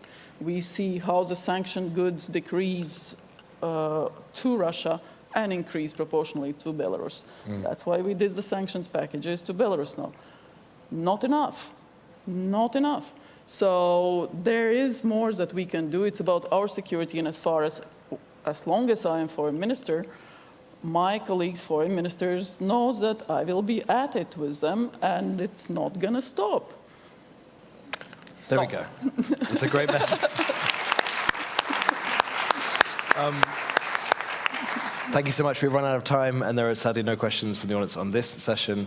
But thank you both to Dara and to Baiba. It was brilliant. And thank you to the work your colleagues do. And pleasure. I mean, all you, you matter, you matter, you matter. We all love each other. Great. Have a good forum. Shall we? Henry. Thank you, Henry. Thank you, panelists. Another fascinating conversation with the closing questions about the capabilities, which we know Russia will have, versus the intent. Someone from my side of the world could remind everyone that Putin gave us very clear list of demands in the winter of 2021, what he wants to achieve. So I think we have also some notion of his intent. But to explore these issues in more details, I now would love to invite Luke Coffey from the Hudson Institute for a conversation both with the President of Slovakia and then for the panel. Luke, the floor is yours.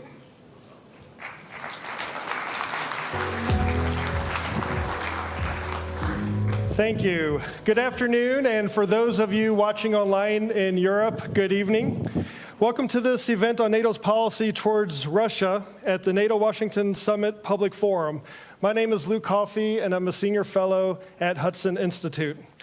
Russia's large-scale invasion of Ukraine changed the geopolitical landscape in the transatlantic community in a way not seen since the Second World War. In its 2022 strategic concept, NATO described Russia as, and I quote, the most significant and direct threat to the alliance. To discuss NATO's approach to Russia, we have a very distinguished panel. However, before that, to kick us off with a scene setter, we are honored to have His Excellency, President Peter Pellegrini, the 6th President of the Slovak Republic, here to offer some opening remarks. So please join me in welcoming President Pellegrini to the stage.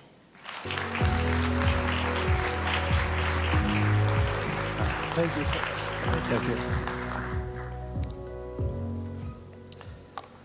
Thank you very much. Excellencies, ladies and gentlemen, it is really my pleasure to be here with you today, shortly after my inauguration.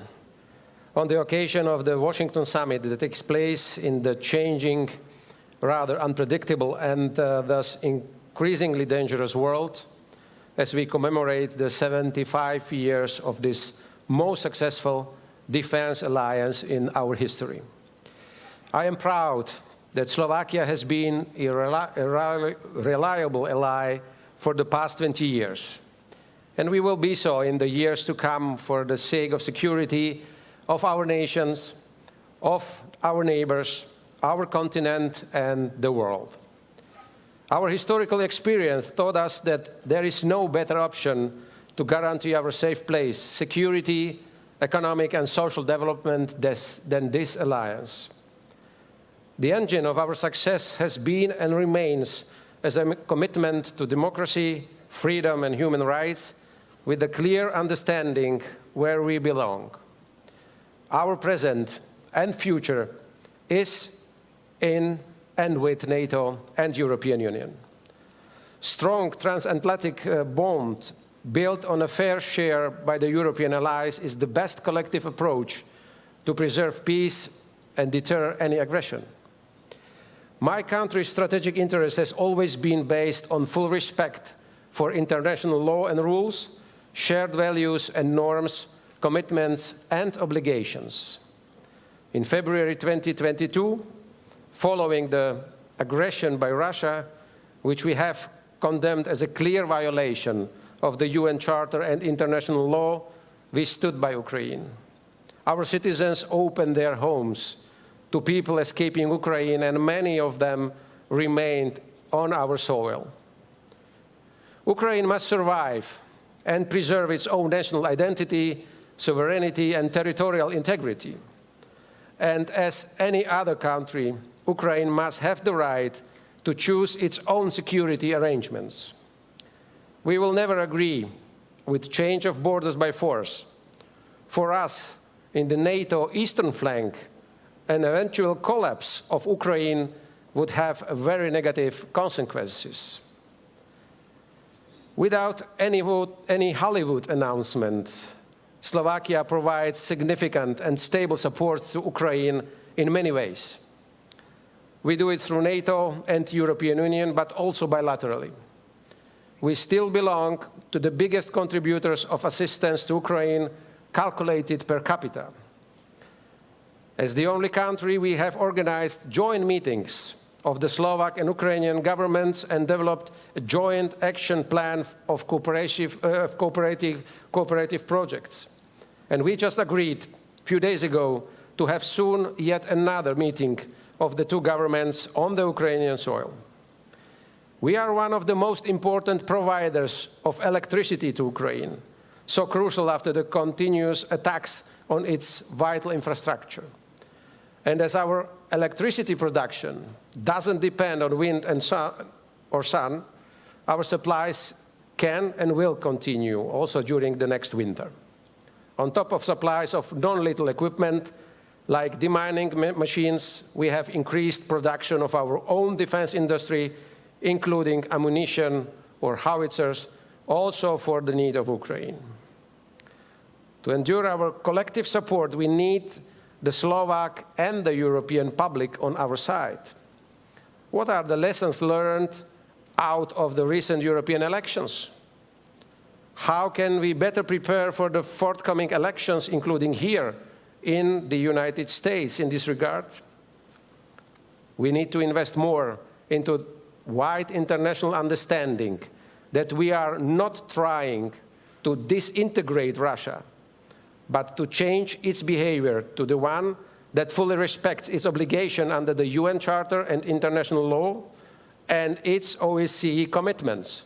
And this will be also a powerful message also to G20 and BRICS members. Let me make clear, supporting peace, ladies and gentlemen, does not mean supporting the aggressor. It is up to Ukraine to decide on this. But a just, sustainable peace acceptable to Ukraine is badly needed. And a just and sustainable peace can only be a peace based on international law. I wish to stress, to safeguard peace shattered by the Russian aggression, we, the alliance, must work on all options to be ready for all possible scenarios. Till peace can return to Europe, the alliance must be up to the task and responsibilities. It has to be the guarantor of peace, yet remaining true to its purpose of the defensive alliance. I am convinced the answer to today's topic, NATO's Russia challenge, lies with us. The future of security on our continent and our own deterrence and defense will be built on our own strength, on the ability to project power to deter any potential opponent, to test our resolve. But we must be honest to ourselves. There would probably be only few allies meeting the 2% GDP goal if there was no war in Ukraine. The Article 5, combined with the strength of the United States, made us more relaxed on our commitments in the past. We have largely ignored the fact it is not only Article 5, but also Article 3 we need to invest in to be able to defend our countries until we can execute a collective action. This is where we need to deliver more. Imagine Russia would not attack Ukraine, but one of our allies. The question is, were we really ready for the collective defense at that moment? We have done a lot in the meantime, an unprecedented strengthening of our collective defense, but it is enough? There are still gaps such as air and missile defense that we must fill in to make our defense up to the task, especially in the eastern flank. We have here several defense ministers, and I wish to ask them, is our defense industry ready to ramp up the production? If we speak about air defense, we may have plans, but how realistic are they? Can we build it in 5 years, or 10, or more? How much time does it take to produce, for example, to produce and sell 5 Patriot systems? Russia has managed to restart its defense industry. How much time do we need? It is evident 2.5 years have not been enough. We need to turn plans into reality, as our opponents do. And let us also not forget about the new. What are the lessons learned from this war? Drones, electronic warfare, keeping the technological edge, and the hybrid warfare that accompany this aggression. Are we already implementing this aggression? Are we already implementing these lessons into our plans and our forces? We have been meeting the 2% commitment already. But will this be enough? Is there a true political will to do the necessary? All those questions may be sensitive, uncomfortable, and absolutely necessary. And we need to find the answers and deliver on them, including in Europe, to send a strong signal to the United States that we are paying our bills and we are a solid ally. And, ladies and gentlemen, we should not shy away from the sensitive and maybe unpopular ones, including how to restore peace in Europe, how to make everything possible to have, again, peace in Europe. Thank you very much. Thank you.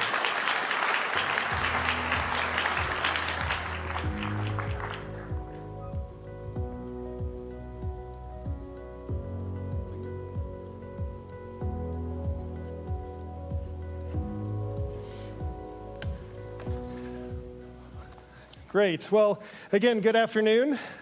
We are now here with our very distinguished panelists to take this conversation another step forward to assess what the Russian threat is, what NATO needs to do about it, and how we can best be prepared to do this in the 21st century.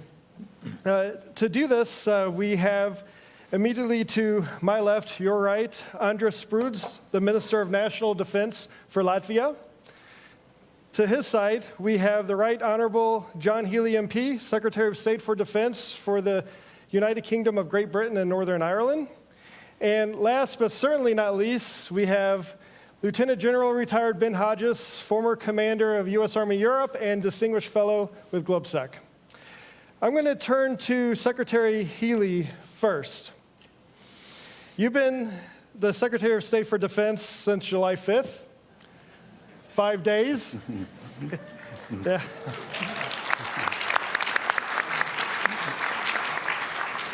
I'm told you haven't slept yet. No, I'm kidding. That's true. In this time, you have already been to Ukraine, which I want to touch on that a bit later. But you've also, you're here now at the 75th anniversary NATO summit.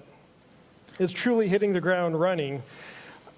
I want to ask you first, though, about Russia and the new Labour government in the UK. How will the new government deal with the challenges and threats posed by Russia? And I know you don't want to get ahead of any defense review, but the Prime Minister Starmer said that a review will be carried out. Can you give us a flavor on what you think or how you think Russia might be factored into the thinking with the strategic review? Thank you. I'm slightly awestruck, actually, to be in this chamber with such an audience, because the collective experience and knowledge in front of me is so much greater than my own. And so bear with me, but thank you for inviting me. I'm really grateful. So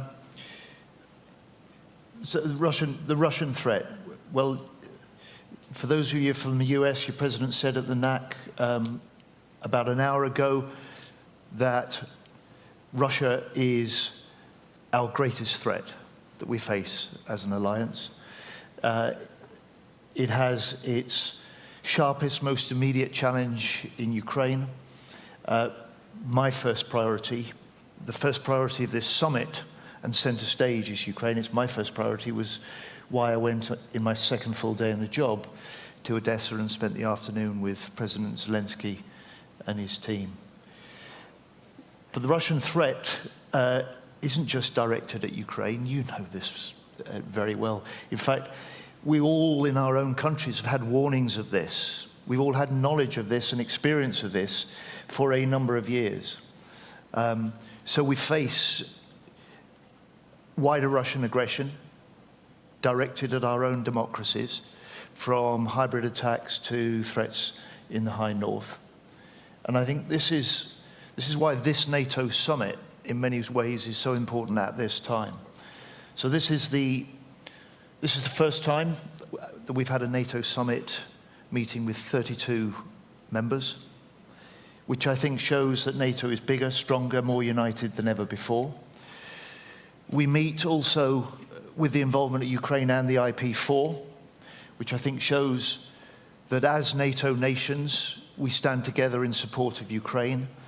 And it shows also, I think, for me, the growing indivisibility between security and deterrence in the Euro-Atlantic and security and deterrence in the Indo-Pacific. And then finally, I suppose, for the UK, the new UK government at this summit,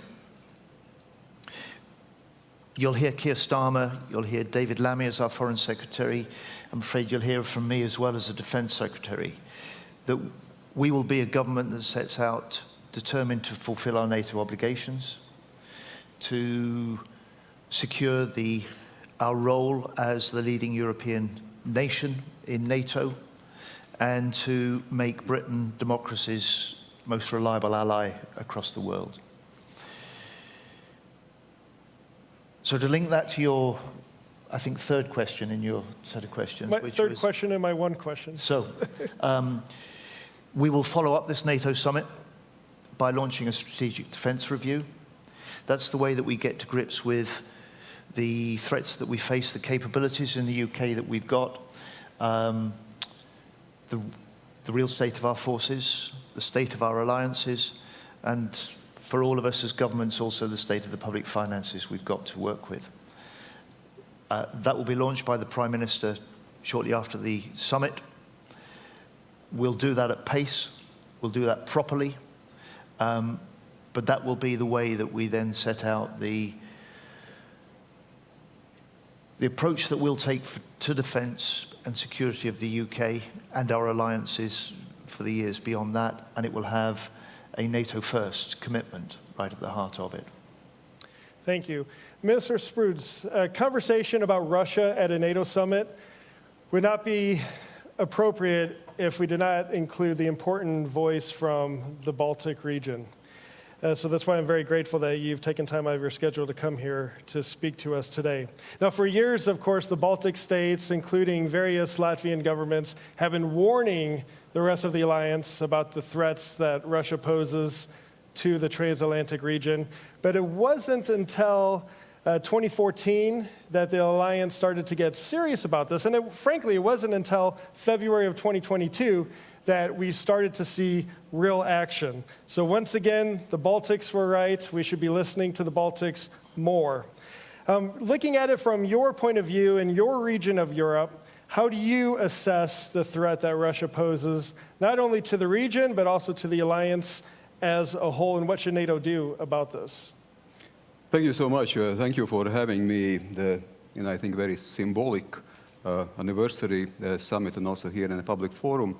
I've been participating in public forums for years in a think tank community representative. Now I switch sides, but of course I'm always very glad and grateful to come back and of course discuss those very important issues for all of us.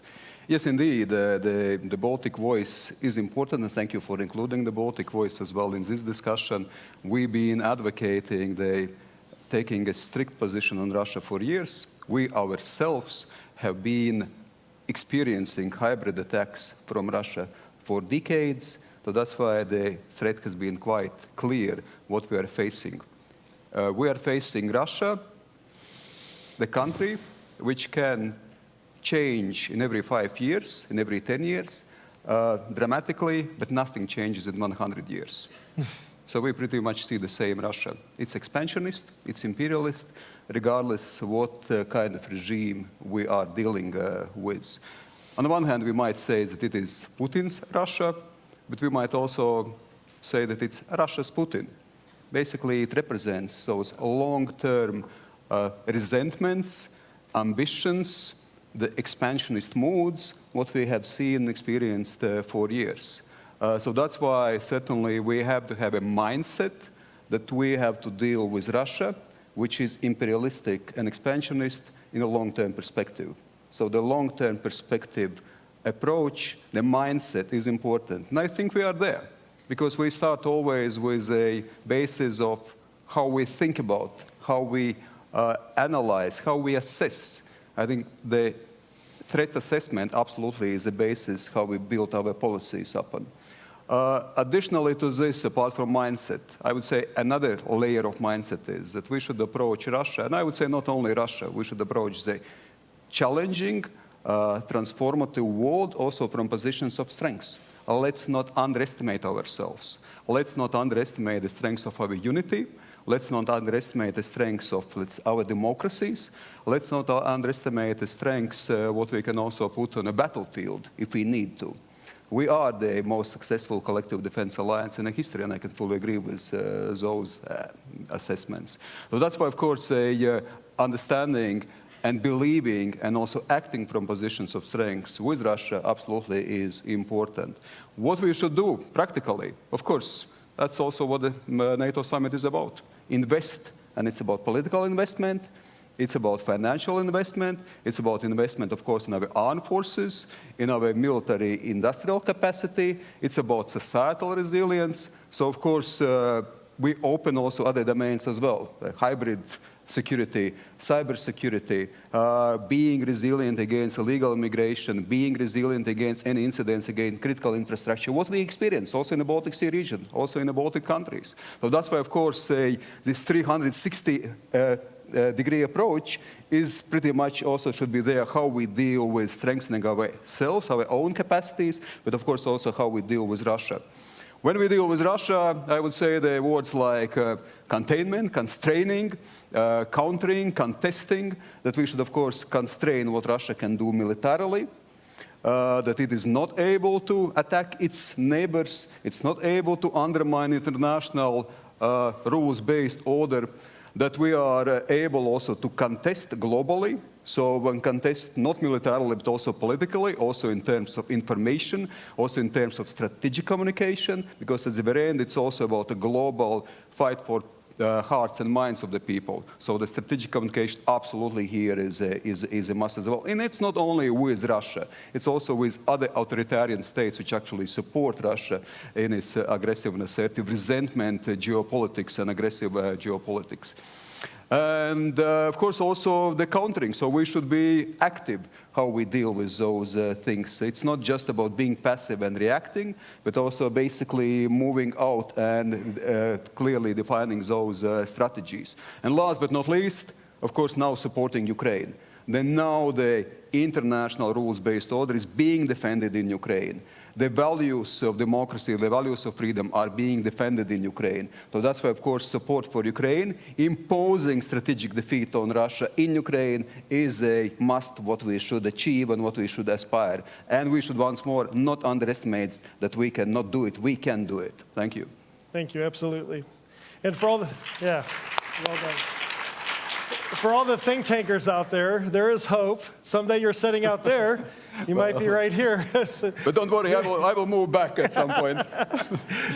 General Hodges, you bring a unique perspective to this debate.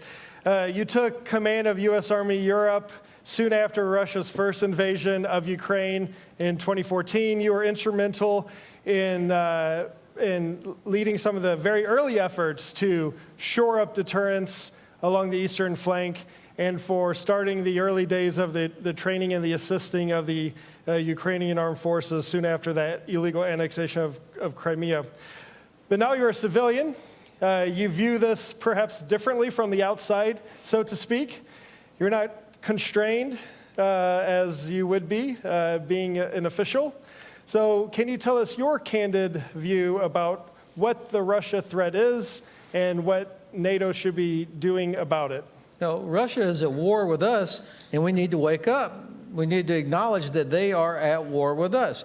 It may not be T-72s or Sukhois that are striking NATO countries, but they are absolutely at war. The GPS jamming, the sabotage, the interference in our elections, complete disregard for international law, selling oil on unseaworthy, unsafe, unregistered ships that they sell to India and China, which gives them money to keep buying ammunition and drones from North Korea and Iran that then they use to kill innocent Ukrainians. They are absolutely at war with us, but yet somehow we have a lot of people, including in this city, that are like, oh, you know, Russia, it's a great power. It would be terrible if the regime collapsed and they might use a nuclear weapon. And so our policy towards Russia seems to be avoid escalation, when the policy should be defeat Russia, help Ukraine, defeat Russia, knock them back. And that does not require one single American soldier, British soldier, Latvian soldier, not one, but it does require the political will of my president, all the other heads of state and government of the alliance to say this is not about helping Ukraine. Our policy should be protecting our strategic interests, which is to defeat Russia, make them live within their own borders. Otherwise, it's absolutely, we're going to have a continuation, exactly what the minister said, 3 years from now, we'll think we'll have a peace. They know that we'll lose interest, and we'll be back at it. Absolutely.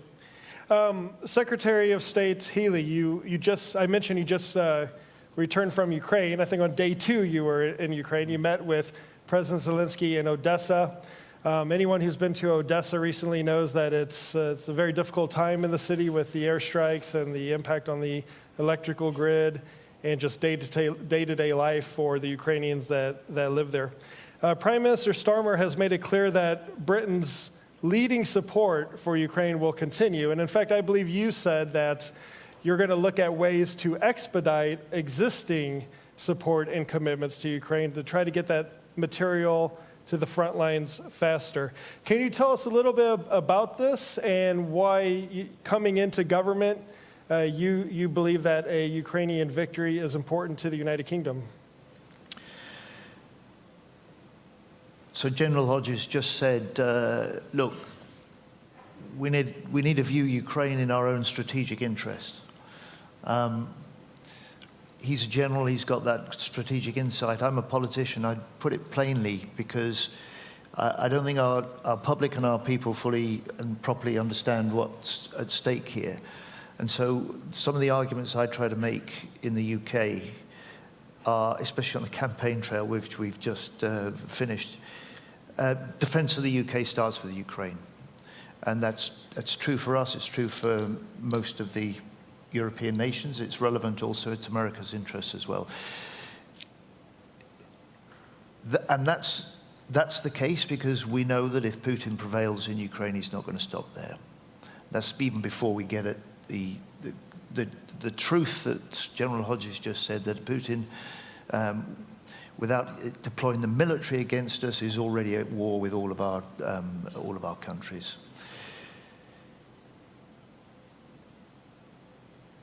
There's a wider importance as well, because if Russia does prevail, then it says to other big countries around the world, you've got the scope too to try and redraw international boundaries by force, which reinforces the instability and the danger to us all. So fundamentally, that's a public argument we need to make more forcefully. Certainly in my country, that may be true in other parts of the alliance as well. So for a UK perspective, we've been bipartisan from the start. It was just 5 weeks before Putin launched his full-scale invasion of Ukraine that David Lammy, now Foreign Secretary of the UK, and I together went to Kyiv. And we were discussing the risk then of the threat of the invasion. And we told them then, if Putin invades, the UK will stand united with Ukraine. And I'm proud that that's the case in my country. I'm proud of our government, the previous government, not ours now, and the leadership that you've mentioned on Ukraine. And Keir Starmer and I are dedicated to developing that. So that's one of the reasons that I wanted to be out in Ukraine at the first opportunity, having been appointed.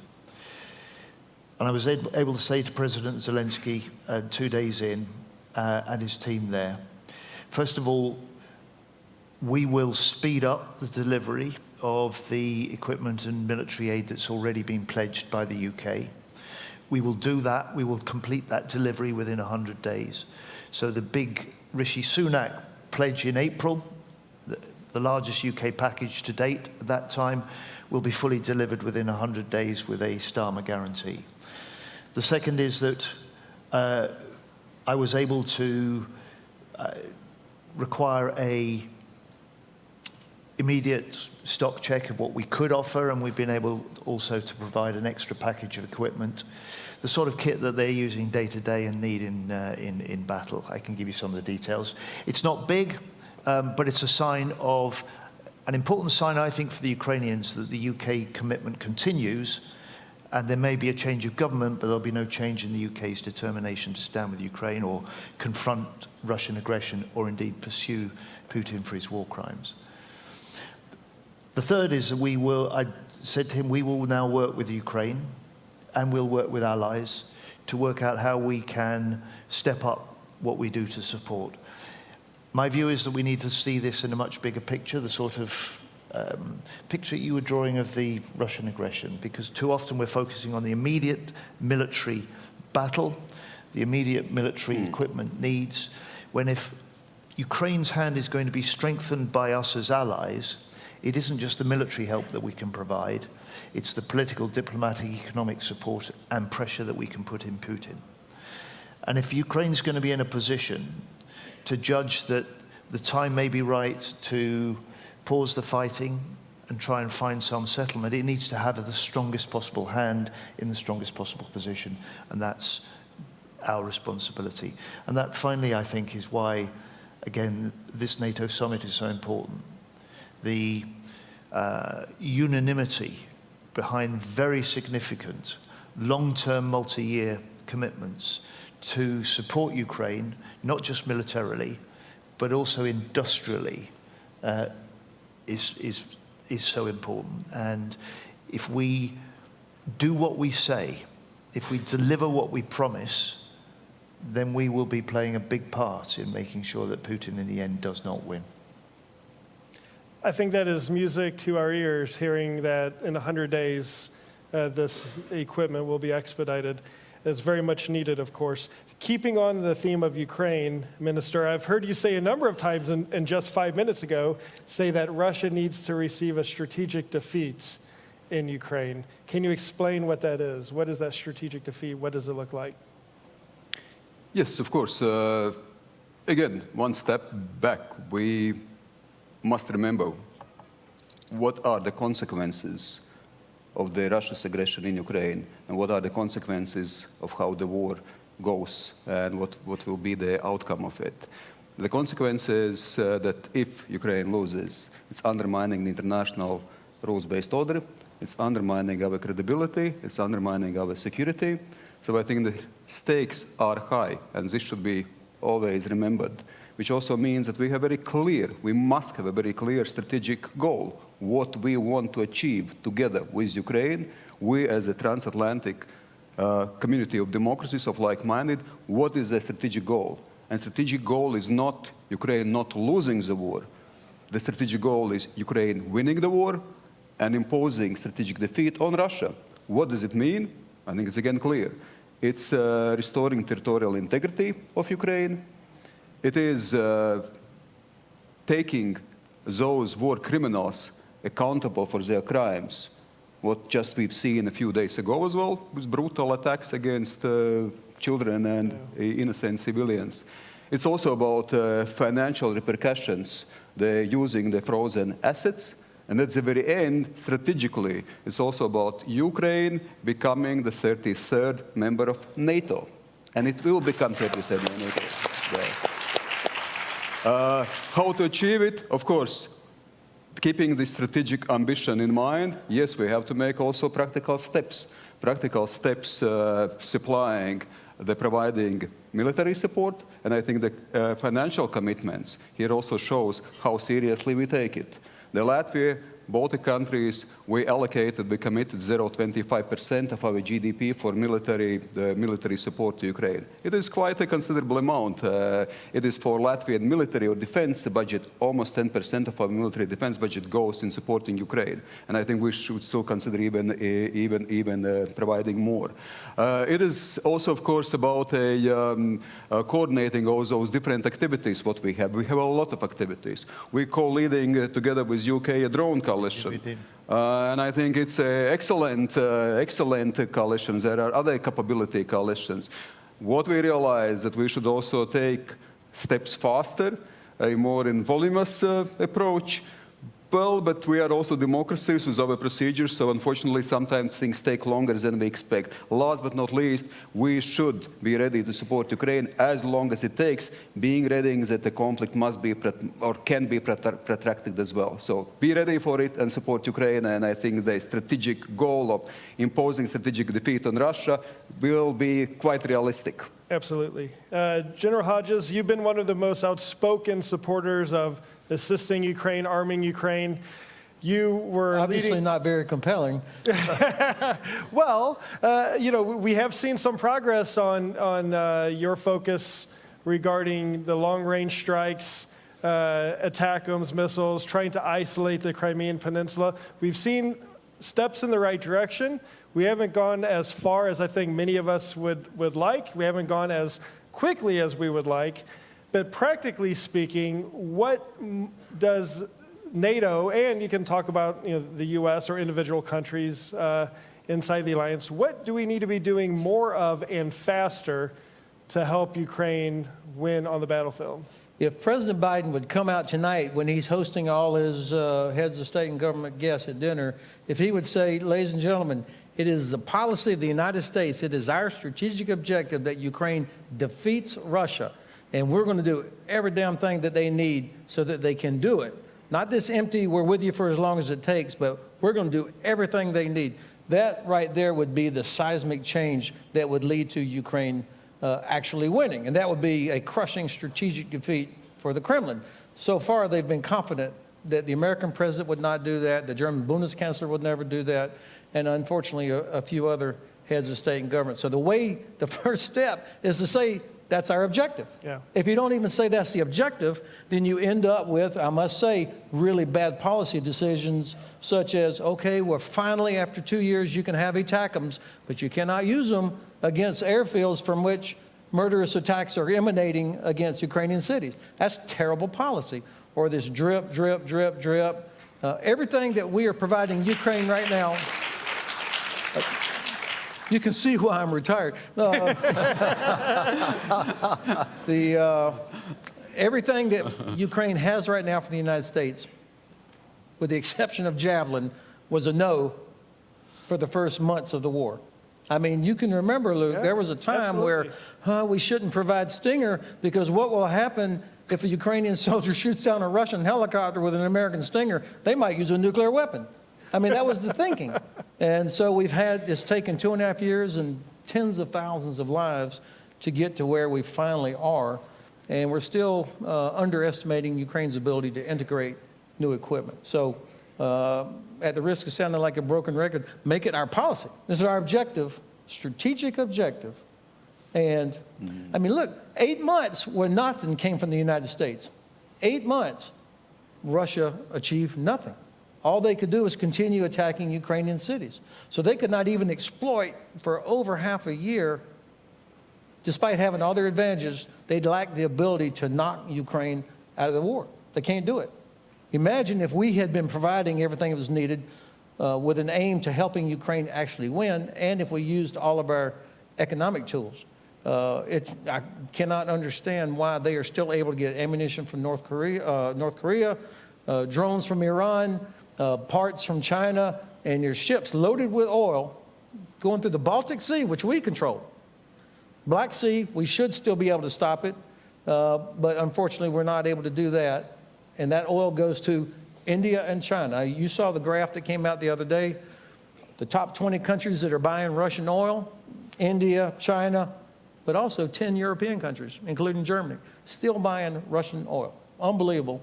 And that money is what pays for that Kinzhal missile that slammed into that children's hospital. So we're not serious. We have to declare that we want Ukraine to win because it's in our interest. Yeah.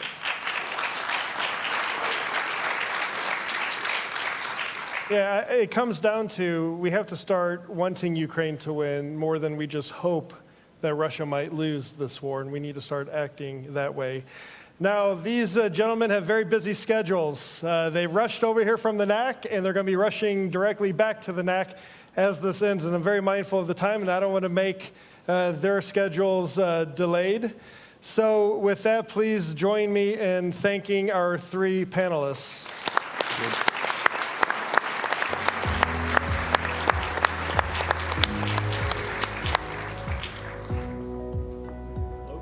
Ministers, thank you very much. I must say that this perhaps was one of my favorite sessions because it was a very clear-eyed assessment of the threat from Russia, also an assessment of the long-term nature of the threat. And of course, we could count on General Ben Hodges to give us very specific ideas of how to deal with this threat. Right now, if you are watching us online, stay tuned for a couple interviews with NATO veterans, as well as a conversation with Senator Roger Wicker. And for those of you here, please join us for well-deserved coffee break. See you back here in half an hour. See ya.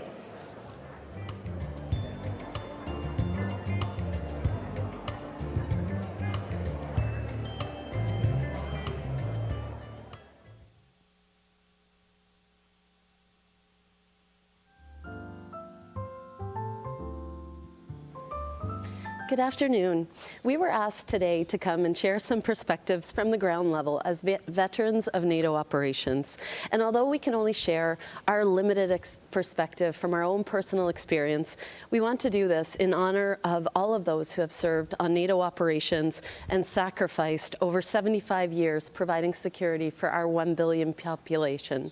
My name is Lieutenant Colonel Melanie Lake. I'm a combat engineering officer in the Canadian Armed Forces. I had the privilege of serving 3 tours in Afghanistan with NATO's International Security Assistance Force, and most recently commanded Canada's training mission in Ukraine, Operation Unifier, just prior to the full-scale invasion. I currently work with Canada's Ambassador for Women, Peace and Security, and I'm really honored to be here today with my distinguished colleague, Mario. Mario, can you introduce yourself? Sure, thank you. My name is Mario Marquez. I'm a retired Marine Sergeant Major with 31 years of service. I first entered the Marine Corps at the end of the Cold War, so 1989. And I served all the way to the end of December of 2020 when I retired, and I stayed here in the Washington, D.C. area.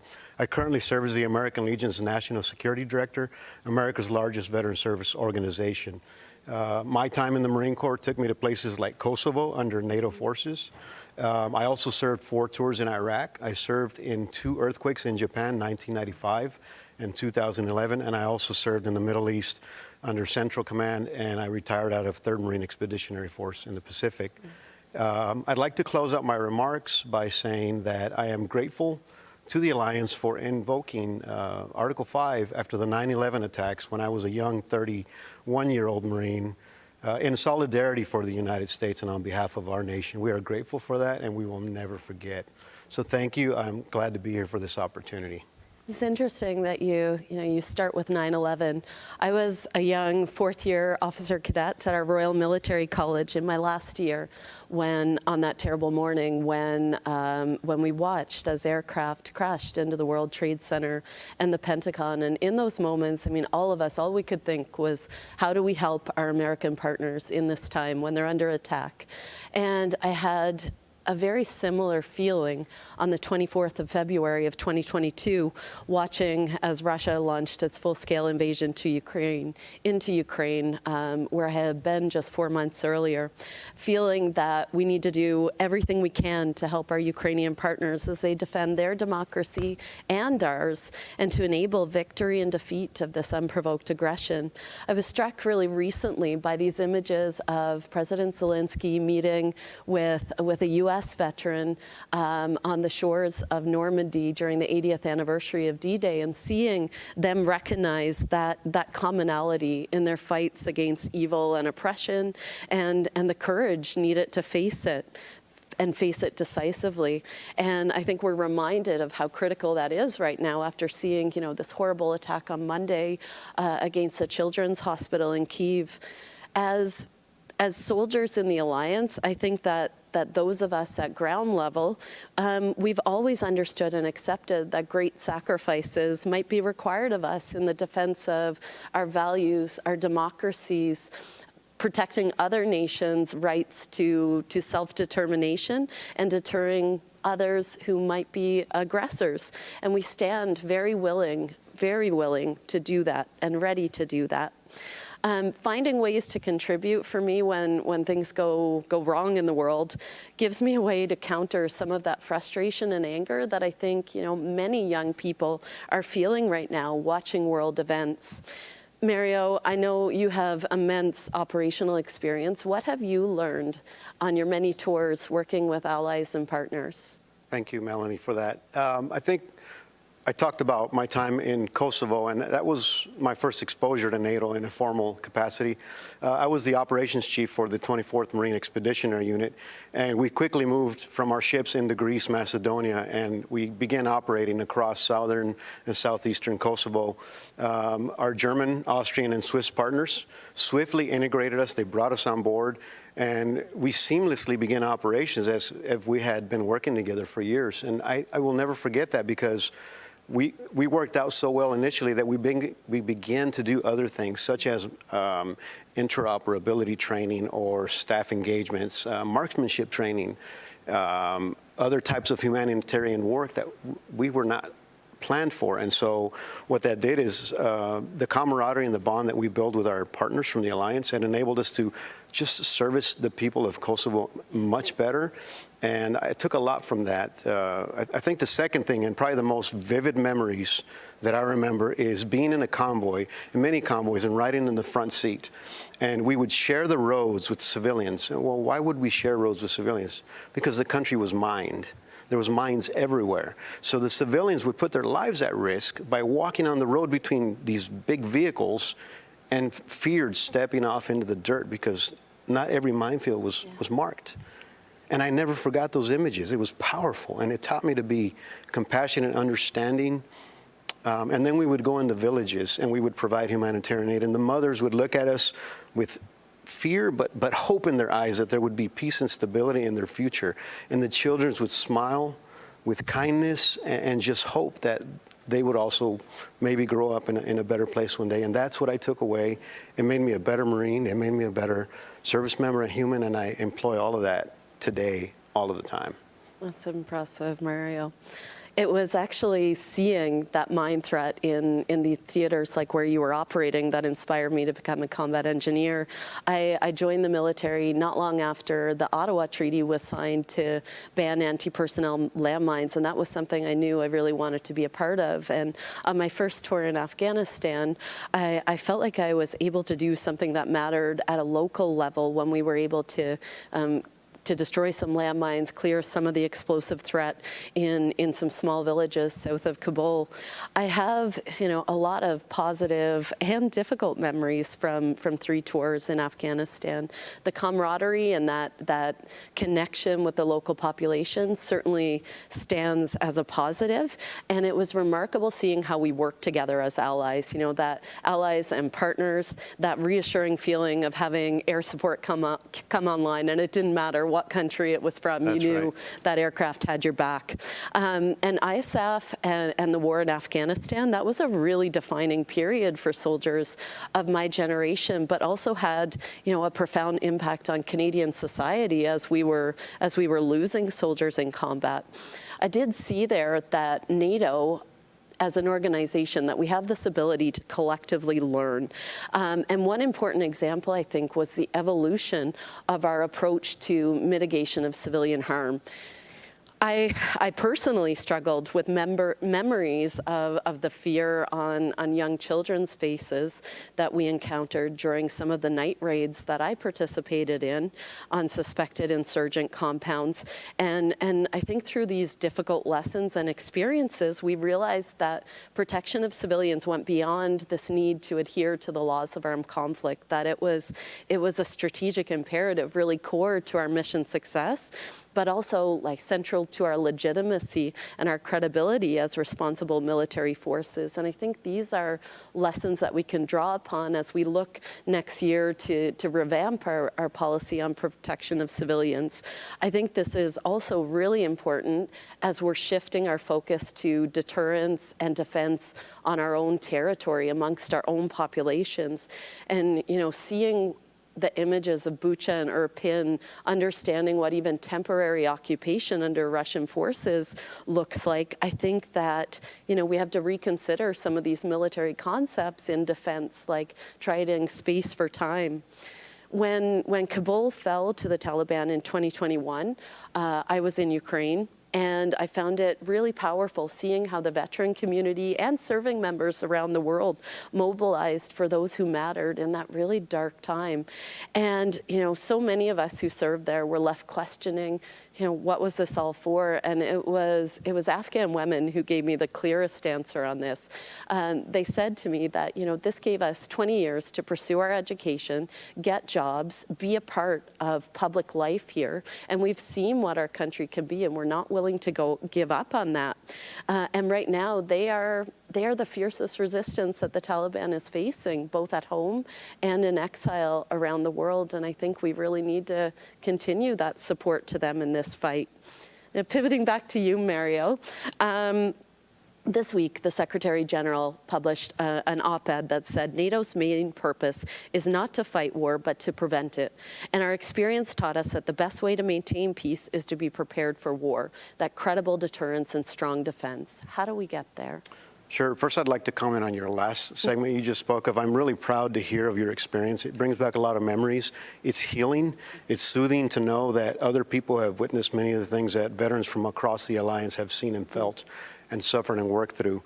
To answer your question, for me, I've heard a lot of fantastic briefs, not only during the summit and the forum, but throughout. And I think it's important to discuss all those things. They are all matters of urgency. But my advice and my recommendation to every leader that is listening today, both partner nations and the alliance, is to invest in your non-commissioned officer corps. Because without that mid-level leadership who is competent, able to make tough decisions in a decentralized manner, carry out commander's intent, whether it's in humanitarian missions or combat, those are the critical aspects of any successful military organization or alliance. You will never achieve your full aim without a competent non-commissioned officer corps. I couldn't agree with you more. A big part of the training we were doing in Ukraine was focused on the professionalization of the NCO Corps, and that was, you know, to them, that was a really important part of their journey of their reforms towards NATO interoperability. And I think, I mean, those senior NCOs have showed us without a doubt the value of that on the battlefield. From Canada's experience, as we stood up our Enhanced Forward Presence Battle Group in Latvia, which is now growing to brigade with 14 countries all working together, we're working through many of the complexities that come with interoperability. I mean, there's a lot of challenging technical aspects, like how do you get your radios to talk? How do you work through language barriers? How do you get your resupply? How do you resupply each other when you have all different systems? But, you know, we're doing a lot of work on this right now, figuring out how we really work together effectively and getting through those challenges so that we can work together effectively in crisis.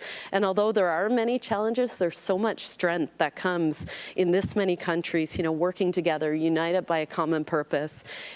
It was a young Master Corporal on my training mission in Ukraine when we were training the 4th Rapid Reaction Brigade, he had just arrived, and we were training, and he said to me, "Ma'am, I would go to war with these soldiers tomorrow." And I looked around, and all of our soldiers were wearing Ukrainian flags on their arms. All the Ukrainians had Canadian flags. And it struck me that, you know, the foundations of interoperability, they truly start at that most basic level with human relationships, friendships, bonds, and that understanding that comes from working side by side. One final note on this, I think that, you know, another lesson from Ukraine is around civil society and citizens, how they're integrated with their military. And I think there's a ton that we can learn around civil-military cooperation in total defense from Ukraine to strengthen our own resilience.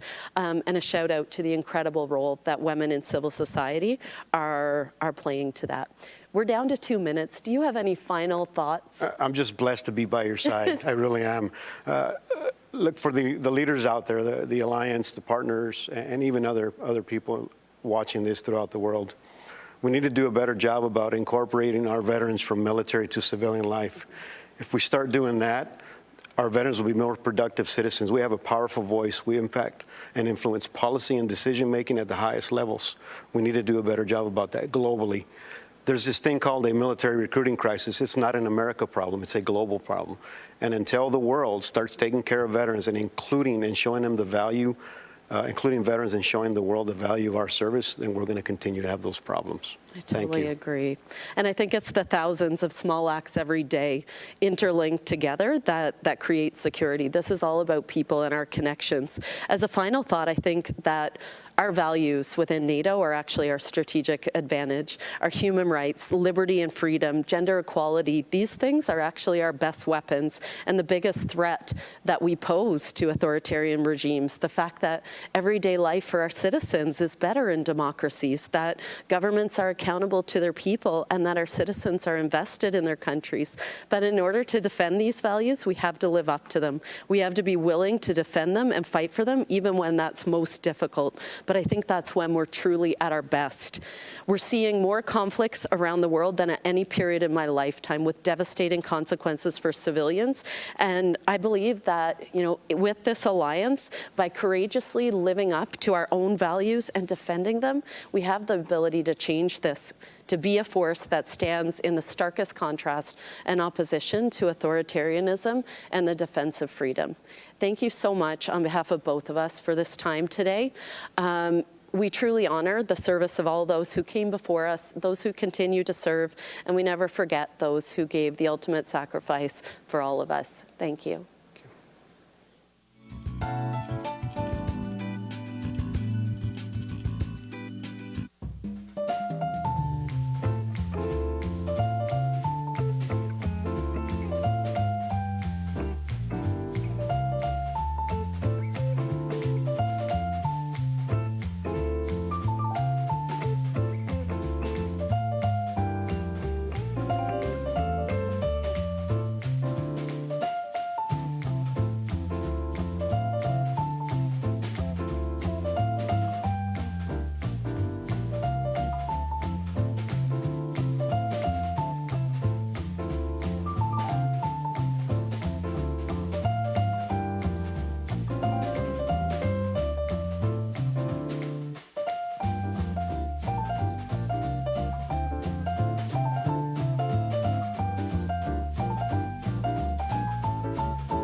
Welcome to the NATO Public Forum. I'm John Walters, President and CEO of Hudson Institute. I am very pleased to be joined by United States Senator Roger Wicker of Mississippi.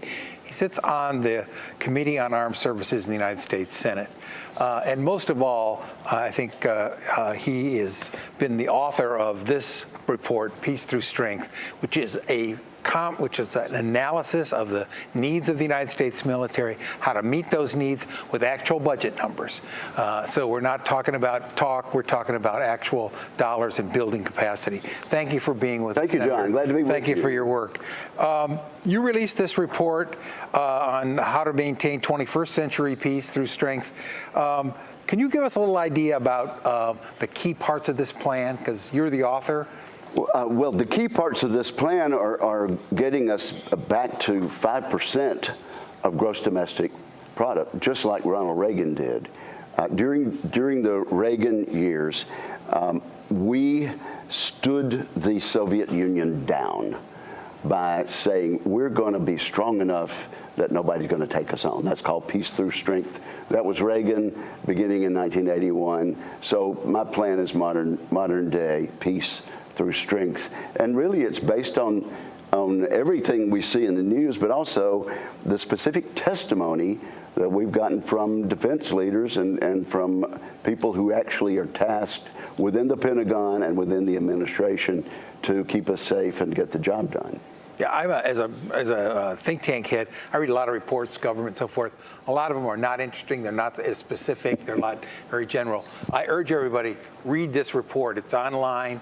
It gives you detailed analysis of weaknesses and how to fix them, which is most important. Thank you very much. Well, we did put a lot into it, and I have to credit my staff for working through the minutia. But these are specific plans to build our Navy up where it should be, to rebuild our shrinking Air Force, and also to get us where we need to be on our munitions. There's so much that needs to be done, and of course this interview is taking place in connection with the NATO Public Forum, so we need to work with our allies and the great alliance we've had. What do you see as the biggest shortfalls, and where do we need to make up deficits? The nice thing about the report, I think, is also it does near-term needs and threats and building a base for longer term. Well, the principal shortfalls are in the Indo-Pacific, but also this report asks us to recognize, and excuse me for my voice, that we are facing an axis of aggression between Russia, China, North Korea, and Iran. And in regard to what we are being challenged by, what's going on in Ukraine, for example, it's Russia on the attack, but there's no question Iran is helping. North Korea is even sending assistance to Russia. And certainly, Xi Jinping is doing everything he can to keep the West tied down in Ukraine so he can continue to build up in the Indo-Pacific. This NATO summit is on the backdrop of burden sharing discussions, burden sharing and what allies actually owe each other and how they work as allies and not as dependents or protectorates. And that's a big debate in the United States. You've been a part of that debate. Can you say a little bit about how you think, where we stand? Are we making progress on burden sharing? How do we deal with this? Given the threat environment, it becomes more critical. It is absolutely important, essential that our NATO allies keep their promise that they made several years ago at a NATO conference that each country would spend at least 2% of their gross domestic product on national defense. Now, at first there were only a handful, really single digits of all the NATO members, and that was indeed troubling.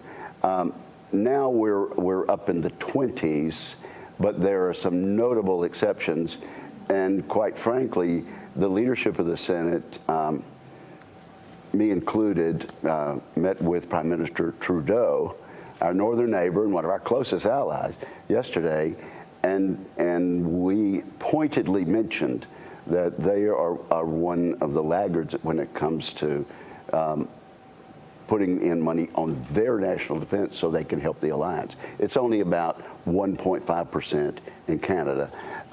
I can report to you that Prime Minister Trudeau said that they were going to unveil a plan later on this week, and perhaps it will come Thursday, Friday, but before the end of the week, to get Canada to 2% of GDP by the end, within a decade.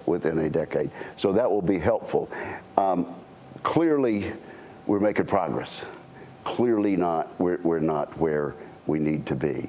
But it is, I would have to say, the strong rhetoric, perhaps hyperbole, on the part of President Trump during his term of office and during the course of this election has been a wake-up call for our NATO allies. And so they're headed in the right direction. A lot more needs to be done. And since the context here and allows speaking to the American people as never before, and a reminder, what is the importance of NATO as you see it? You have to look at the appropriations for the U.S. military. You have to work with our allies, but you see the overall threat situation. When you look at that, how do you tell your constituents what the importance of NATO is? Well, the question is, who will lead the world in the rest of the 21st century?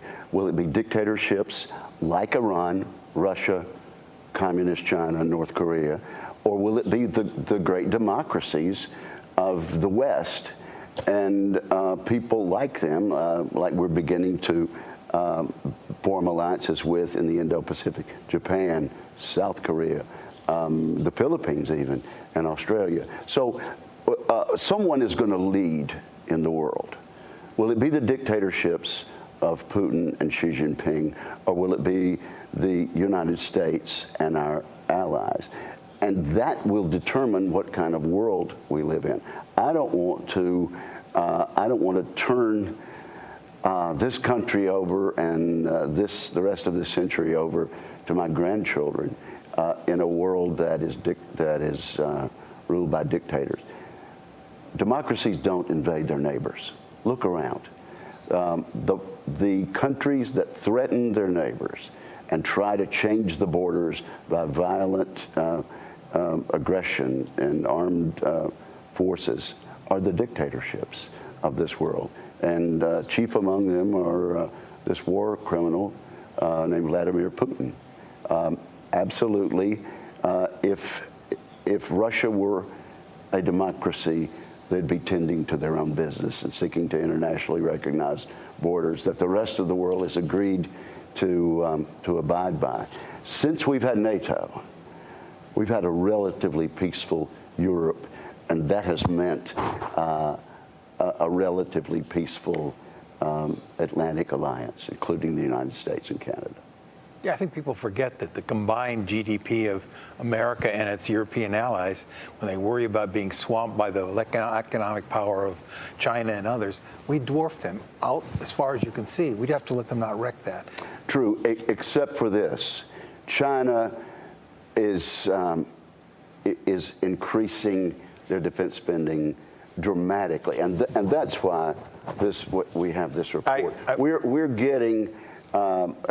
are being overtaken by the dictatorships of this world. They don't have to spend money on school lunches, on social spending, on retirement programs, and we need to be absolutely mindful of what the witnesses in this year, last year, and the year before have told us, and they tell us this is the most dangerous era that we have faced in half a century or more.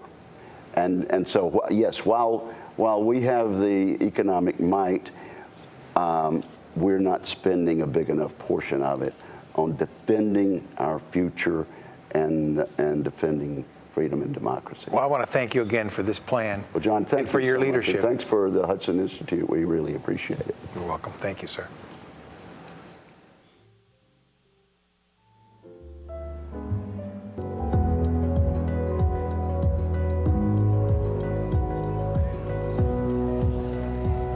I hope that you all enjoyed a quick coffee break. I feel like people are still trickling back in.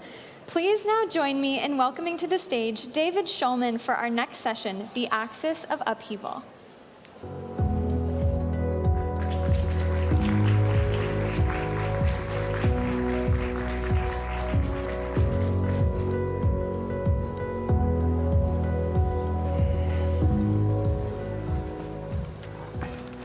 Okay, well, welcome back, everyone. Welcome to our panel on the axis of upheaval.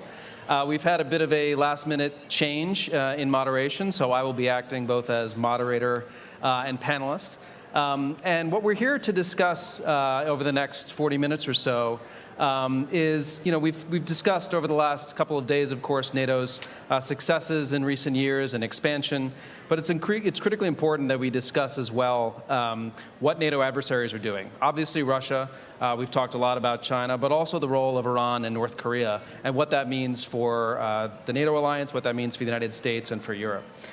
Just as Russia's invasion of Ukraine has revitalized cooperation and cohesion among the NATO allies, it's also spurred a lot more cohesion among Russia and its backers.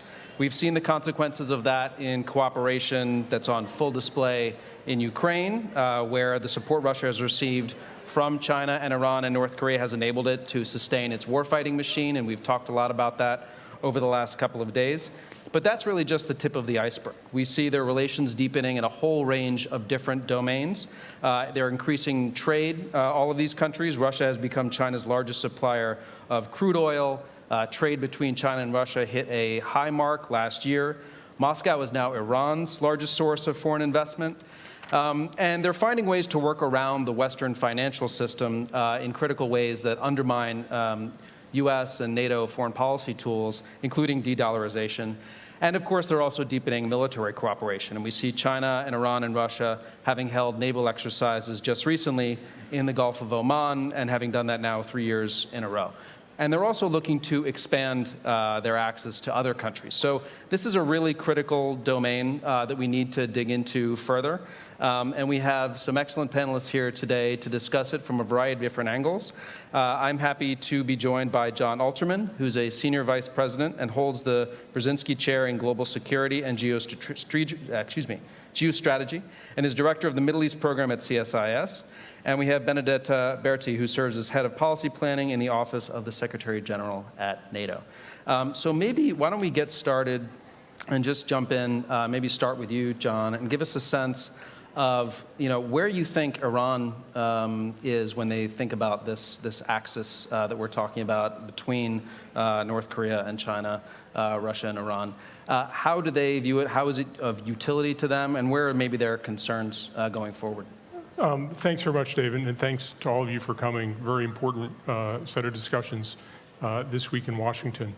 It seems to me that Iran feels very isolated in the world and looks and talks about how much it shares in common with Russia and China. And one of the principal things it shares in common is it hates that countries aligned with the United States have non-kinetic means of coercion.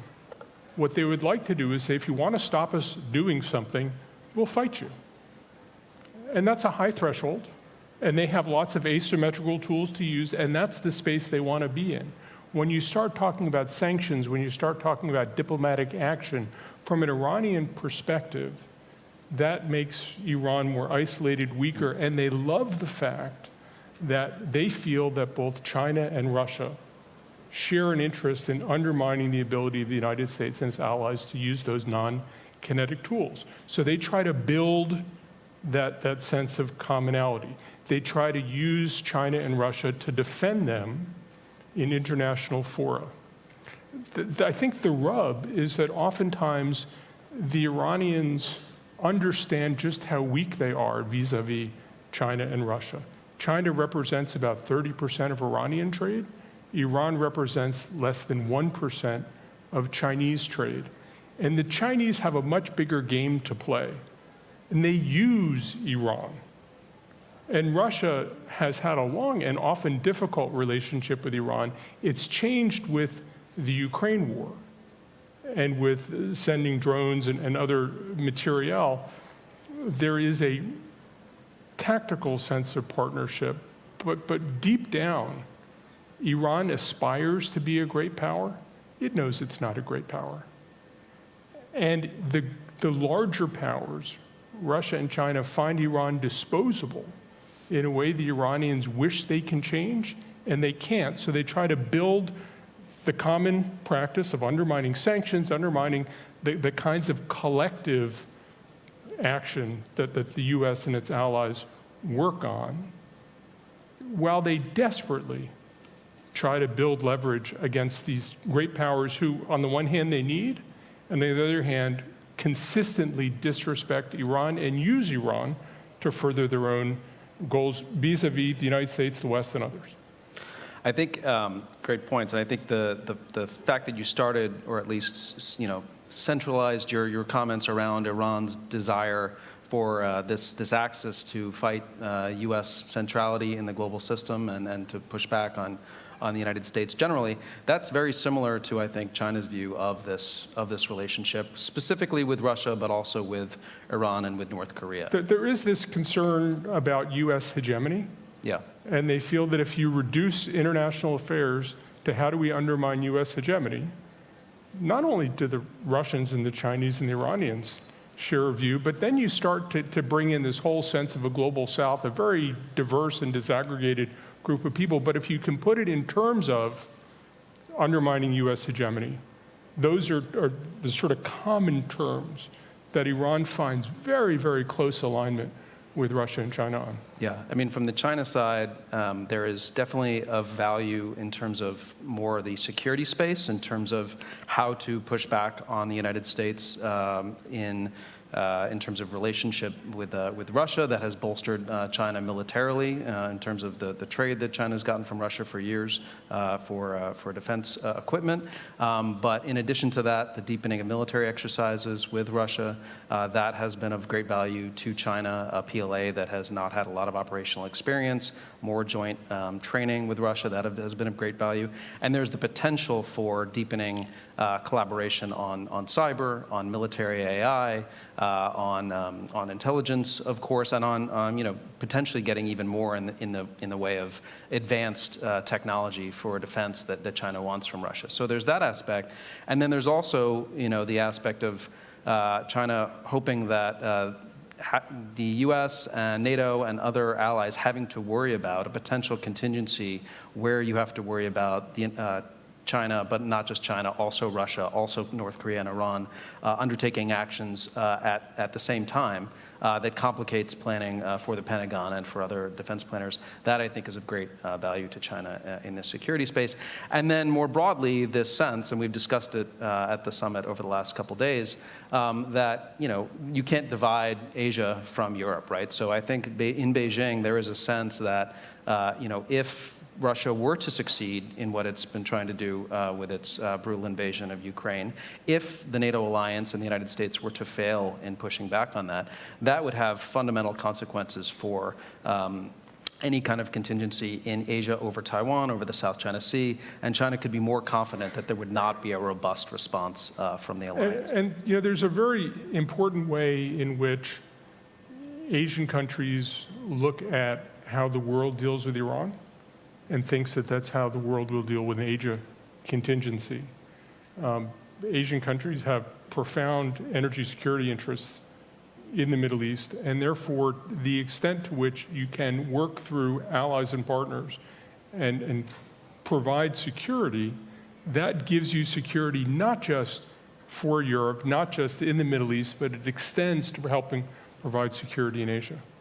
Benedetta, I want to come to you. So how does, from your perspective, NATO, the alliance, the members, view this emerging axis in terms of the interests and how it affects the NATO alliance itself? Yeah, well, I would probably agree with a lot of the points that have already been made, but maybe just to start framing the discussion, I think in the 2022 strategic concept, so a couple of years ago, NATO already recognized what it defined as the growing strategic alignment between the People's Republic of China and the Russian Federation.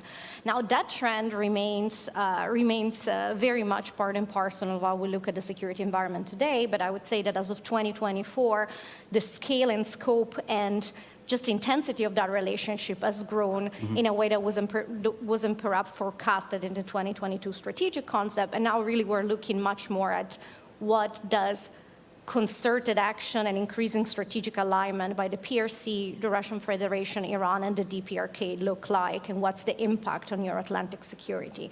To make a long story short, I think you need to look no further than Ukraine to see how this all crystallizes and comes together.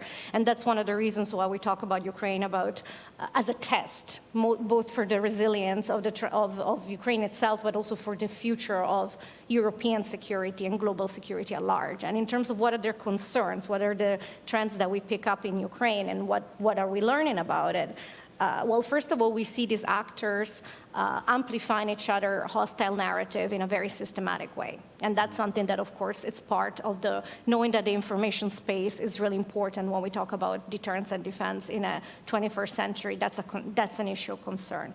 Another issue of concern is that, of course, we see these four actors working together to try to minimize the impact of our foreign policy tools. For example, to hold Russia accountable and to try to constrain its war machine, including by circumventing sanctions. So that's, of course, a very significant issue of concern, especially today, where we know that the PRC is the largest enabler of Russia's war of aggression against Ukraine today, and really key to how the Russian Federation is reconstituted, its military instrument of power, and why that's working out at a faster pace than anticipated. So that reciprocal enablement is, of course, a very strong issue of concern. That goes also with, that's not just an issue between the PRC and Russia itself. We also see, as was mentioned, the Iranians supporting the Russian Federation through drone technology, but Iran gets something in return. And the same is true for the DPRK. Just as important, I think I would highlight the trend of authoritarian learning, mutual learning. And I think you have to look no further than the recent example from the Iranian strikes against Israel, in which they use a large combined swarm of drones and missiles in a way that very much resembles what the Russians are doing in the Ukrainian theater. So these two theaters operationally are more and more linked, and that's a cause for concern. The more these actors learn from each other, the more, of course, we have to be concerned.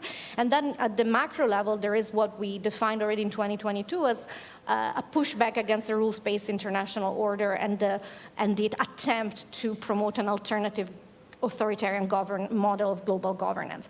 So all of this together, I think, are just one of the many reasons why what's happening in Ukraine and the stakes are so incredibly high.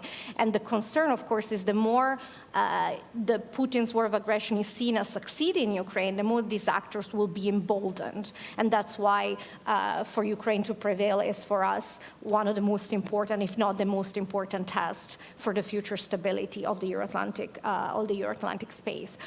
In terms of what we're learning, I will say very much agree with you in terms of this highlights the interconnectedness between the different theaters and the fact that we might wish to separate, but our adversary are not going to play that game, and they're rather driven by opportunism or strategic logic. They're going to try to create strategic dilemmas simultaneously for us, and we need to prepare for that. Maybe 30 seconds just to say that since you asked me to highlight the concerns, I did that. But I also want to say that these actors working together are, yes, a reason for concern, and yes, their strategic intent and actions are growingly convergent, but they do not have anything that resembles the type of alliance that we have with NATO. In terms of institutional, in terms of force structure, in terms of military might, economic heft.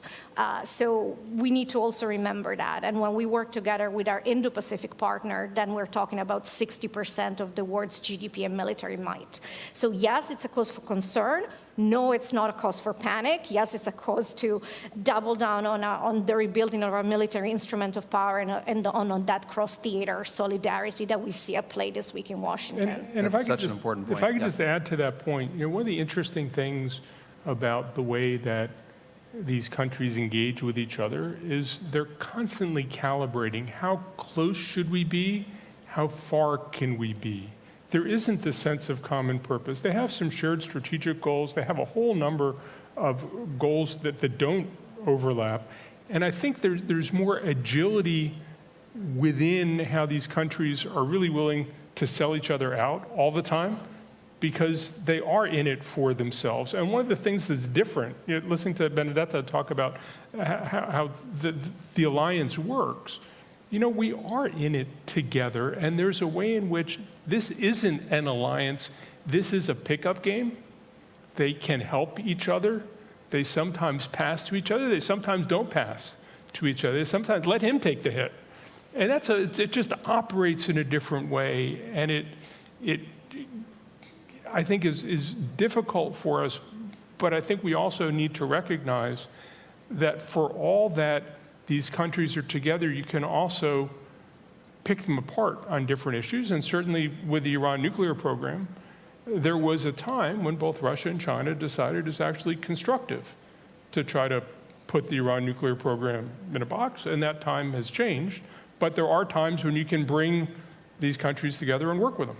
I agree with that. I think I want to make clear, though, from at least my perspective of where China sees this axis, and especially the Russia relationship, that while it may be, at some level a marriage of convenience and based upon alignment of interests that are potentially temporary, there is such a deep and I think abiding level of congruence on how they're looking at what they're trying to achieve, not only in light of undermining the United States and undermining kind of NATO.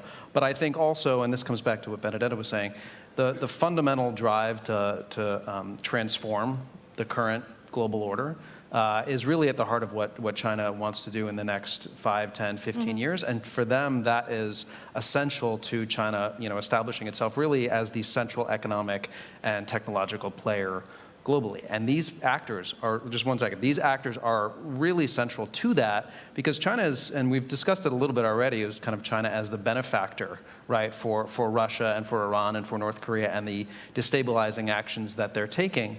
China's playing a kind of a neat trick now where they are supporting these different actors as basically agents of war and chaos and upheaval. And then, a day later, coming out and saying, okay, now we're going to play the role of being the peacemaker. We're going to play the role of being the stabilizer. We're going to propose a 12-point peace plan for this conflict that we have helped to create by continuing to support Putin's war machine. And then beyond that, also proposing, okay, now we have ideas for a common future of shared destiny for mankind, the Global Security Initiative, the Global Development Initiative, the Global Civilization Initiative, these grand ideas, which are ideological at their root, that are meant to fundamentally transform the order and put China at the center of it. And it's not really possible without partnership from these other destabilizing actors that can make everyone stand back and say, oh, this order is unstable, it's not working anymore, and the United States can't do what it used to be able to do in terms of preserving the peace. And it seems to me that fundamental to the Chinese notion of world order is world order is predicated on bilateral relationships between states, where China is stronger than every bilateral partner except for the United States. And as they look at a map of the world, that's a nice way to be. I think it is important not to underestimate how much distrust is between the Chinese and the Russians, how much disdain the Chinese have for the Russians. I've had some really interesting conversations with some Chinese about, the Russians are drunk and they don't work hard and they're not serious and the place is falling apart. I mean, the Chinese are happy to jump all over how inept the Russians are. The Russians are useful, but let the Russians take a hit from having a confrontation with the West. The Chinese will trade, the Chinese will build win-win solutions, they'll build these big international conferences, right? Let the Russians do the aggression part. And ultimately, I think as there's a huge power disparity between the Chinese and the Iranians, there's a huge power disparity between the Chinese and the Russians. And I would bet the Chinese don't lose a single opportunity to remind the Russians, and the Russians don't go a single day wishing they didn't have more leverage against the Chinese, desperate for leverage against the Chinese, and knowing the Chinese would sell them down the river in a New York minute if it became convenient. If I may, I would just point out that over the last year or so, compared to, let's say, the Vilnius summit, where we had a similar discussion about where we were in terms of the relationship between the PRC and the Russian Federation, things have changed, and they've changed quite substantially, and there is now a path dependency. The level of PRC support for Russia's war machine to enable and energize and allow to reconstitute its defense and technological industrial base is now the most critical enabler. And that is really important to underline. So it is really, we may have very intellectual discussion about whether we want to call this a marriage of convenience, a strategic alignment. The reality is today Russia is able to fight its war in Ukraine and reconstitute its military instrument of power at the speed and scale it can because of the provision of dual-use goods from China. And I think that's an important point that we are discussing this week. And one of the issues that you will hear leaders discuss is exactly what should be our response. Is it reasonable to have a country that on the one hand wants to trade, wants to be treated like a normal and respected member of the international order, and on the other hand, it is their financing the largest full-scale war of aggression, illegal war of aggression that we've seen in generations. And perhaps there has to be some type of signaling that it's difficult to have your cake and eat it, and consequences must come to You went exactly to where I wanted to go, which is this notion of forcing China to choose, as the Secretary General and others have said, because China is different in many ways, but in this particular way, different from the other three countries that we're talking about in the sense that they do want to portray themselves as a force for stability and peace, as a responsible player, and they do want to be able to continue to have productive relations with Europe and with developed countries for economic reasons and for other reasons, unlike, arguably, but correct me if I'm wrong, Iran and Russia and North Korea, which are quite content to kind of be, accept that there's not going to be any deep integration with the West or benefit from engagement with the Europeans. And the question, I think, is, can China get away with that? Will there be costs to China trying to have it both ways? The last Iranian reformist president, Mohammad Khatami, had this big idea of the dialogue of civilizations. And there was a big Iranian idea that, in many ways, maybe planted some of the seeds of some of the Chinese global initiatives and all these things. You now have a new reformist president in Iran. I don't think the reformist president in Iran has any power to make the kinds of changes the rest of the world cares about. But might there be language coming out of Iran that would try to imitate that, to move into some of that space of let's just talk about this, while acting in deeply malign ways. Yeah. But I think we might see Iran pick up some of the language as part of its recent political impact. Whether that matters either for China or for Iran, I don't know. I don't know if you think that any of these global Chinese initiatives are meaningful at all, either practically or even in terms of information, whether anybody takes them seriously. I think people do and should take them seriously, even if they are, kind of fluff language that you have to kind of dig into if you want to try to get to, okay, what is the meat of this? What does this mean? Understanding how these kinds of phrases and these kinds of initiatives, including the Belt and Road Initiative, have shaped China's grand strategy and foreign policy approach, especially in developing countries, over the last 10 years. I think we make a mistake if we dismiss them as meaningless, because I think China is now, in the way that it has for years referenced the Belt and Road Initiative in most of its engagements with countries across the developing world as well as in the developed world, it's now referencing the Global Security Initiative and the Global Development Initiative, et cetera. And it also underscores the fact that what China is trying to achieve here is ideological, right? I mean, it is a transformation of the order to one that is, China at the center, not U.S. led. But inherent in that is what China puts forward in these initiatives, which is, no focus on individual rights, of course, or democracy, a focus on sovereignty, which of course we know that China itself violates by its support for Russia. But, all these other principles that are baked into a notion that is, countries such as Europe and the United States should not be lecturing other countries on how they run their own systems.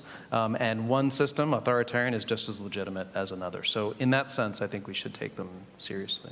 And certainly there's enthusiasm in the Middle East, not only in Iran, but in the Gulf and Egypt and elsewhere about Belt and Road and what it means for them. And you know, I think it's important as we think about the alliance that there isn't a Western strategic vision that's attractive either to people in Iran or even throughout the region. And certainly the Gaza war has created even more fissures between the region and for countries like Iran that say we're part of the resistance to what's happening in Gaza. It gets them support throughout the developing world.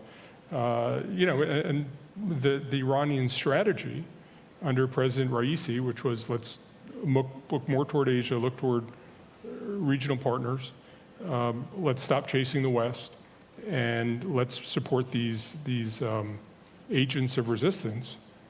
That strategy from an Iranian strategic perspective, I think most Iranians think it's worked really well. Mm-hmm. And the Western alliance hasn't come up with a way to undermine it. Yeah.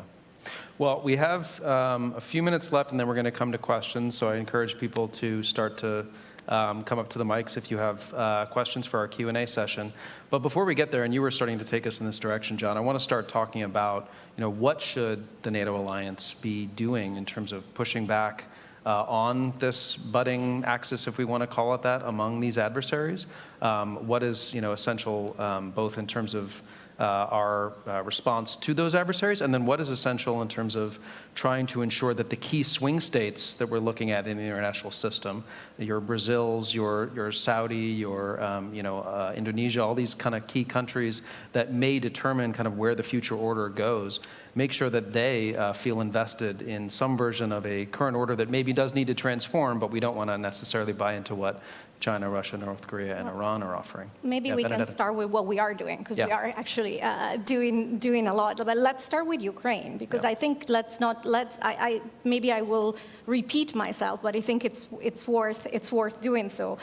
Right now, Ukraine is the test case. It is the laboratory for authoritarian learning, authoritarian cooperation, and the stakes there are incredibly high. That's why I go back to Ukraine. There are very different paths for our future. One is where Ukraine prevails as a sovereign, independent country and is vindicated in its fight for freedom.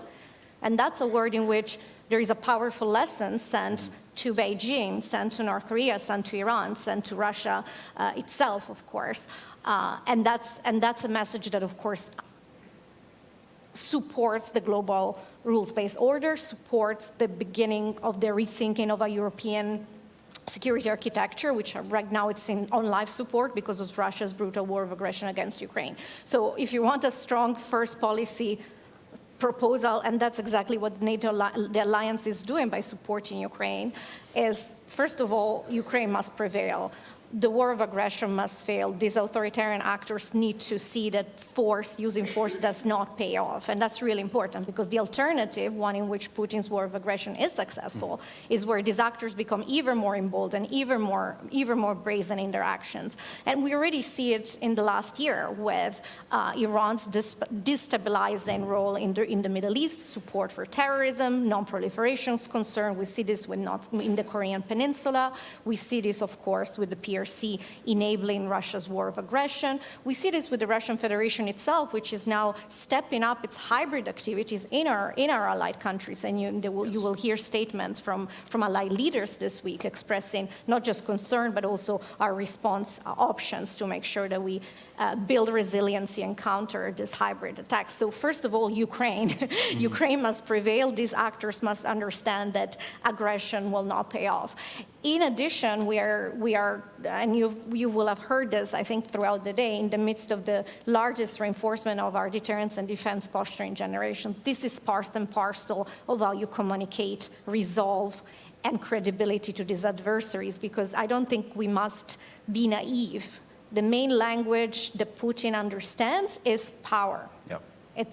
And we need to be, and that's why we have such a key task to rebuild and re-energize our defense industrial base and our military instruments of power.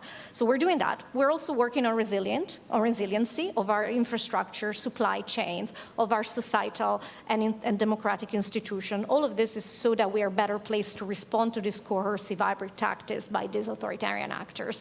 And we're doing that not alone. We're doing that as an alliance of 32, but we're doing that more and more with our partners. And it's not a coincidence that tomorrow there will be a session with our partners from the Indo-Pacific, Australia, Japan, the Republic of Korea, and New Zealand. Again, this is what transatlantic and Indo-Pacific solidarity looks like, not just in supporting Ukraine, but in pushing back against authoritarian aggression. And of course, we also have multiple partnerships in the rest of the world, working with countries that are interested in cooperating with us on issues like countering disinformation, countering hybrid threats. So there is a lot that we are doing. I'm looking forward to hearing what more we can do, but I think we always have to we have to start with recognizing that we recognize the reality, we're responding and adapting to it. And possibly, again, I'm going to be boring, but the most important thing we can do today is ensure Ukraine prevails as a sovereign independent country. That is the lesson that we want to send to Beijing, to Moscow, to Pyongyang, and to Tehran. I couldn't agree more. Thank you. Thanks. Absolutely agree. John, anything to add? I think there are any number of ways in which the actions of countries like Iran and North Korea threaten the interests of countries like Russia and China, and we can find ways to cooperate on what we can cooperate on to constrain the bad things that Iran is doing. For example, Red Sea security affects China in a pretty profound way because so much of Chinese trade passes through the Red Sea and through the Suez Canal. China cares a lot about Egypt, and China has a lot of investment in Egypt, and Suez Canal tolls, which are a huge source of revenue for the Egyptian government, are down 50% since the beginning of the year.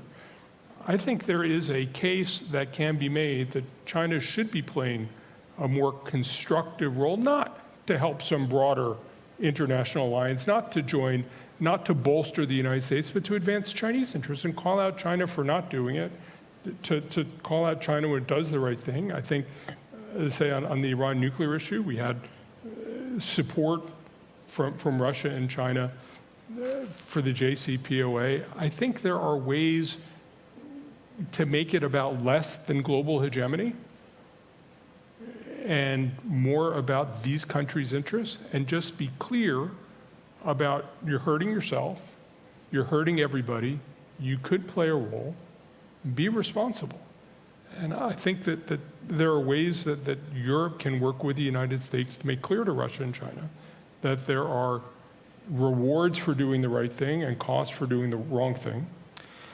And we should find ways to, again, you don't have to agree on everything, but there are some things, they're not in anybody's interest, or they're certainly not in Russia's interest, or certainly not in China's. When energy costs go up, that's good for Russia. It's really bad for China. Yeah, I would agree that, I think the fundamental way to approach this, at least when it relates to China, is not trying to create wedges between these countries, because I don't think that that's going to work, but to basically change China's calculus such that they start to understand that their interests are going to be better achieved not by aligning themselves with countries that start and lose wars. And I think that that they're not going to get to this position of centrality in the global system and be perceived as a responsible player by doing this. The problem at this moment, as we kind of have said already, is that China at this point is making these decisions in terms of its support for some of these countries and its position on things such as Iran's support for the Houthis, based, I think, more around what might hurt the United States and hurt NATO, not so much what might be not convenient for Chinese interests, such as shipping through the Red Sea, right? We can talk about the extent to which China actually put pressure on Iran, but I'm betting it was pretty minimal. So, that I think is the challenge, is that we're not necessarily framing this, as the Chinese would say, in Cold War terms. Mm-mm. It's China that is looking at the United States and is looking at NATO from through that lens, and how do we deal with things given that reality. Oh, we have a question. Great. Please share your name and your affiliation. Yes, hi, I'm Nick Locker from the Center for New American Security. Dave, I wanted to ask you a little bit about how China is viewing the deepening relationship between North Korea and Russia that we've been observing, really since the onset of the February 2022 invasion, with North Korea's military support for Russia's war against Ukraine, and then we did just see Vladimir Putin visit Pyongyang recently. So just I assume that this has some implications for China's outlook on the region more broadly, but I'd be curious to hear your thoughts on that. Thank you. Yeah, thank you. That's a great question. As you know, I mean, China has long-standing relationship with North Korea. North Korea's only formal treaty ally going back to 1961.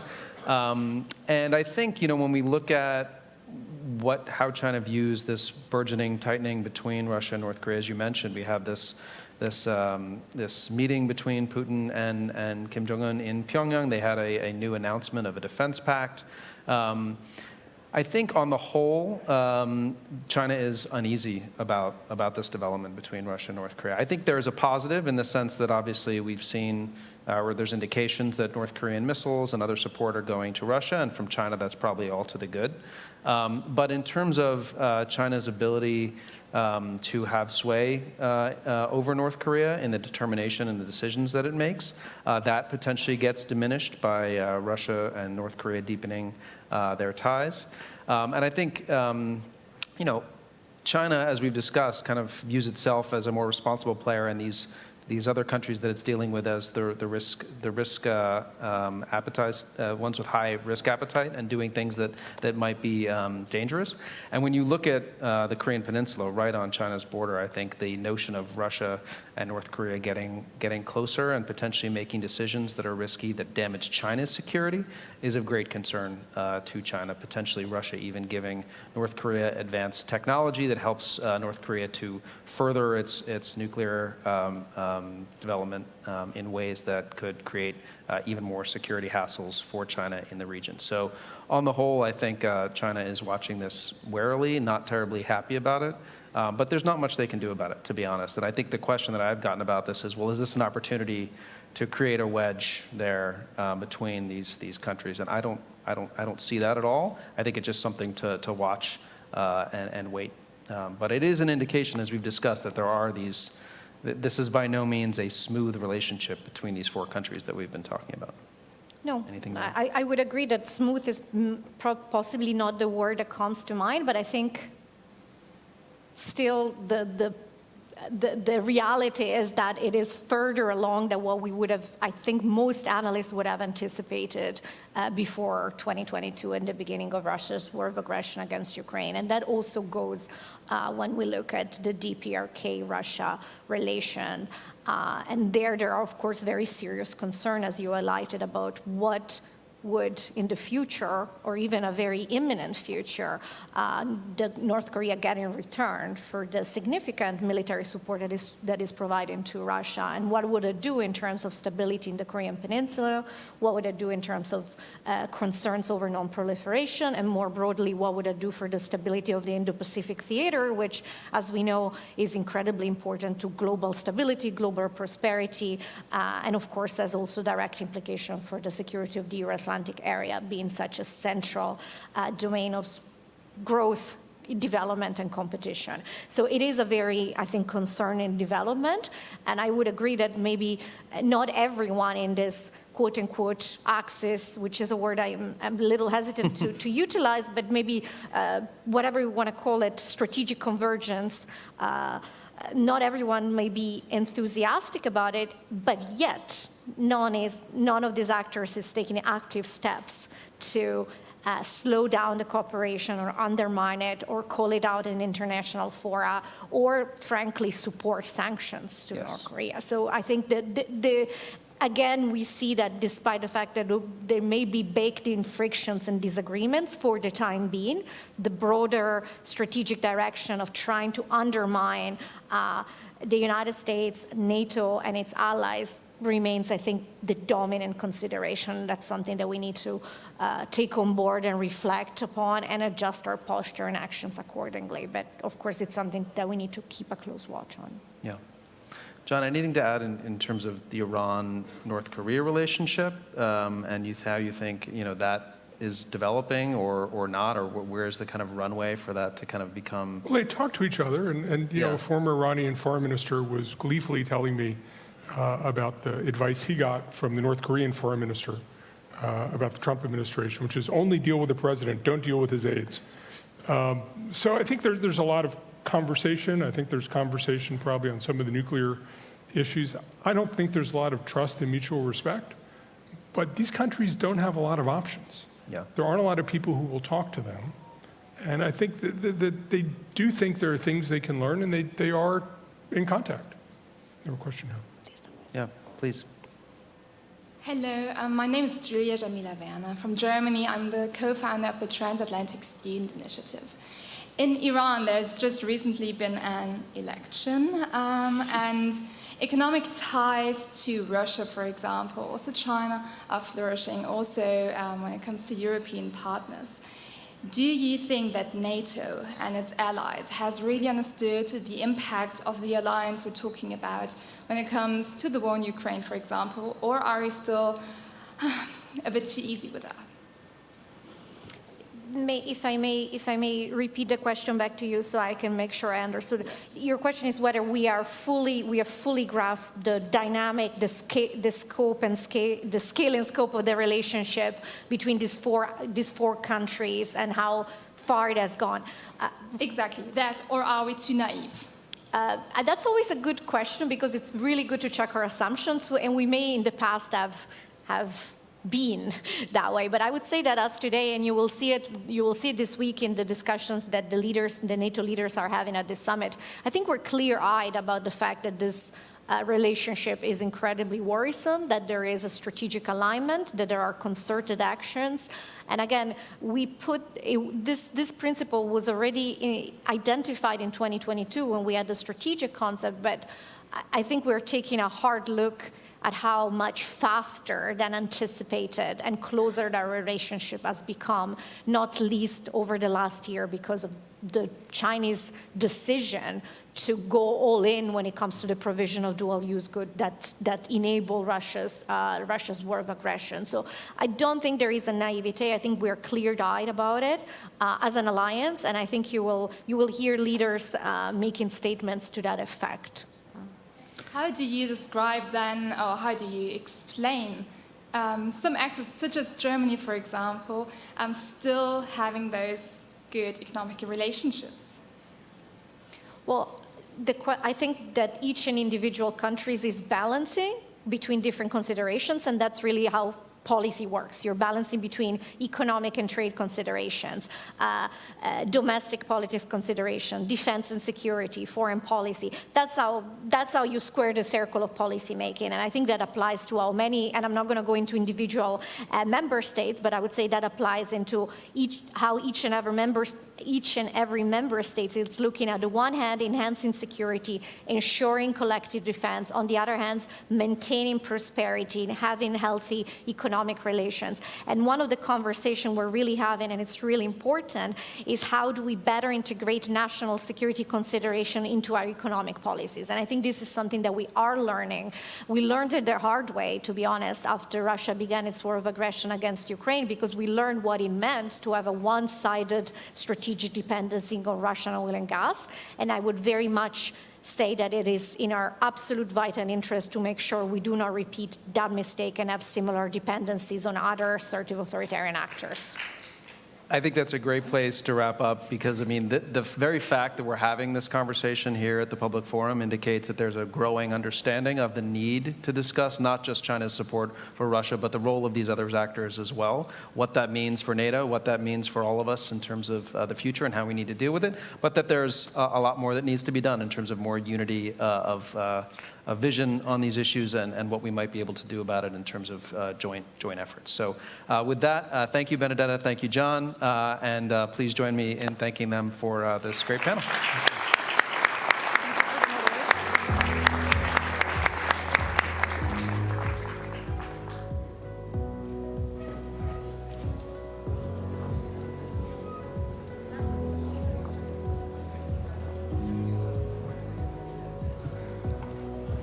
What a brilliant panel discussion. Thank you to our panelists. We talk so much about Ukraine and how NATO member nations can provide assistance to Ukraine right now, but it's always helpful to look at the future and take a step back and look at what it's going to look like 5 years out, 10 years out.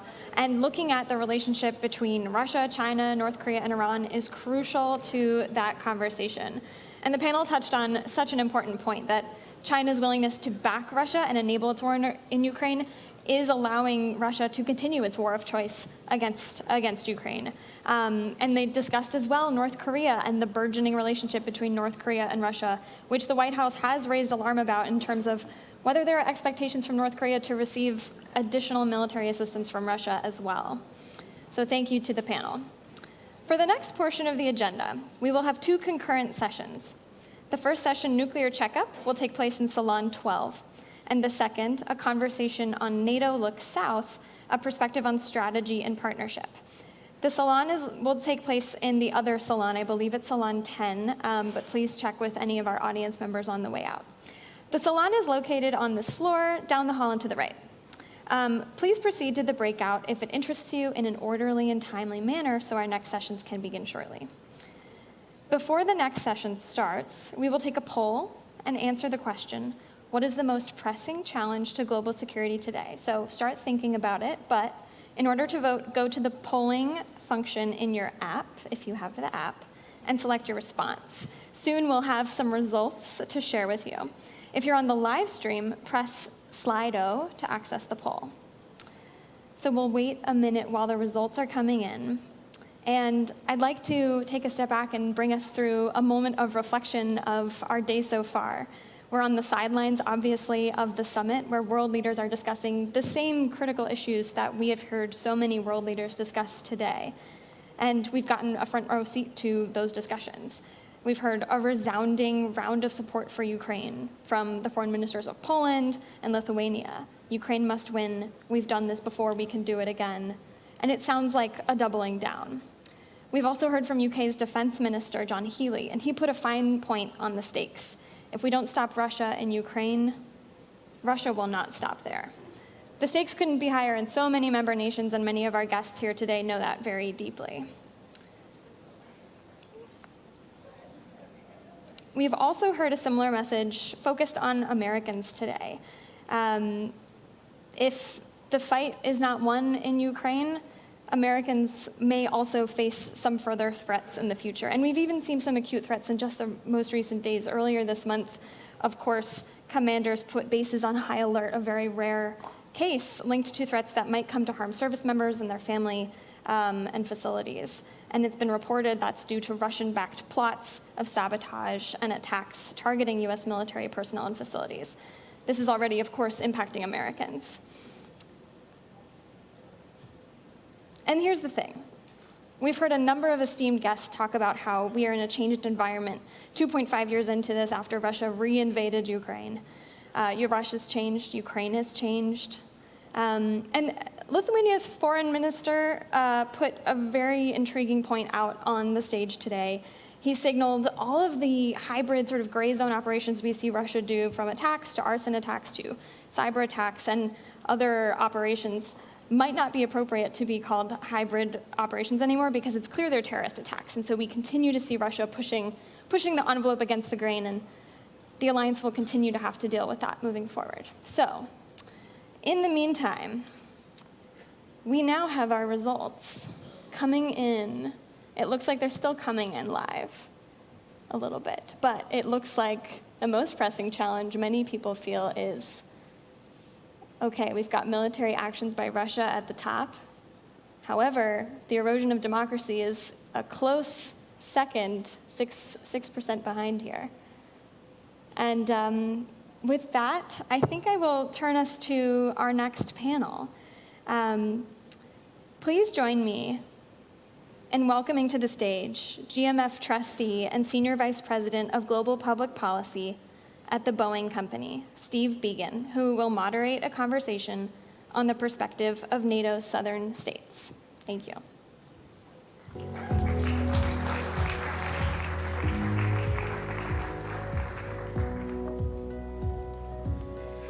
Wow, what a great day. And thanks to all the organizers and to NATO Public Affairs for organizing such a great conversation.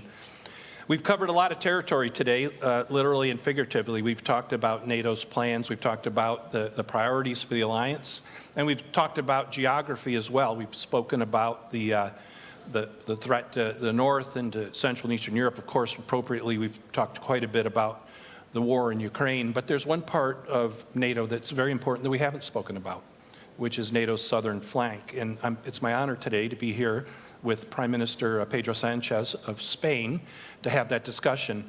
Prime Minister, you've been in office since 2018. If I did my math and dates right, June of 2018, which means this will be your 6th NATO summit.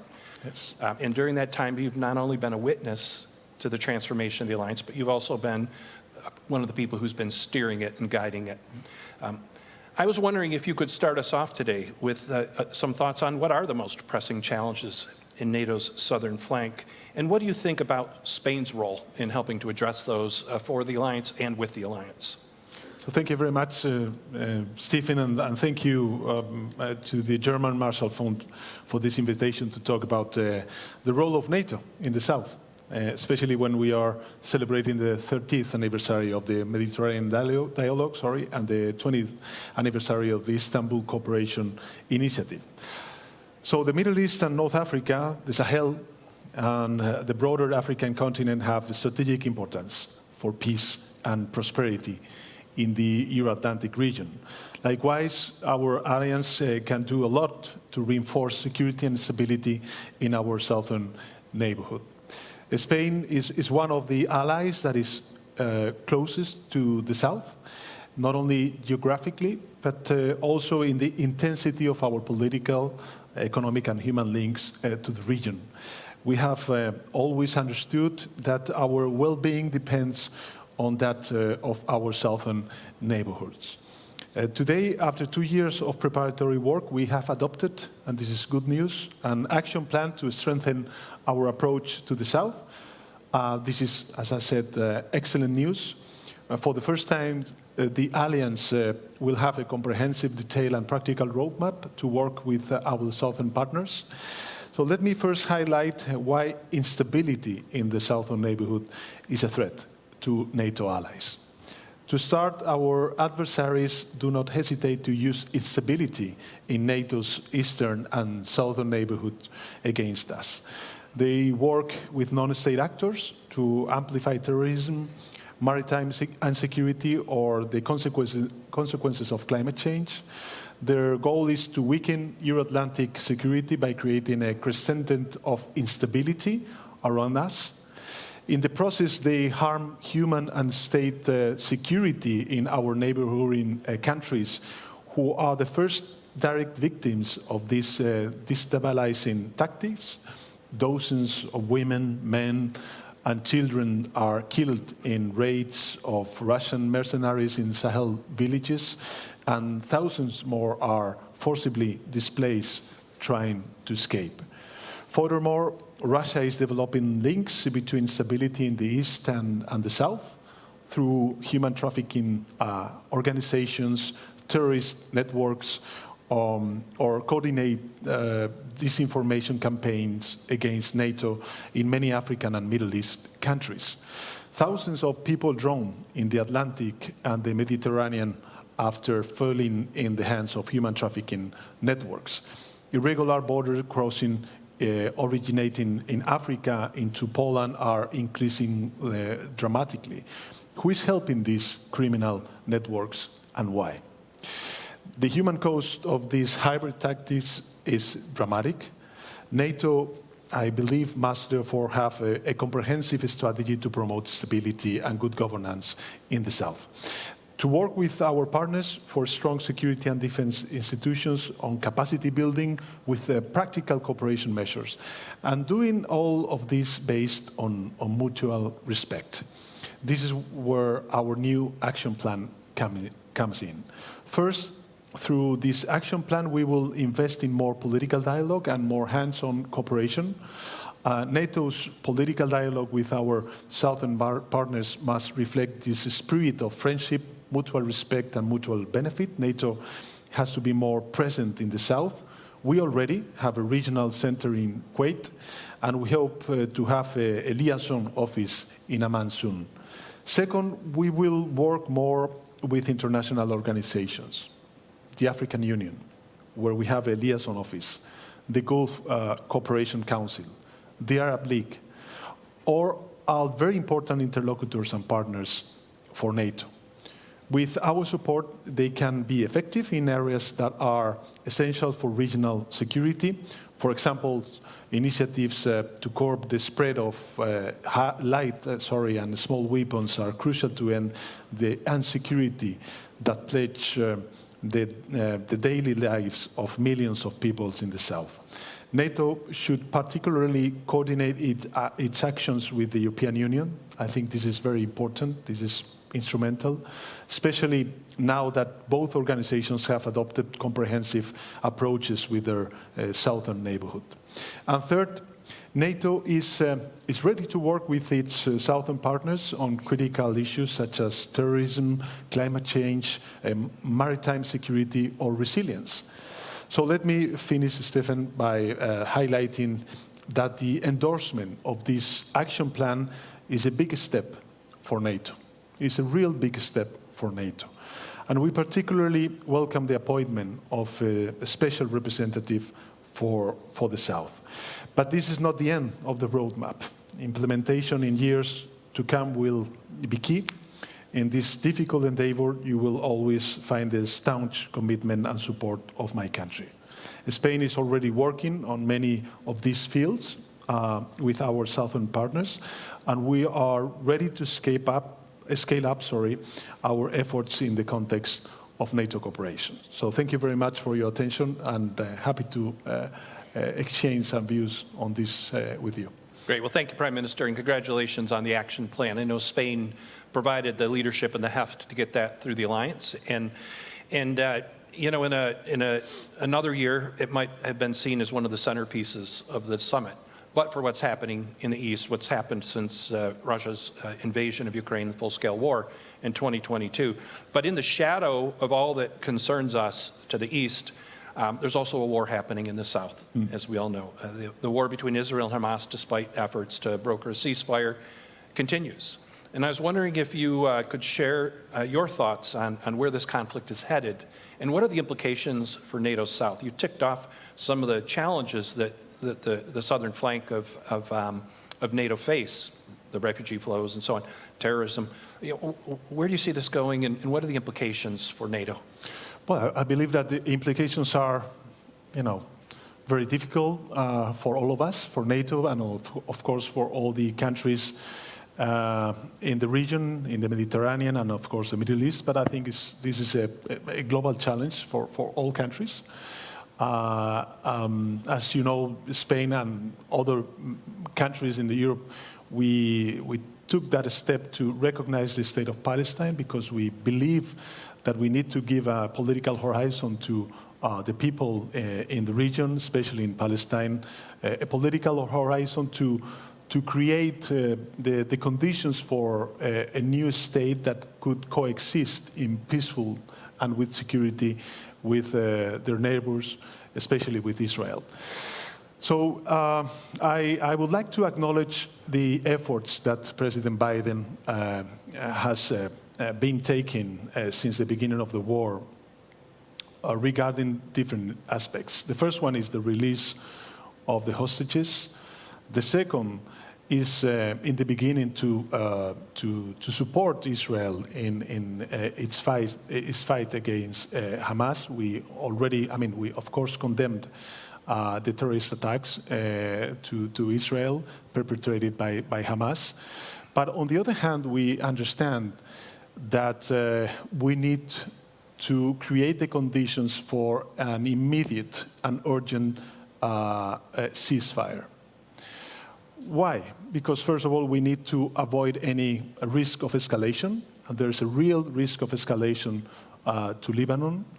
Second, because we need to stop this terrible humanitarian crisis that the Palestinians are suffering, not only in Gaza, but also in the West Bank. And last but not least, because it will be important to convene a peace conference, an international peace conference, to create the conditions for what I said in the beginning of my speech, the two-state solution, and to create that political horizon for the people in Palestine. So I think that we need, of course, that political effort. We need also to understand that UN resolutions from the Security Council are binding, and that last UN resolution led by the US administration stated crystal clear that we need a permanent ceasefire in order to stop this terrible war and focus on the humanitarian catastrophe that we are witnessing through the international media. So, of course, I think that this is going to be one of the challenges of the southern flank that we need to face and address from our NATO organization. And we will do our utmost to create those conditions and not to be again prisoners, I would say, of a new cycle of violence in the Middle East in the years to come. I think that this is enough. There's a lot of suffering on the ground, and we need to create those political conditions to avoid any risk of escalation and, of course, a new cycle of violence in the future. Well, I hate to jump from one gloomy environment to another, but there's another part of Europe as well that's suffering terrible violence and bloodshed right now, the brutal war that Russia is waging against Ukraine as Ukraine fights for its own independence. One of the things that we've talked about here during the course of the day with other leaders is the bridge to NATO membership that the summit is agreeing to today. I was wondering if you could kind of give us your take, the view from Spain, which is a long way away from Ukraine. What is your take on the bridge to NATO membership for Ukraine, and what do you see as the opportunities and challenges along the way? So we actually have, Stefan, in Spain more than 200,000 refugees coming from Ukraine, even though, of course, we have this long distance. And I can tell you that large number, the majority of the Spaniards, they support our efforts regarding Ukraine, and because we understand what is at stake. It's not only the defense of the territorial integrity, the freedom, the right to exist of a nation, but also the respect of a world ruled by clear, let's say, principles, and this is also what we are defending: democracy, freedom, and the right to exist of a country such as Ukraine. So, you know, I think that it is indeed very important for our citizens to understand that what we are defending in Gaza and in Ukraine are not only the international law, but we have a consistent position, a consistent political positions, that we don't have double standards. So if we are telling our people that we are supporting Ukraine because we are defending the international law, this is the same to what we have to do towards Gaza and the war that we are now witnessing in the Middle East, saying that we are backing the international law, especially the international humanitarian law. So this is, at least from our perspective, what we defend as a country.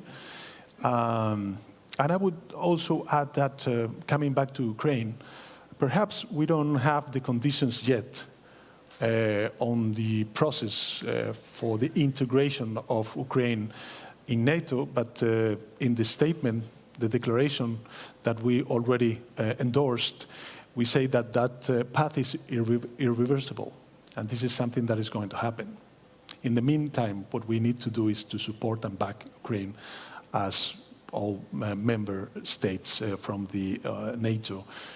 From NATO, we are doing. And last but not least, I would say that it is important, this double path, not only NATO enlargement, but also the European Union enlargement.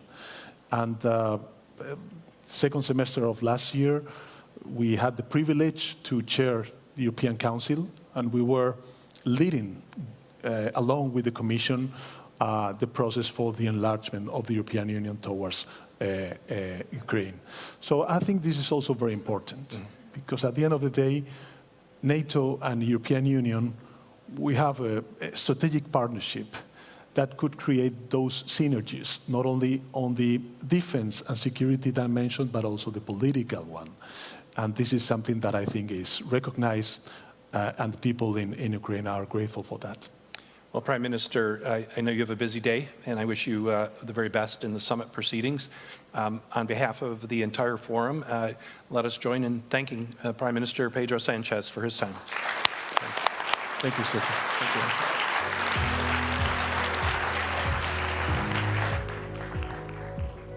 Thank you, Prime Minister Sanchez, for that insightful perspective on NATO strategy and partnerships in the South.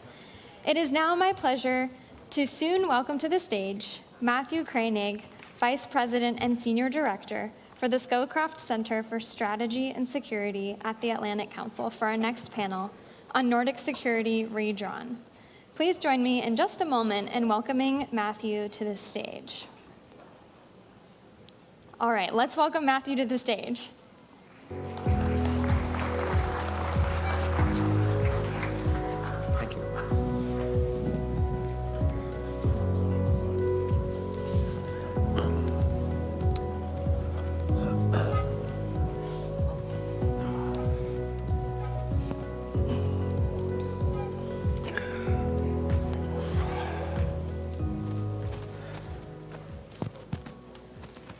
Well, good afternoon. I'm pleased to welcome you to this discussion on Nordic Security Redrawn. As you've just heard, my name is Matthew Koenig. I'm Vice President and Senior Director of the Atlantic Council's Scowcroft Center for Strategy and Security. As we all know, NATO has 2 new members, Finland and Sweden, bringing the NATO alliance to 32 countries. It also means that now every Arctic country except for Russia is a member of NATO.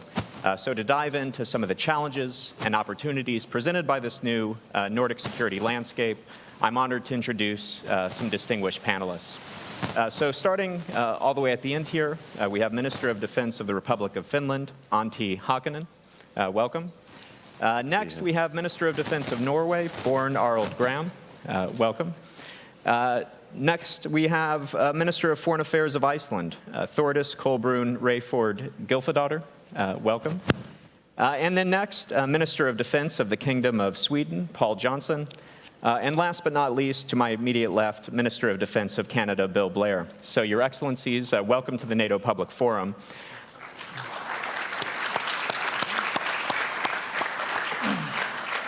And we have 5 ministers and only about 35 minutes, so I think we want to jump into it.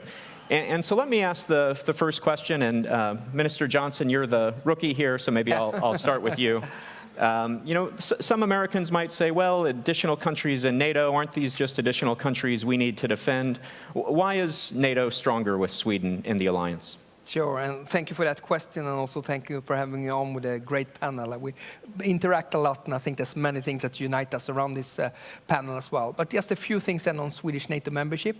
I'll start with geography. Sweden, of course, being located at the heart of the Nordic region, meaning that when we're inside the alliance now, we're going to be an important staging and basing area for assuring that NATO can deter and defend the Baltic states and Finland.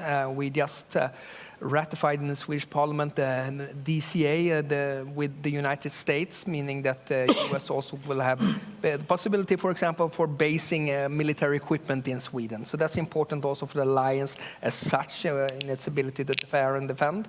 And then, of course, there's capabilities we bring to the table. We have been operating for many decades in the Baltic Sea with our submarines, with our surface combatant Visby-class corvettes, and in the air with our air surveillance plane and our intelligence planes. So we know the Baltic Sea inside out, we like to think. Yes, that's the other countries on the panel, we also have good Arctic capabilities. I always say there's one thing to be able to survive in that cold weather up in the north, but another to fight, and our soldiers know how to do that. We also, for being a smaller country, we have a quite strong defense industrial base, since there's no other country in the world of 10 million who can produce fighter aircraft, submarines, advanced surface combatant artillery systems, and IFSWs. And we score quite well on innovation, both military innovation and civil innovation. So we are also enthusiastic about joining Diana and NATO investment fund as well. So that are a few things that we can bring to the table. And in the end, I think Sweden is safer and NATO is stronger by having us inside. Many impressive strengths indeed. And let's go to Finland next. And Minister Hakonen, same question to you. Why is NATO stronger with Finland as a member? Well, I think that when there's a situation that the most of the democracies belong to NATO, NATO is stronger in that case. That's why that's the one point. Like we see that the world is dividing to autocrat countries, and they are playing even stronger together, and that's why democracies must play also together. That's the main big issue. But what Finland brings to NATO, for example, we have decades built our own defense. Neighboring Russia, we have thought that we have to manage by ourselves. That's why we have almost, I think, the highest number of will to defend the country, over 80%. And 90% of our people also say that they are willing to defend NATO allies. Now, this is the recent newest poll. We have a large reservist army. We have almost 900,000 citizens who are military trained. Wartime strength, almost 300,000. We have old traditional warfare capabilities, but also new, highly valuable capabilities. We have almost largest artillery in Western Europe. We have kind of been prepared for that kind of conventional warfare what Russia is now waging in Ukraine, because we have true intelligence, watch it really closely what Russia is doing. That's why end of the Cold War we didn't let our guards down. We kept our large reservist army, large artillery, large land forces, and now we are also purchasing new high-tech capabilities, F-35s, and developing our army with heavy investing programs, 2.4% last year. And now it's a new thing for us to do a close cooperation with all our allies. We have done it closely with the Nordic countries, with several partners in JEF cooperation, and with United States for decades. But still, Article 5. That's a new thing for us, and last year when we joined to NATO, everything has gone smoothly. We have been integrated really fast to NATO, to our kind of a common defense system, and that's why we are really happy to see the results from this summit. We are taking a stronger stance with the collective defense, and also the Finnish integration into collective defense has been really smooth. Wonderful, thanks very much. And I should note that you're going to have to leave us a little bit early, so if he walks off stage, I didn't offend him, he has somewhere else to be. But Minister Graham, let's maybe come up to you next. A lot of focus on NATO's eastern flank, the war in Ukraine for obvious reasons, but Norway's often been oriented to the high north, and of course there's increased geopolitical competition in the Arctic. Tell us a little bit about why we should be focused on the security challenges in the high north. Why could a conflict with Russia escalate into the high north? How should we be thinking about this? You know, we have a border with Russia. We have never been in conflict with Russia, but we see their will to use force against another peaceful neighbor of them. And Russia is always the point of interest when we think of our defense planning. And just a few miles across the border, we have one of the world's non-Western largest nuclear bases. Russia has much of their strategic nuclear weapons, nuclear submarines and so on the Kola Peninsula, just across the border. And this basing complex increases in importance for Russia these days. Much of their conventional forces on the land has been sent to Ukraine, and they are depleted there. They are killed, but they have most of their nuclear forces, their submarines, their airplanes intact. And with the difficulties they face in the Black Sea with their naval forces, the Baltic Sea is more of a NATO lake, you could say. Then the Northern Fleet and their basing in the Kola Peninsula is even more important for them. They, of course, want to defend and protect these capabilities. So for us, it's very important to have situational awareness, to have presence in the High North, follow the activity. This was also a very important part. We had just presented and had a unanimous support in Parliament for our new long-term defense plan. Increasing the situational awareness when it comes to the space domain, to maritime surveillance, intelligence, to being more present with the naval forces and so on. I think this is a very important part of the deterrence. We want predictability and stability in the High North. We welcome more allied activity also in the High North. At the same time, we want to calibrate this and as I said, have a stability and predictability. So this is important for us. We also watch closely what kind of development we see with the Russian and Chinese cooperation in the High North. We have Chinese researchers on the Svalbard Islands, the far north. So we have to watch this closely. But can I also say, because you asked the importance of Sweden and Finland joining NATO, I think this is a huge thing for us as well. Of course, for Sweden and Finland, this is a huge step. I mean, Sweden, more than 200 years as neutral or alliance-free. But also for us, this is a huge development. You know, being able to see all the Nordic geography, the whole of the Scandinavian peninsula, when it comes to defense planning, to operational cooperation. We have been used to be, for the first time, we have a border with a land border with a NATO ally. That was when Finland joined last year. Trusted ally. And now we have this Nordic defense cooperation. We see so many possibilities in all domains, in all areas, when it comes to defense planning and defense capabilities. So this really opens a new world, and it happened really. There were some hiccups when it came to the ratification process, but still it happened really fast. So we don't have all the answers yet, but we see there is a lot of possibilities to strengthen the northern part of the alliance. Great.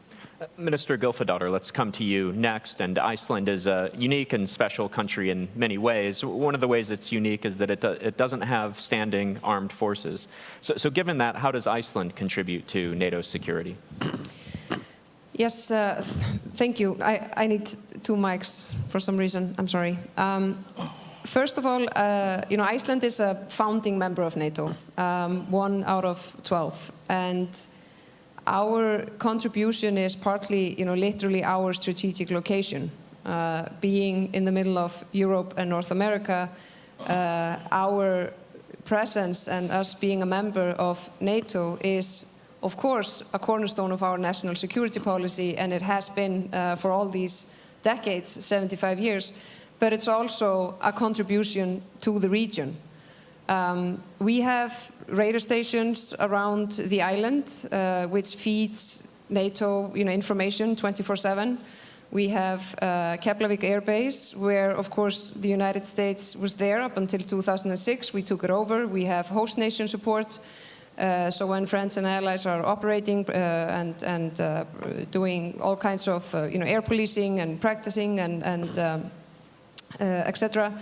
And we have from the U.S. Submarine surveillance, which again, with the increased capable of mobility from Iceland, it's not only a question whether it makes us safer in Iceland, but what does it mean for the region? What's our contribution in that regard? And I have to add the point on Finland and Sweden's membership. It truly, it truly matters tremendously, both, of course, for Sweden and Finland, but also for the region. And not only the Nordics, the same goes with the Baltic states, the region itself, and for NATO. And of course, what these countries bring to the table, I mean, it's tremendous. And that's why it has gone smoothly, because of course we've been close partners and the integration has been very strong. But also as countries, because NATO is not only about tanks and weapons. It was founded to cherish and protect democracy, individual freedoms, and the rule of law. And to have two members, that rank the highest in that regard, with such a big, huge resilience and strong societies, that really makes NATO stronger, without a doubt. Wonderful. Well, Minister Blair, let's continue on this theme with you. And so how does Finland and Sweden joining the alliance change the Nordic security situation? It makes the Baltic Sea a NATO lake, but closer to home for Canada, it means that now all Arctic countries other than Russia are NATO members. How does that change the situation when it comes to Arctic security? I believe it's hugely beneficial. And frankly, it has brought to my country a renewed focus on some of our responsibilities. And for the last 150 years and plus, my country has been blessed by extraordinary geography. We're surrounded by 3 oceans, one of which has been mostly frozen. We also live next door to a great superpower, a benign and supportive ally and friend. And so almost for our entire history, Canada has not been invaded, but we have a very significant armed forces, and all of our work for the last century and a half has been primarily expeditionary. We have fought in almost every war, but not in our own country. But there's been an acknowledgement. The world has changed, and I think we've seen certain evidence of that with Russia's illegal invasion of Ukraine, but we're also seeing through such impacts of new technologies, and in particular with climate change. Our Arctic is becoming far more accessible. The high north is actually being impacted by climate change at 4 times the global average.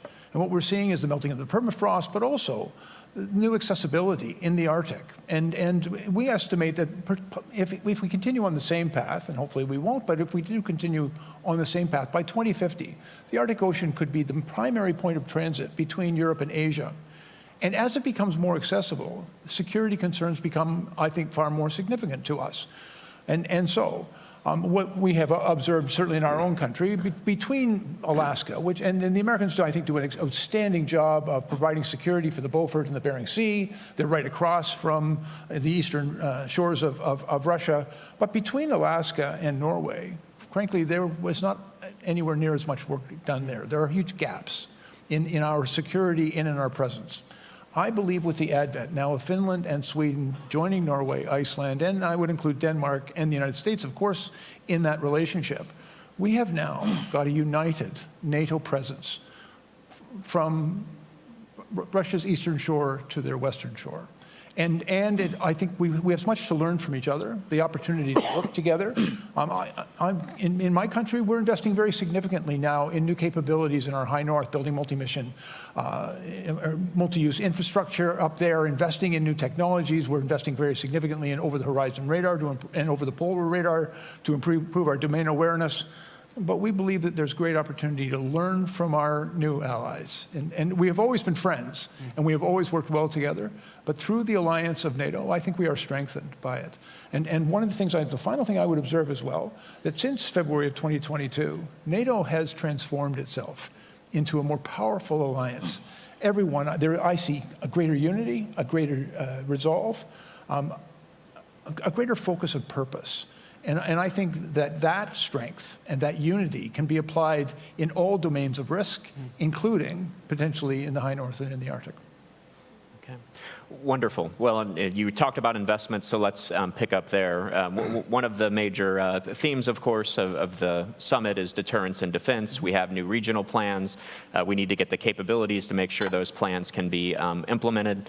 And so part of that is burden sharing and making sure all allies are contributing. Some of the countries here are at 2%, some not there yet. I'm wondering if you could talk a little bit about burden sharing.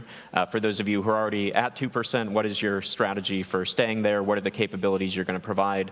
And for those of you who aren't there yet, what is your strategy for getting there? And I'll throw that open to the group. If I may start, because I'm one of the larger economies in the NATO alliance. We have the 6th largest military even today. But we are not at 2%, and we've got work to do to get there. One of the great challenges I think we're all facing is first of all, issues around personnel, and there's things that I've been learning from the Swedes and the Finns that are going to help me solve some of my challenges. But what we're seeing in production is also deterrence. And what we're finding is some real challenges in military production. And even, I've signed contracts for almost 200 planes for my Air Force just in the past year.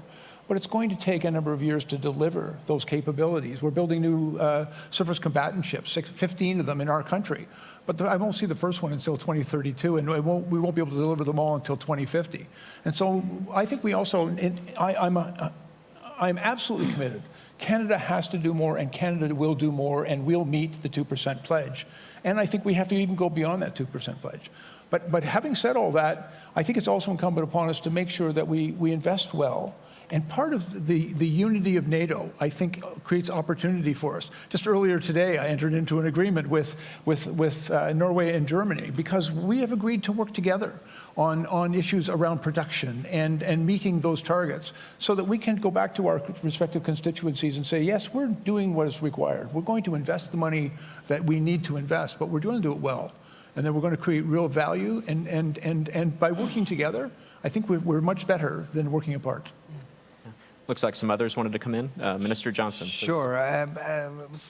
We increased our defense budget with 28% this year after decades of underinvestment, and we doubled our defense investment during these last 5 years, and we are at 2.2%.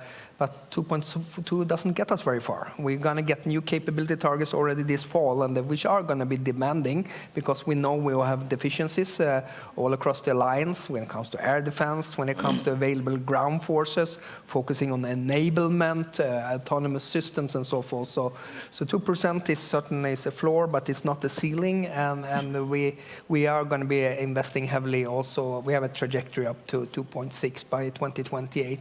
Now, that's one of the challenges. The other one is the defense industrial base. And in all honesty, right now in Europe, we have a defense industrial base that's shaped for peacetime situation.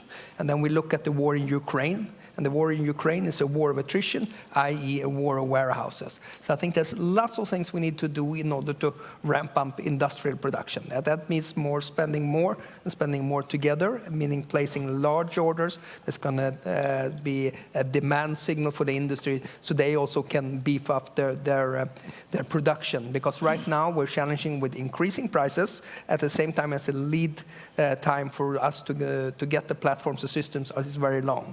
Before, if you would ask us a decade ago, we would say there would be very little money, but lots of time, because people didn't think there would be war. And now there's much more money, about 100 billion, and of course 23 allies now being at 2% or more, but there's little time because due to Russia's behavior, its full-scale invasion of Ukraine, its propensity to use military force, its low, and the fact that it take political military risks and so forth. So I think there's a sense of urgency within the alliance, and we need to more also on the industrial side. Mm-hmm. Minister Graham, please.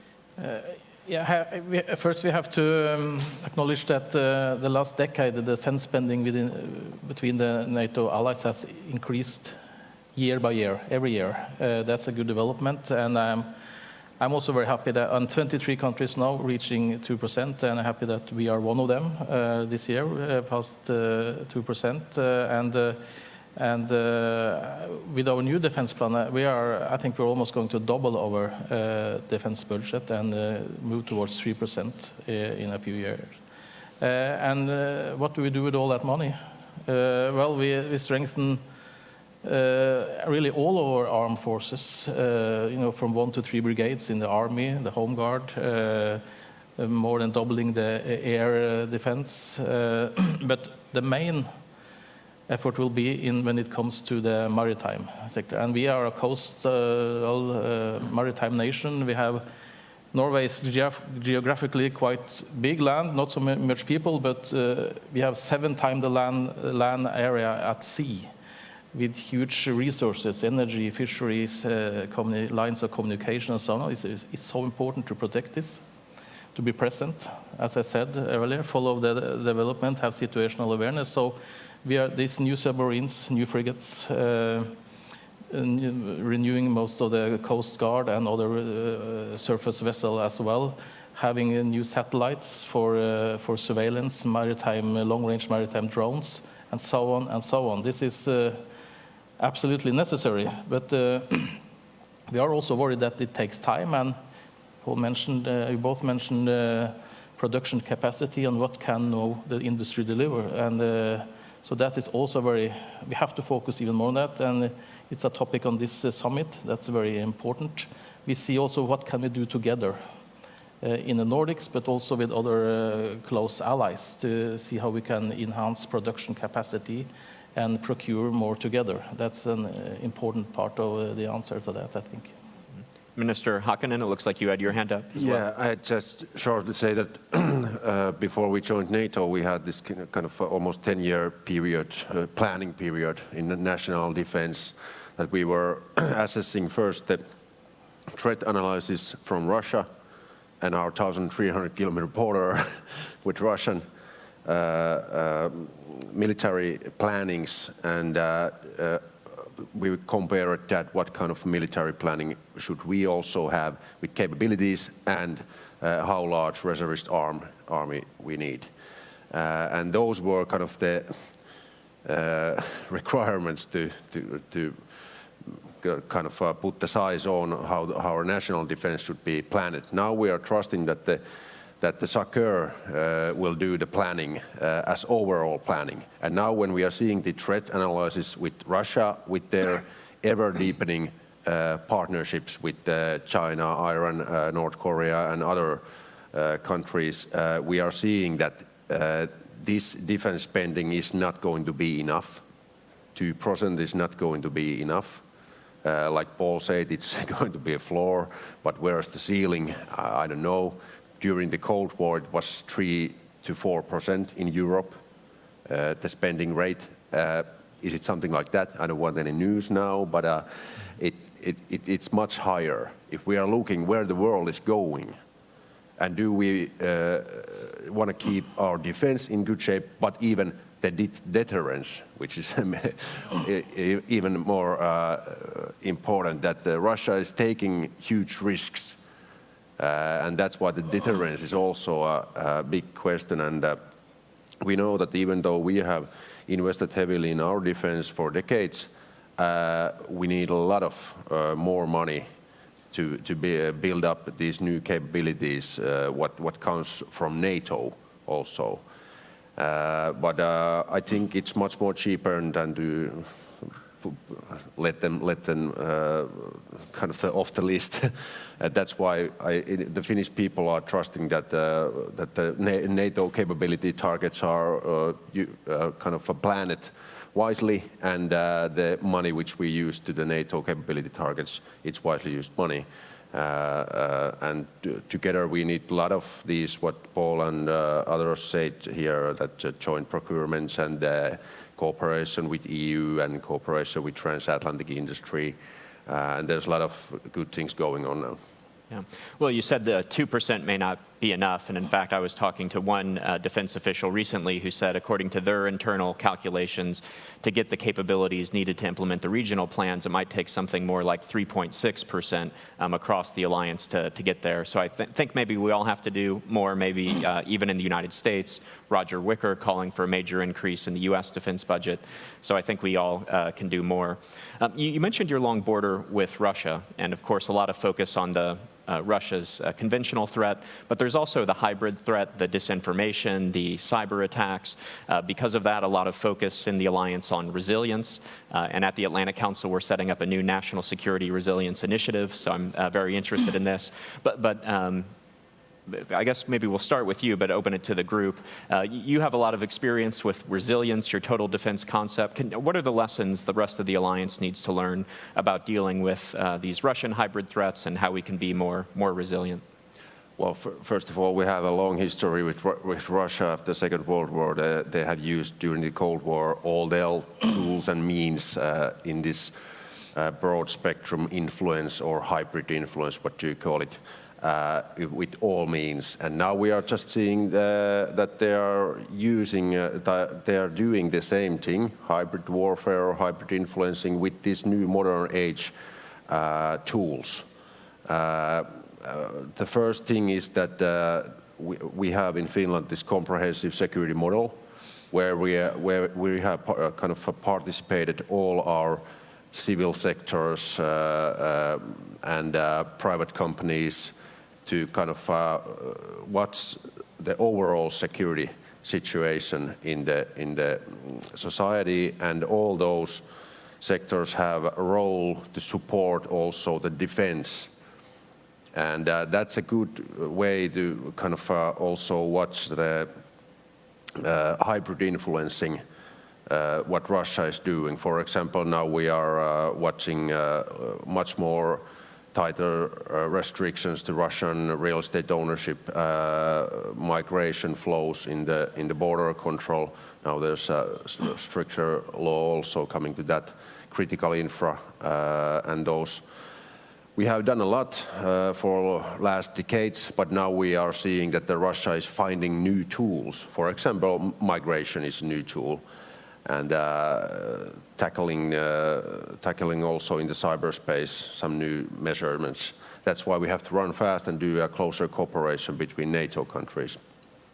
Others want to jump in on resilience? Maybe you, Minister Johnson. I know you have a new national security strategy just out with resilience as a major concept. Sure, we launched it on Monday, actually. And I think, what do you should think this about resilience? And this is not an issue I'll be able to solve at the Ministry of Defense, and not even at the Ministry of Justice. So this is a whole of government, but even better, a whole of society approach, I think is really important. I mean, there's various forms, and we see that Russia is stepping up when it comes to activities such as cyber attacks, disinformation, cyber espionage, foreign direct investment into critical infrastructure. So build a whole of society endeavor, making sure you have good interagency cooperation, making sure your security services are working well with the police and the military intelligence, I think is really, really crucial to it. Good private-public partnerships is crucial. A lot of the critical infrastructure right now, being at least in Sweden, being it in energy, banking, telecom, it's in the hands of the private operators. And of course, they are also exposed to a lot of hybrid activities, and then we have to be able to share intelligence going two ways, and enhancing our resilience in that regard as well, I think is really crucial. Okay, great. Minister Gylfadóttir, you wanted to come in on resilience. Yeah, just to add some points, because I think societal trust and national resilience, information sharing and political unity are probably the most important issues to counterattack that. And we have increased the cooperation and information sharing a lot, and I think we need to do even more, because what we're seeing as well as it's really important to look at it holistically. There's a pattern there, and we're being tested, and we have to have the overview of what is really happening, and we also have to have honest conversation with our peoples about what is happening.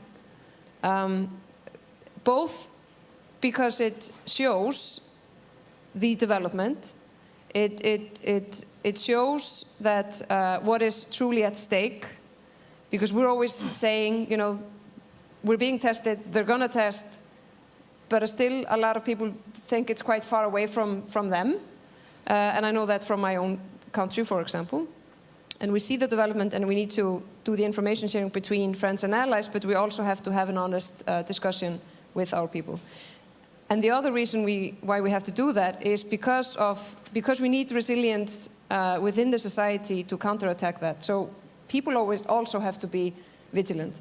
And we need, we have misinformation, disinformation, and then, way more serious hybrid warfare. But we need to be more on the same page, because it also takes time for individuals to digest new reality, which is darker than it was, and we're still moving in the wrong direction. So we have to take that seriously, but for us to do that, we also have to have an honest debate with the general public. Okay, great. Well, we're almost out of time, so maybe a final word to Minister Blair and Minister Graham. And what is the most important thing you think the audience should take away from this discussion? And you had your hand up first. And you also mentioned an interesting thing in the green room about some things you're doing in Canada. Don't know if you maybe want to share that with the group. Well, I think we're all doing some interesting things. Yeah. I'm hoping over the next few days that we'll be able to articulate for our colleagues a credible and verifiable path for Canada and the investments we have to make. I think one of the ways we're finding the smartest way to do that is through alliances. If I just may add just a small point to the last thing, because we've talked about hybrid warfare and asymmetrical warfare, and I think quite understandably at a NATO conference we're talking primarily about Russia. But we are noticing a very significant level of activity directed towards Western societies and Western democracies by the People's Republic of China. In many respects, it is more insidious and more threatening to us. I think what we're seeing is a very overt action to undermine our public institutions, attack our critical infrastructure through various cyber attacks. I think in many respects our response has been, might even characterize it as somewhat naive, because we constantly attempt to defend ourselves from these daily attacks. But I think we need to be very outspoken to our own populations, as you mentioned, how important it is to attribute the activities of hostile nations in their actions against our interest. We're seeing that the Russians do it in a very different way. The Russians are I think, trying to torque up political and public opinion on certain areas, but again, their intent is to undermine the democracies that we rely on, and also to put in jeopardy, I think, our alliances.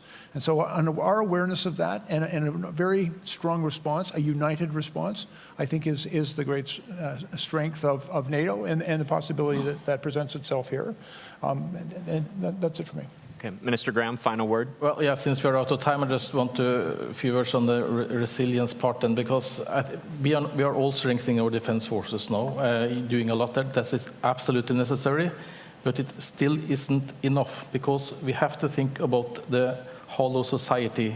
Securing the state security, that's one thing, but health security, food security, and civilian resistance is also an important. When we have all of this in place, then we are truly resilient and can be able to defend ourselves.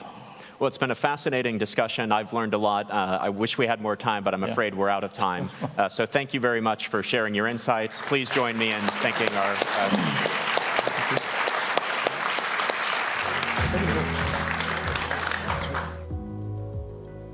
Thank you for that very insightful perspective on Nordic security. Now, please allow some time for your colleagues to rejoin us here in the plenary room from the Nuclear Checkup Parallel Panel. We will resume our programming shortly. Please do not leave the room during a brief pause as colleagues join us. Thanks.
everybody. Thank you for your patience as we all filter back in. I want you to now please join me in welcoming Francesca Chambers of USA Today, who will be moderating our next panel on the legislative commitment to transatlantic security. Please welcome Francesca Chambers.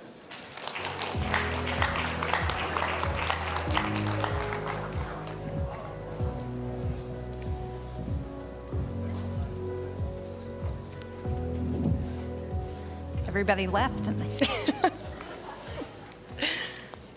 Come back in. Well, I'm Francesca Chambers, White House correspondent for USA Today. I am thrilled to be leading this discussion between Senators Jeanne Shaheen and Thom Tillis. Thank you all for being here, and thank you for the invitation to speak at this forum, marking the 75th anniversary of the NATO alliance. As you may know, Senators Shaheen and Tillis are the co-chairs of the Senate NATO Observer Group, a bipartisan group that they reestablished in 2018 after more than a decade of inactivity. The topic of this panel is the legislative commitment to transatlantic security. And that is where we will begin, taking head-on the question on everyone's minds. Regardless of who wins the U.S. presidential election in November, how will you ensure that the United States remains a member of NATO and that it will uphold its Article 5 obligation to every member of the alliance, regardless of whether they spend 2% of their GDP on defense or not? Well, first of all, thank you. It's really nice to be here. Thank you to the Atlantic Council and to all of you in the audience for being here for this conversation. For those of you who have done this event in past years, you will know that Senator Tillis and I have now done this for 4 years in a row. We were in Brussels, Vilnius, Madrid, and now it's nice to be able to celebrate the 75th anniversary of NATO here in Washington, D.C. And I think that speaks to the strong bipartisan support that NATO has in the United States Senate and really in Congress. Earlier this week, I went to the NATO Parliamentary Assembly event in the House that had a number of members of Congress who were there in support of NATO. And as you're probably aware, in the last session of Congress, we changed the legislation to require approval by the Senate for any president who wanted to withdraw from NATO. So I think the support is ironclad. Yeah, and actually that clarifying legislation was just that. It already exists. This is a ratified treaty that has existed for 75 years. And the Article 5 commitment, the only time that we have had to mobilize under the Article 5 commitment was when our family of nations came to support the United States in Afghanistan in the war on terror. So, we're in the political silly season here right now. And you have to deal with campaign rhetoric. But for anyone to think that Congress would ever support the exit from the most successful, most important alliance that's ever existed is, quite frankly, rubbish. And I'll speak purely, at this point, from a Republican standpoint. I think Jeanne would say the same thing for my Democratic colleagues. So, at this point, we have to speak frankly about this. This is not a real threat.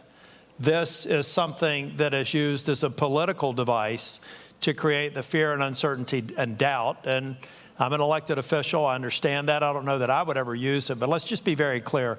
This is not something that's in the cards. And I do remember when we went to Brussels, right. I think it was in 2018. Literally when we were on the way, then President Trump said maybe we should withdraw from Brussels. And I think we were coming to speak at this event. And I was saying, our institutions of government and the Article 1 institution that we happen to be a part of is very prominent when it comes to ratifying and enforcing treaties. And you should know that the Ukraine vote, the Ukraine supplemental vote, is a good indication of just how strong support for the alliance is, and also, incidentally, for Ukraine. Well, the prolonged debate over that Ukraine aid in Congress has called into question the legislative branch's commitment to protecting its European allies from Russia's military aggression. Secretary General Stoltenberg has asked allies to maintain their spending on Ukraine over the next year and pledged to contribute a collective $43 billion USD at minimum. Given the fierce debate in Congress, is that a commitment that the U.S. can realistically deliver on? I think that we have to. We have to go through it. I mean, if you think about when we entered that debate, many people thought that we were not going to be successful with the Ukraine supplemental. It got done.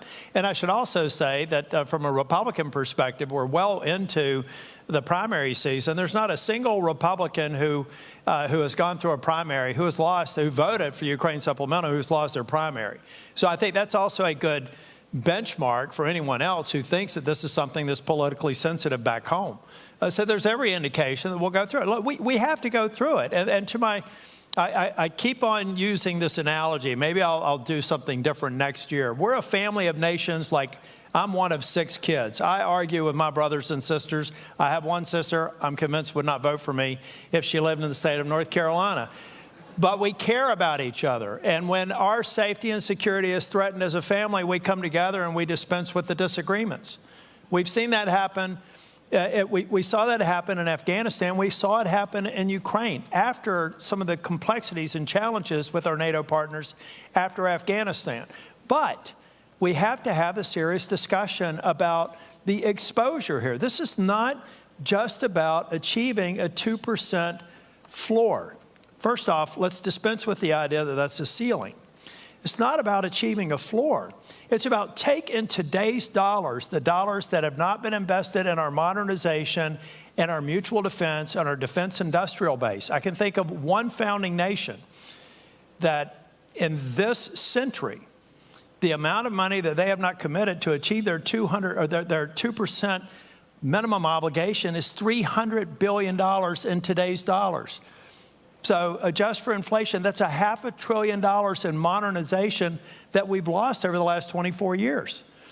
Russia exposed some weaknesses that we're now addressing, but those weaknesses will be buttressed by a consistent commitment to 2%. For my purposes, take that off the table. And then when you do that, almost all the political headwinds that we have to deal with here will essentially go away or be de minimis. Look, I think we will continue to support the Ukraine effort against Vladimir Putin, not just because it's in Ukraine's interest and Europe's interest, but because it's in our interest in the United States. The reason the Ukraine supplemental bill got done ultimately is because a significant piece of it went to our defense industrial complex here in the United States. And as Senator Tillis says, one of the things that the war in Ukraine has exposed is the challenges that we have to get prepared for war, to support our own national security. I had a chance to go to the Indo-Pacific back in March with a delegation. And we visited the Philippines, Vietnam, South Korea, and Japan. And one of the things that really surprised me was the focus among the leaders that we met with about what was happening in Ukraine. Because they got the connection between what happens in Ukraine and what Xi is looking at in China and his interest in the South China Sea and in Taiwan. They got the fact that there is a connection between what happens in Europe, NATO, and what happens with our adversaries. So it's not just our allies who are watching what we do in the United States, it's our adversaries. And the best thing we can do to slow Xi down in China, to help ensure that in Iran and in North Korea that they are being very careful about challenging the United States, is to see Vladimir Putin defeated in Ukraine. Staying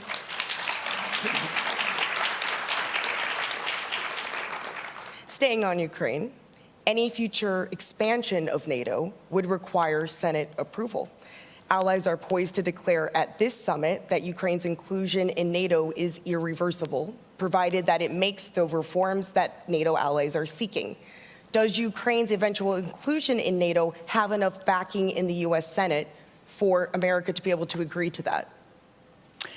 Well, I think that's not going to happen while they're in open conflict with Russia, while there's a war going on.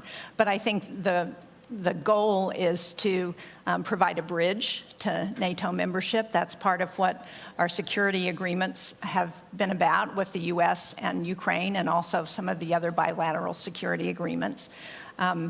And obviously, as you point out, NATO is not just a defense military alliance, it's also an alliance of values, of shared values, democratic values. And so Ukraine needs to continue on its reform path to ensure that it can also comply with all of the values that are part of the NATO alliance. Yeah, I agree with Jean. I just think about, we moved fairly quickly to move forward with the accession votes in the United States, actually more quickly than historically with both Sweden and Finland. But going back to the family analogy, now we got 32 family members. I think that we will provide the Ukraine and others seeking accession in the future. We're going to continue to enlarge NATO, but we've got to maintain a high bar. And in the meantime, figure out what we need to do in terms of defense cooperation and other things to provide, incentives and a sense of security short of NATO membership. But I clearly see a future for Ukraine. Ukraine has demonstrated incredible. Let's go back and thank the Ukrainian people for their bravery, their adaptability, their innovation. I mean, this is an extraordinary country, a population of people, and a parliament that is listening to us while they're fighting a war. When their capital city is being bombed, they're having committee hearings about the very reforms Jean referred to that they have to get into place to continue to make steps towards secession. That is extraordinary. So we should thank the Ukrainian leadership for addressing things that arguably maybe they should have addressed sooner, but we are where we are. And we should thank those on the battlefield for doing the courageous job that they're doing every day. Hear, hear.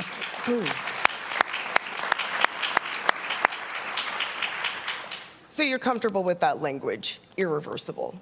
Yeah. Okay. And I'm really comfortable with Vladimir Putin reading that language. This NATO summit marks the 75th anniversary of the alliance, which is cause for celebration among member nations, but it's also a chance for reflection. Change is afoot in Europe and the US, as we've discussed here today. Later this year, the organization will usher in a new Secretary General for the first time in a decade. What are the biggest threats to the alliance strength and relevance, politically and militarily?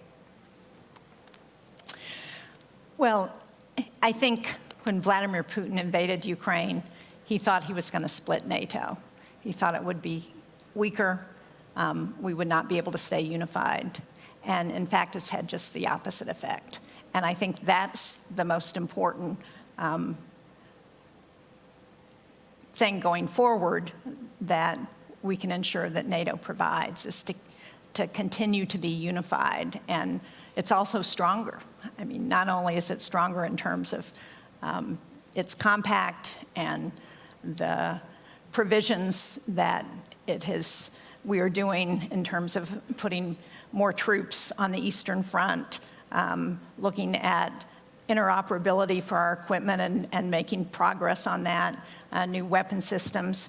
But it's stronger because we've added new members. The addition of Sweden and Finland has really been amazing. Amazing both because they have changed their internal policy of being more neutral to actually having so many of the highest percentage of their population who wanted to join NATO. And they add a lot of capability as well, both from the geographic location near the Arctic and Finland sharing the long border with Russia, but also because of their capability on the sea, in the air. Tom, talk about your piece on Finland, where you talk about the F-35s that Finland has. Yeah, and I've tried to explain this to some of my members as we were talking about a session with Finland. I said, this country has ordered 65 Joint Strike Fighters. if the United States on a per capita basis were to order the same number, we'd have to have 4,000 operational 24/7. That suggests to me that they're a badass country, and they will be welcome to NATO. Here's a other serious topic that we have to talk about. Ladies and gentlemen, I do believe that Putin subjected us to a stress test that he thought we were going to fail as an alliance. He honestly, there's no way he could have assumed that he would have been successful if he was gaming this out. He had to make a certain assumption with a high degree of probability that there would be fractures in the alliance, and that did not happen. But we also have to understand, we understand a lot of weaknesses. Number one, our intelligence about Russia's capabilities was wrong, absolutely wrong. They have non-commissioned officer corps that's going to take them 10 years to develop. Their weapons platforms are far short of what they should have been, and I'm reminding some of our friends who buy Russian platforms, they may want to dispense with the brochure and see how it actually operates on the battlefield and rethink their weapons sources. But we have to modernize, we have to invest, we have to have latent capability that can be scaled up for the defense industrial base. These are not necessarily things that have to go 24/7, 365 today, but we have to be able to demonstrate that capability, hopefully never have to use it, but it will be an enormous deterrent. But if we don't have it and we get into a live fire situation, we will be dramatically limited in terms of our response without addressing elements of the stress test that were not relevant to what we've done in Ukraine, but would be absolutely relevant if we had to come together and satisfy our Article 5 commitment. You know, the other thing that NATO is working on, and I'm really excited about this because I've been involved in the U.S. in women, peace, and security, and I know there's going to be a panel after this one talking about this. But, you know, back in 2000, the UN passed a resolution on women, peace, and security that basically recognizes that women need to be integrated into all aspects of what we're doing. NATO is working on this. They have a proposal that they're presenting this week on implementing WPS into all aspects of their operability, which is really critical. And it's based on the recognition that when women are at the table in conflict negotiations, that those negotiations are 35% more likely to last longer than 15 years if women are part of that. That's there are a number of other data points that show the connection between women's participation and empowerment and stability in societies. But that's one that I think is really critical, and it's exciting to me as the sponsor of this legislation in our Congress back in 2017, and as we are the first and only country that has implemented this legislatively, and to see NATO adopting it and really fully implementing this policy is important. I'd like to go back to something.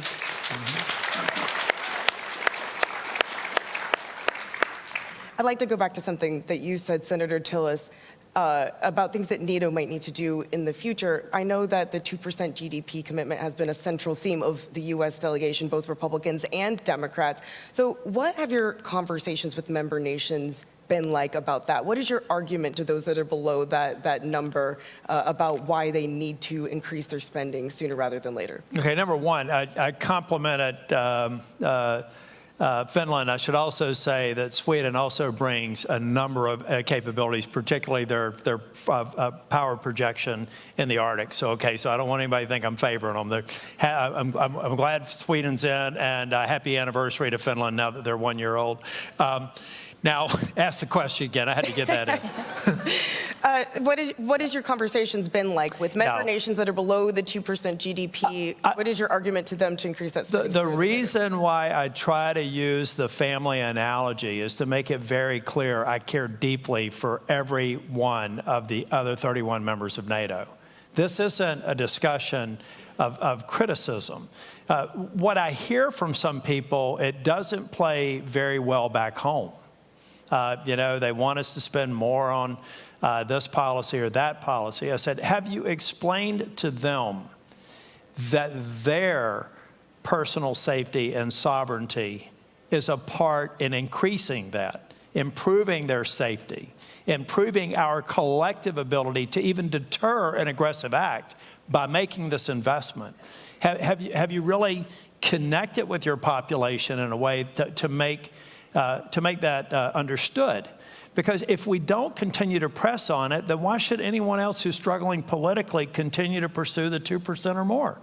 Why can't, I mean, we can't afford in the world that we live in today to get back to single-digit members contributing 2% and considering that a ceiling. We have to dispense with that and communicate it in terms that the population understands.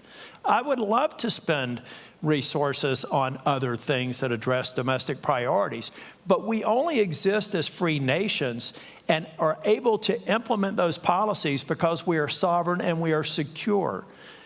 National security is a prerequisite for long-term democracy, and we have to communicate it that way to diffuse the politics and eliminate that. I'd love to have a NATO conference where we're not talking about the 2%. 30% of the dialogue this week would probably be about fair share or burden share. Let's get past that. Talk about modernization. Talk about industrial base expansion. Talk about deterrent effect that comes from the amount of money that we're spending on modernization, interoperability, defense supply base. Let's get to that point.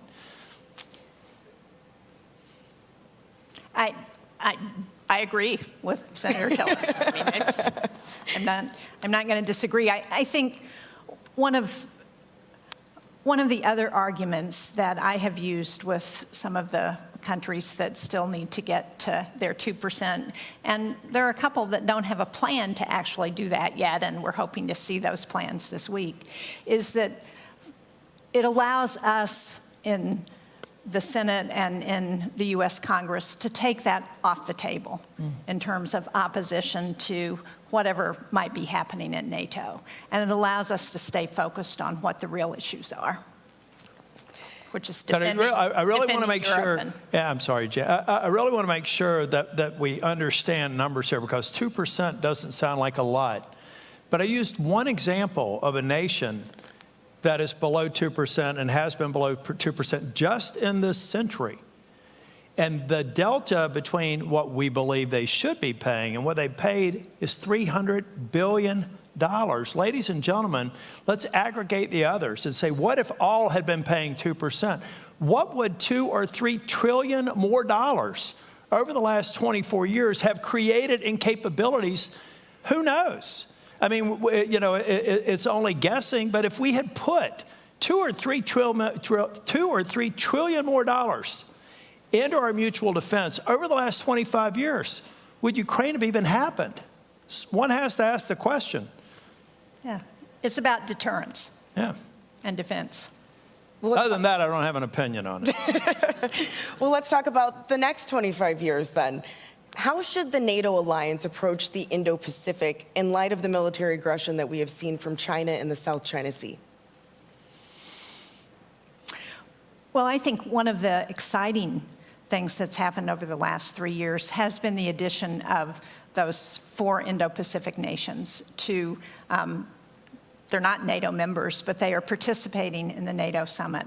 The compact, the NATO compact coming out of Madrid talked about China for the first time and the threat that China presents.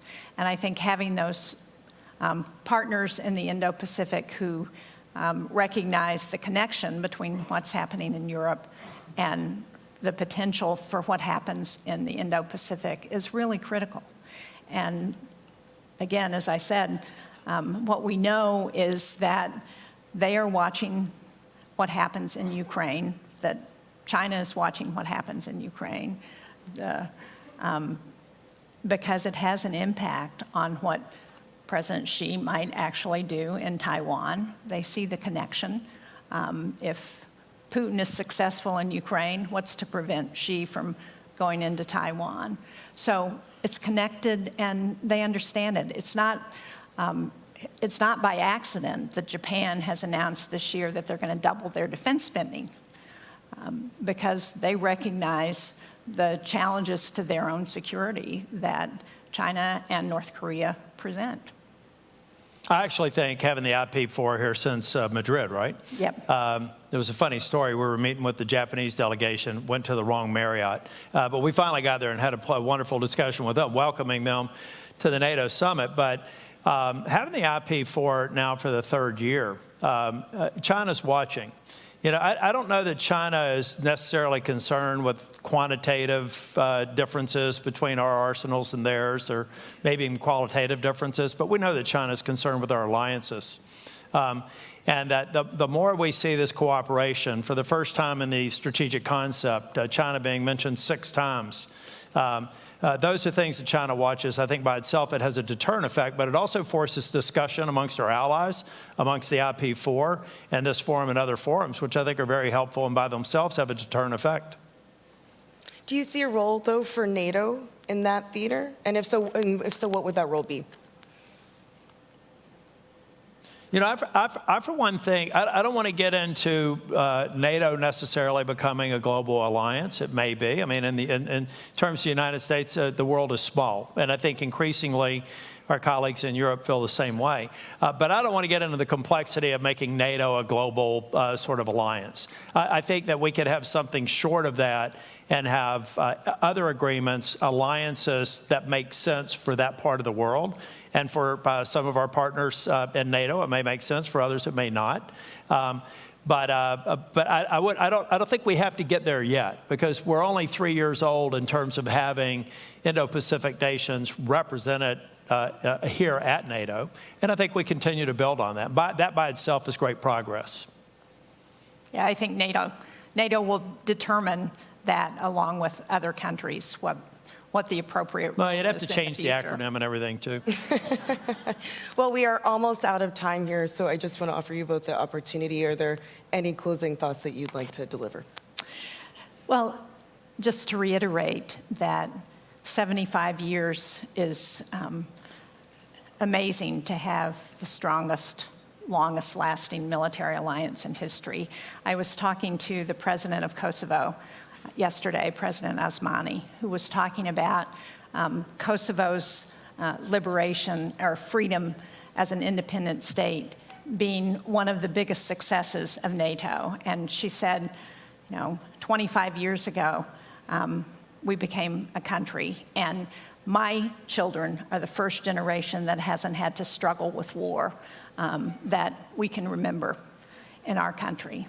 Well, I hope that 25 years from now, we will be hearing from the people of Ukraine that their children don't have to worry about war because of NATO's support for Ukraine.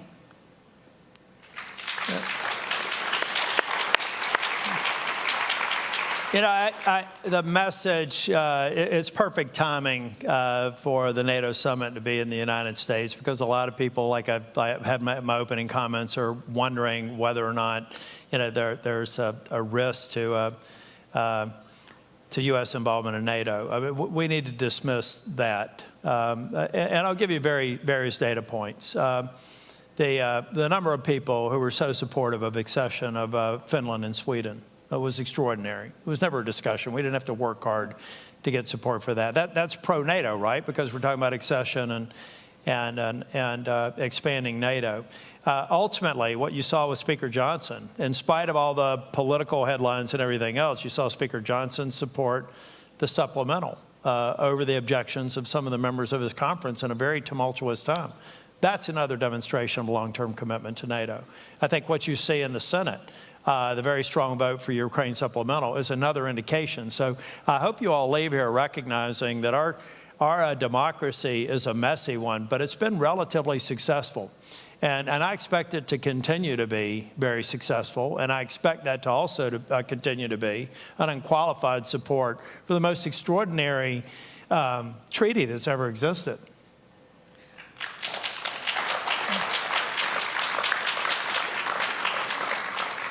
Well, thank you both for being here again and doing this panel again together. And thank you all for coming. And I think we have another panel after us. So thank you very much.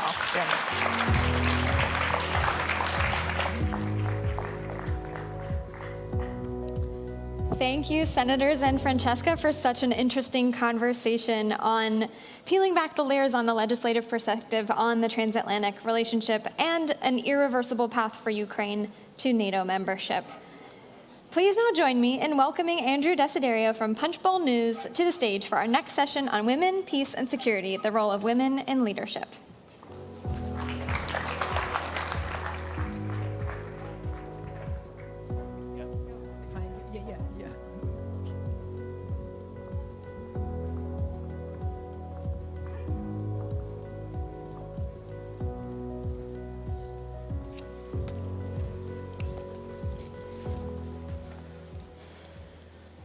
All right, good evening, everyone. It's my pleasure to welcome you all here to Washington and to this session on women, peace, and security, the role of women in leadership. My name is Andrew Desiderio. I'm senior congressional reporter for Punchbowl News, where we cover the power, people, and politics that drive the decision-making here in our nation's capital.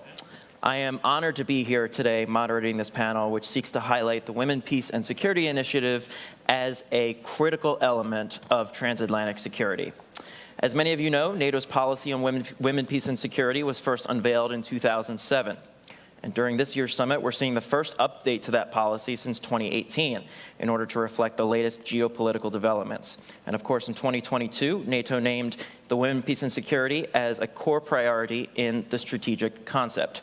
I'll also note that in 2017, the United States became the first nation to comprehensively enact through legislation a women, peace, and security strategy with the goal of promoting gender equality in the field of conflict resolution, and this has remained a bipartisan issue, importantly, in Congress. So what has changed since then? Well, quite a lot. Russia's full-scale invasion of Ukraine has completely redefined the security landscape in Europe and here in the United States, especially for women on the front lines. And as we know, intensifying conflicts around the world pose targeted threats against women. However, women have proven to be indispensable leaders working to guarantee peace and security. Against all odds, women in Ukraine continue to demonstrate their courage and bravery. And across the entire NATO alliance, women in positions of power are transforming the very way we think about our collective security and defense. So without further ado, I'm going to stop talking and introduce my distinguished panelists here, who I'm thrilled to be with. To my immediate right is Olga Stefanishyna. She is the Deputy Prime Minister of Ukraine for European and Euro-Atlantic integration. We also have Irina Felin. She's the NATO Secretary General's Special Representative for Women, Peace, and Security. And at the far end of the stage, Jennifer Klein, Assistant to the President and Director of the White House Gender Policy Council. Thank you to all three of you for being here. Really excited to dive in and start this conversation. Yes. Deputy Prime Minister, I want to start with you. A couple of years ago, you were given the NATO Parliamentary Assembly's Women for Peace and Security Award, and I want to read something that you said at the time. Quote, "I accept this award on behalf of Ukrainian women who are making every effort to protect their country from the Russian invaders and who have been fighting alongside men for freedom and essential democratic values." Can you start us off by talking a little bit about the contributions that women have made and are making to the war effort in Ukraine, and how Ukrainian women have been so disproportionately impacted by Russia's unjust invasion? Well, probably I'll start with the numbers, which are not that vivid across Atlantic and probably somewhere beyond the Ukrainian borders. We have around 20% of women constituting the overall entirety of the Ukrainian armed forces, with more than 10,000 serving on the front line and around 50,000 in a different areas, in a different senior officers' position. Just to compare, it's a totally different number from the one we had before the full-scale war. Although as a advancing democracy, we were mainstreaming gender equality policy and trying to lift every barrier which has been arising from our post-Soviet legacy, putting restrictions to women to access to military, to any other professional or whatever. But the situation has changed dramatically because of the war, and as a country who has continue to be an advancing democracy throughout the war. A country who's remained fully functional and resilient, regardless the massive aggression and amount of the war crimes. We also made sure that we can catch up with our legislative and institutional changes, enabling women to be more effective throughout the war. That's why we have started a lot of transformations. We lifted all the barriers for women to access any profession in the armed forces, in the security and defense sector, enabling them to have the same access to defend their country as the men had before. It is done. We, of course, reinvent the woman's role in recovery and reconstruction of Ukraine as we are going through a mobilization period where we need a mobilization to be scaled up, to be capable to defend and win back our territories. So, and mostly conscription addresses the man, and that's why but the recovery needs are not getting smaller. So we have a massive program, which means that women would get more access and more engaged in the recovery and reconstruction process. But of course, with around 6 million of people who had to flee from the places they were living in Ukraine, whether it's to the other parts of Ukraine or Europe, the vast majority of them are women and children who had to save their lives and their families. They lost their houses, they lost their lives, basically in a very moral way of this understanding. Many women are still facing a lot of challenges because their families are split, because men are serving in the armed forces.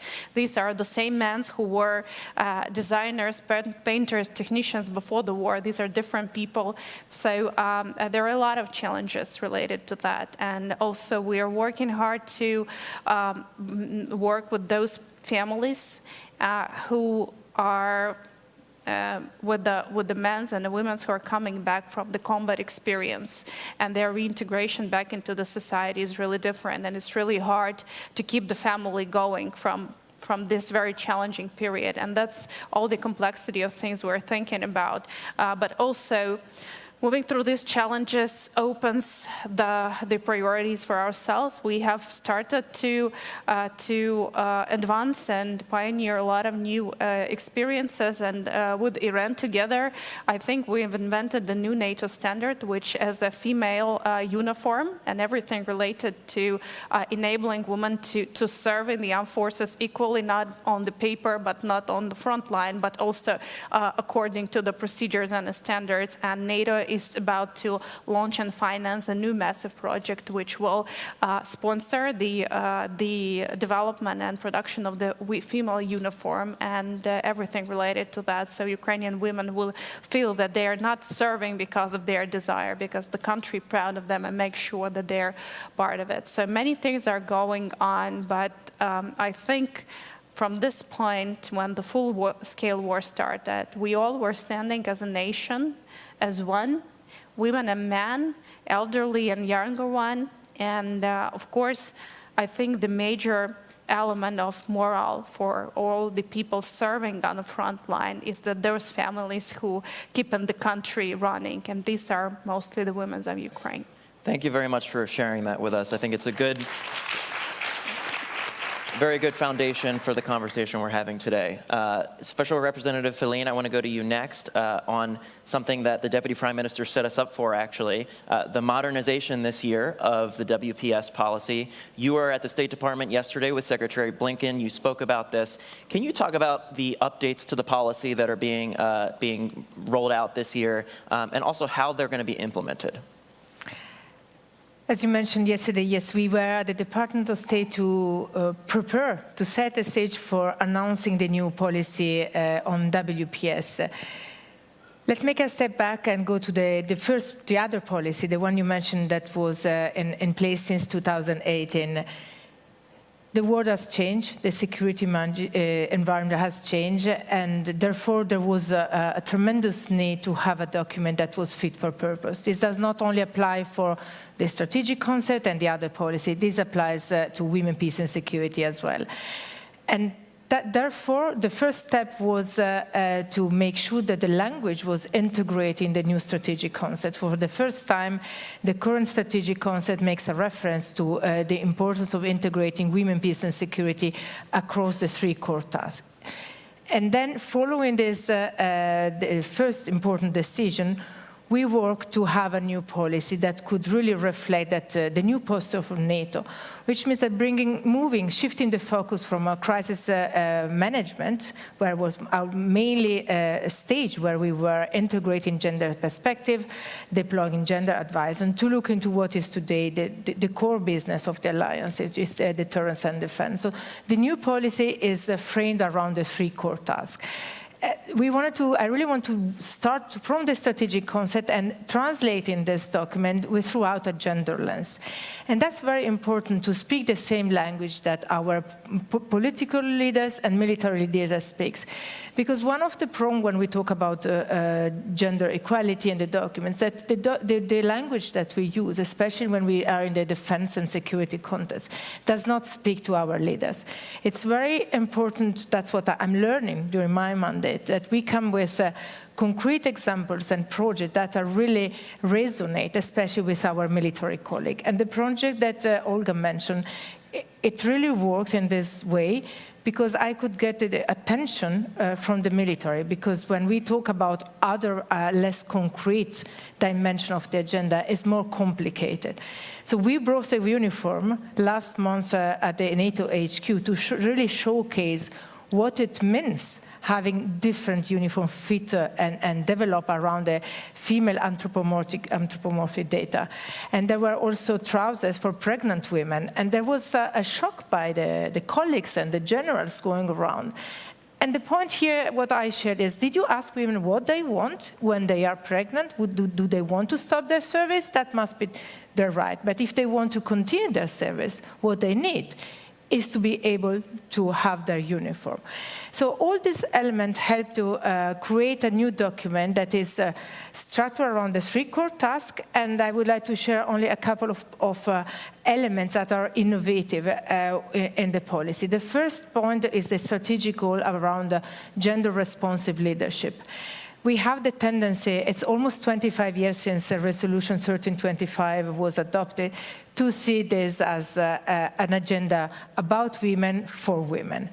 But in a security environment that is still male-dominated, we need men to be gender-responsive leaders. So that, for me, was the first goal. We will not achieve results and our goals if we don't work together. And this is really the main point that, for me, is the fundamental of the agenda. And then, all together, we will implement this across the core tasks. And we have new elements coming in, such as gender disinformation and misinformation, the impact of new technologies, artificial intelligence, technology-facilitated gender-based violence, all those elements where we, as an alliance, are advancing a lot. And so the policy will support our work to make sure that we will not create more discrimination, but on the contrary, we will advance gender equality. I want to pick up on that, actually. You mentioned gender-based violence. Director Klein, you advised President Biden on a range of topics, from gender-based violence to women's economic security. So your role in the administration is quite broad and far-reaching in terms of the topics that you advise the president on. Can you talk about how NATO's Women, Peace and Security Initiative factors into all of that you do at the White House? Yeah, first of all, thanks so much for the great question. It's great to be here with both of you. One of the things that the president felt very strongly about when he created the Gender Policy Council, which he did by executive order in March of 2021, and I've been lucky enough to lead it ever since, is that the work needed to be both global and domestic, because while contexts are very different, so many of the issues cross borders. And one of those issues, as you well point out, is gender-based violence. So we work at the Gender Policy Council on intimate partner violence. The president will very proudly tell you that he was the original author and co-sponsor of the Violence Against Women Act in 1994. And we were able to reauthorize that, speaking of bipartisanship, with bipartisan support just last year. But there are issues like conflict-related sexual violence, which is core to the work that NATO and the Women, Peace, and Security policy that NATO has put out, and that the allies are going to adopt this week, which is very exciting, that are about how women need to be protected, women need to be free from violence, and that there is a direct relationship between that and the ability of a democracy to function. Irina raised technology-facilitated gender-based violence, which I have come to refer to as the 21st century latest form of gender-based violence. And it's very important you emphasize, you said this, but I will emphasize your point, that while the NATO policy that the allies are adopting this week is similar to what has come before it, in that it acknowledges the importance of the status of women to the stability of nations and understands those linkages and understands that meaningful participation and protection and leadership are core. It reinforces that. It also addresses these very new security challenges like technology-facilitated gender-based violence. Deputy Prime Minister, I want to come back to you because I'm wondering what you want to see from the allies out of this year's summit in terms of the Women, Peace, and Security Initiative. What steps do you think need to be taken in order to not only elevate women's participation in the peace and security process, but also to support women and girls who, as you mentioned before, are contributing so much to the war effort for you guys in Ukraine? Well, probably I could have focused on something related to women, peace, and security, I think, but I think the best response we can get is to bring more air defense capabilities to Ukraine to save Ukrainian women and children from being murdered by the Russian Federation, by Putin, but also for those women who has been tortured and raped in the occupation by the Russian Federation is the justice. I think these are things which are really, really important, and all the other things, Ukraine will do it itself. Absolutely.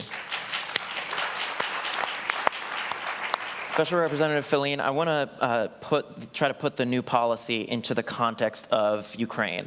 One of the things that was announced yesterday at the State Department was that it's going to be able to provide bulletproof vests, body armor, and combat boots for women in Ukraine. Can you talk about what that means for the on-the-ground situation in Ukraine and how that is all going to be spearheaded through the WPS program?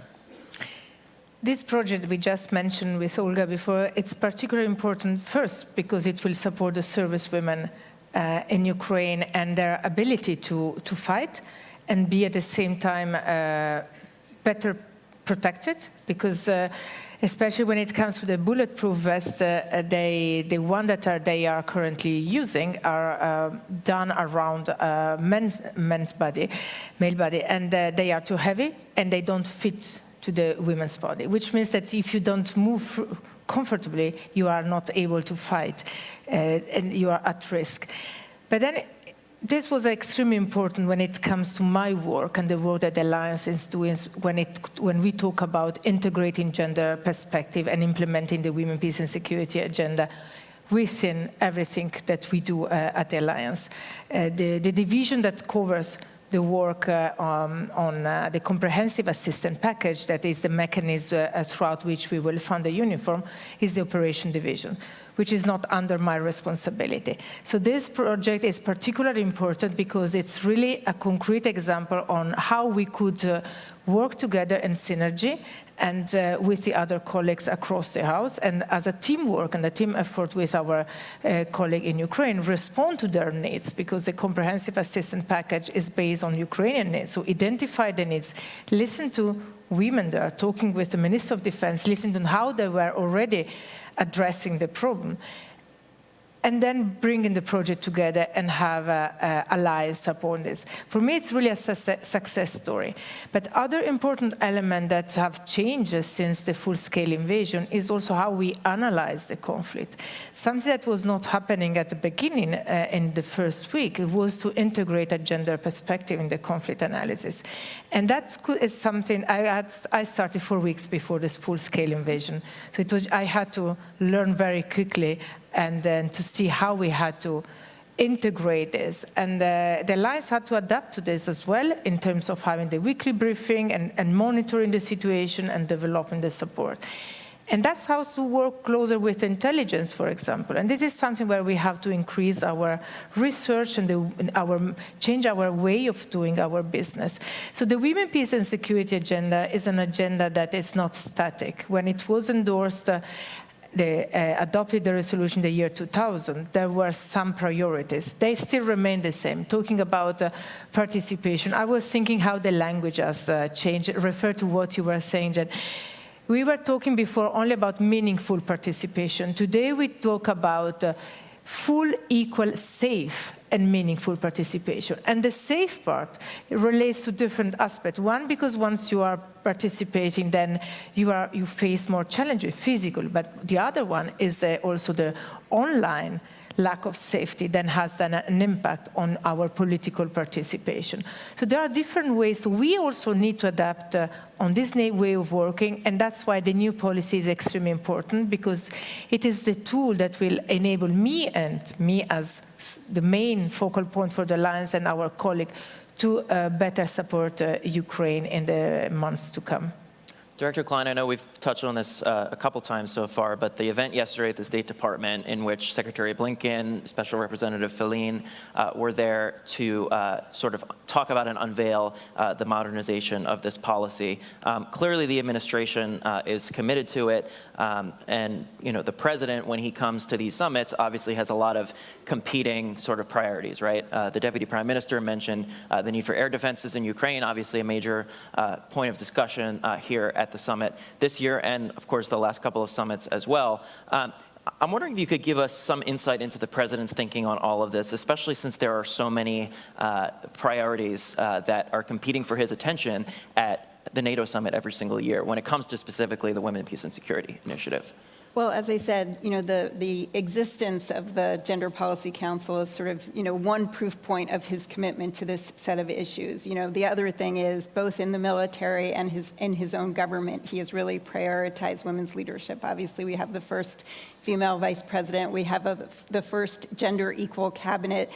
He appointed the first black woman to the Supreme Court. And as I said, really coming from the top, him and from the vice president, to create a gender policy council. The first thing we did was create the first ever, for the United States, national gender equity and equality strategy. And one of the pillars of that strategy is the importance of women's leadership and political and civic participation. So this has been a priority for him since day one. And in particular, when you think about the military, we know that participation and inclusion and retention and advancement in national militaries is critical, including our own. So again, one of the things he did early on was make sure that our own military includes women and includes opportunities for women to really grow. So, to your point earlier, one of the first things he did was create an independent review commission on military sexual harassment and assault to reduce sexual assault and harassment in the military. And actually, those sexual assault and harassment in the military are at a nearly decade low for the decade, for nearly a decade. The other thing he did was appoint the first ever woman to serve as the Chief of Naval Operations and on the Joint Chiefs of Staff. So sort of walking the walk, talking the talk about prioritizing not only the issues, but the people who can lead. You mentioned women serving in the military. I want to put my Congress hat back on if I can. That's where I spend many hours of the day, every day. Director Klein, the Senate Armed Services Committee included a provision in the annual defense policy bill last month that would expand the selective service, or the draft, to women. Does the White House support this, and what would this mean for the NATO alliance as a whole, you think, especially as so many of the allies are starting to reconsider their policies when it comes to the role of women in combat forces, in fighting forces? Yeah, well, I think you see the importance of this in Ukraine. You know, as we've just been talking about, women are in all parts of the military, including on the front lines. And, you know, what we think in the United States echoes what we've seen abroad, which is that women's full participation and leadership in our military is not only a moral imperative, it's also of strategic importance. And we can't outcompete our adversaries. We can't win wars. We can't meet the greatest global challenges facing NATO and the world without using the talents and the skills and the courage of women service members. So that is, you know, an administration commitment. Deputy Prime Minister, you're seeing this firsthand in Ukraine, obviously, but you know, sort of the direct involvement of women in the fighting forces and the combat forces. Do you think the allies are doing enough to support the meaningful participation of women in national militaries and in NATO forces? Well, we have been thinking about ourselves, and I presented a pretty wide picture of what we have learned. And just as we're sitting here, North Atlantic Council has released its statement, which precisely says that Ukraine is the major source of innovative experience of the warfare. And I think this, the gender elements and the gender equality and the gender aspects of serving in the armed forces and the access to the armed forces and representation are also the enormous source of data and information to learn from Ukraine. Because again, as I was referring in my speech in the very beginning, Ukraine is an advancing democracy. And I mean, for years, gender equality policy was mainstreamed across the government planning. We have multiple strategies. Institutions went through the gender audit. You know, everybody from Ministry of Defense to Ministry of Foreign Affairs, Ministry of Education, and the government. But only when the war started, we thought that we were advancing very much. We also had the gender audit in all our security and defense forces. But when the war started, all the barriers which were unseen through the papers and through the feasibility studies, they revealed. And we had to close every loophole, a barrier after barrier. So if there are any new experience that could be gained to strengthen the bond of the women, peace and security vision and the concept, they could of course be learned from Ukraine. Speaking about the uniform, we were just exchanging with Iran that in fact it's only Sweden from all of the allies who has a really precise approach to the female uniform and everything related to that. And now we invest 7 million euros to invest in Ukraine, in women in Ukrainian armed forces. So definitely the outcome of this project will become a new NATO standard. And Ukraine is obviously setting a very, very good example for the rest of the world, certainly the rest of the alliance as well. Special Representative Filene, we only have a couple minutes left here, but I want to get your thoughts on what the Deputy Prime Minister was talking about as well in terms of integrating women more fully into the fighting forces of the allied nations. As also it was said, it's clear that Ukraine is leading by example on this. And this is a broader observation I would like to make as part of our cooperative security, NATO and the relationship with partner. We will have a lot to learn from Ukraine and this experience on many fronts, including about women fighting in the armed forces. And what this example showing, and what Olga just said about the fact that the alliance, about the uniform, that this is something that is missing across the lines as well, says a lot about the need that we have to integrate this perspective in peacetime, which applies also to the fact that integrating women in the armed forces during peacetime, it's what we need to be ready when, if and when we have to deploy them. Because what shows this is that there was a need, and women were ready together with men to fight for freedom and democracy. But the system was not ready to incorporate them. So what we have to learn here is that maybe we need to change our legislation and to see how to better integrate them and equip them with the right uniform. But that does not only apply to uniform, it applies to weapons, to tanks, to how all the capabilities, and so applies to the defense industry as well. So there is a further reflection to do how we equip and then our armed forces. All right, thank you so much to my distinguished panel for joining me. Thank you to all of you in the audience as well and those watching at home. Thank you. Very much appreciate this panel. Very important initiative. Thank you very much. Thank you. Thank you.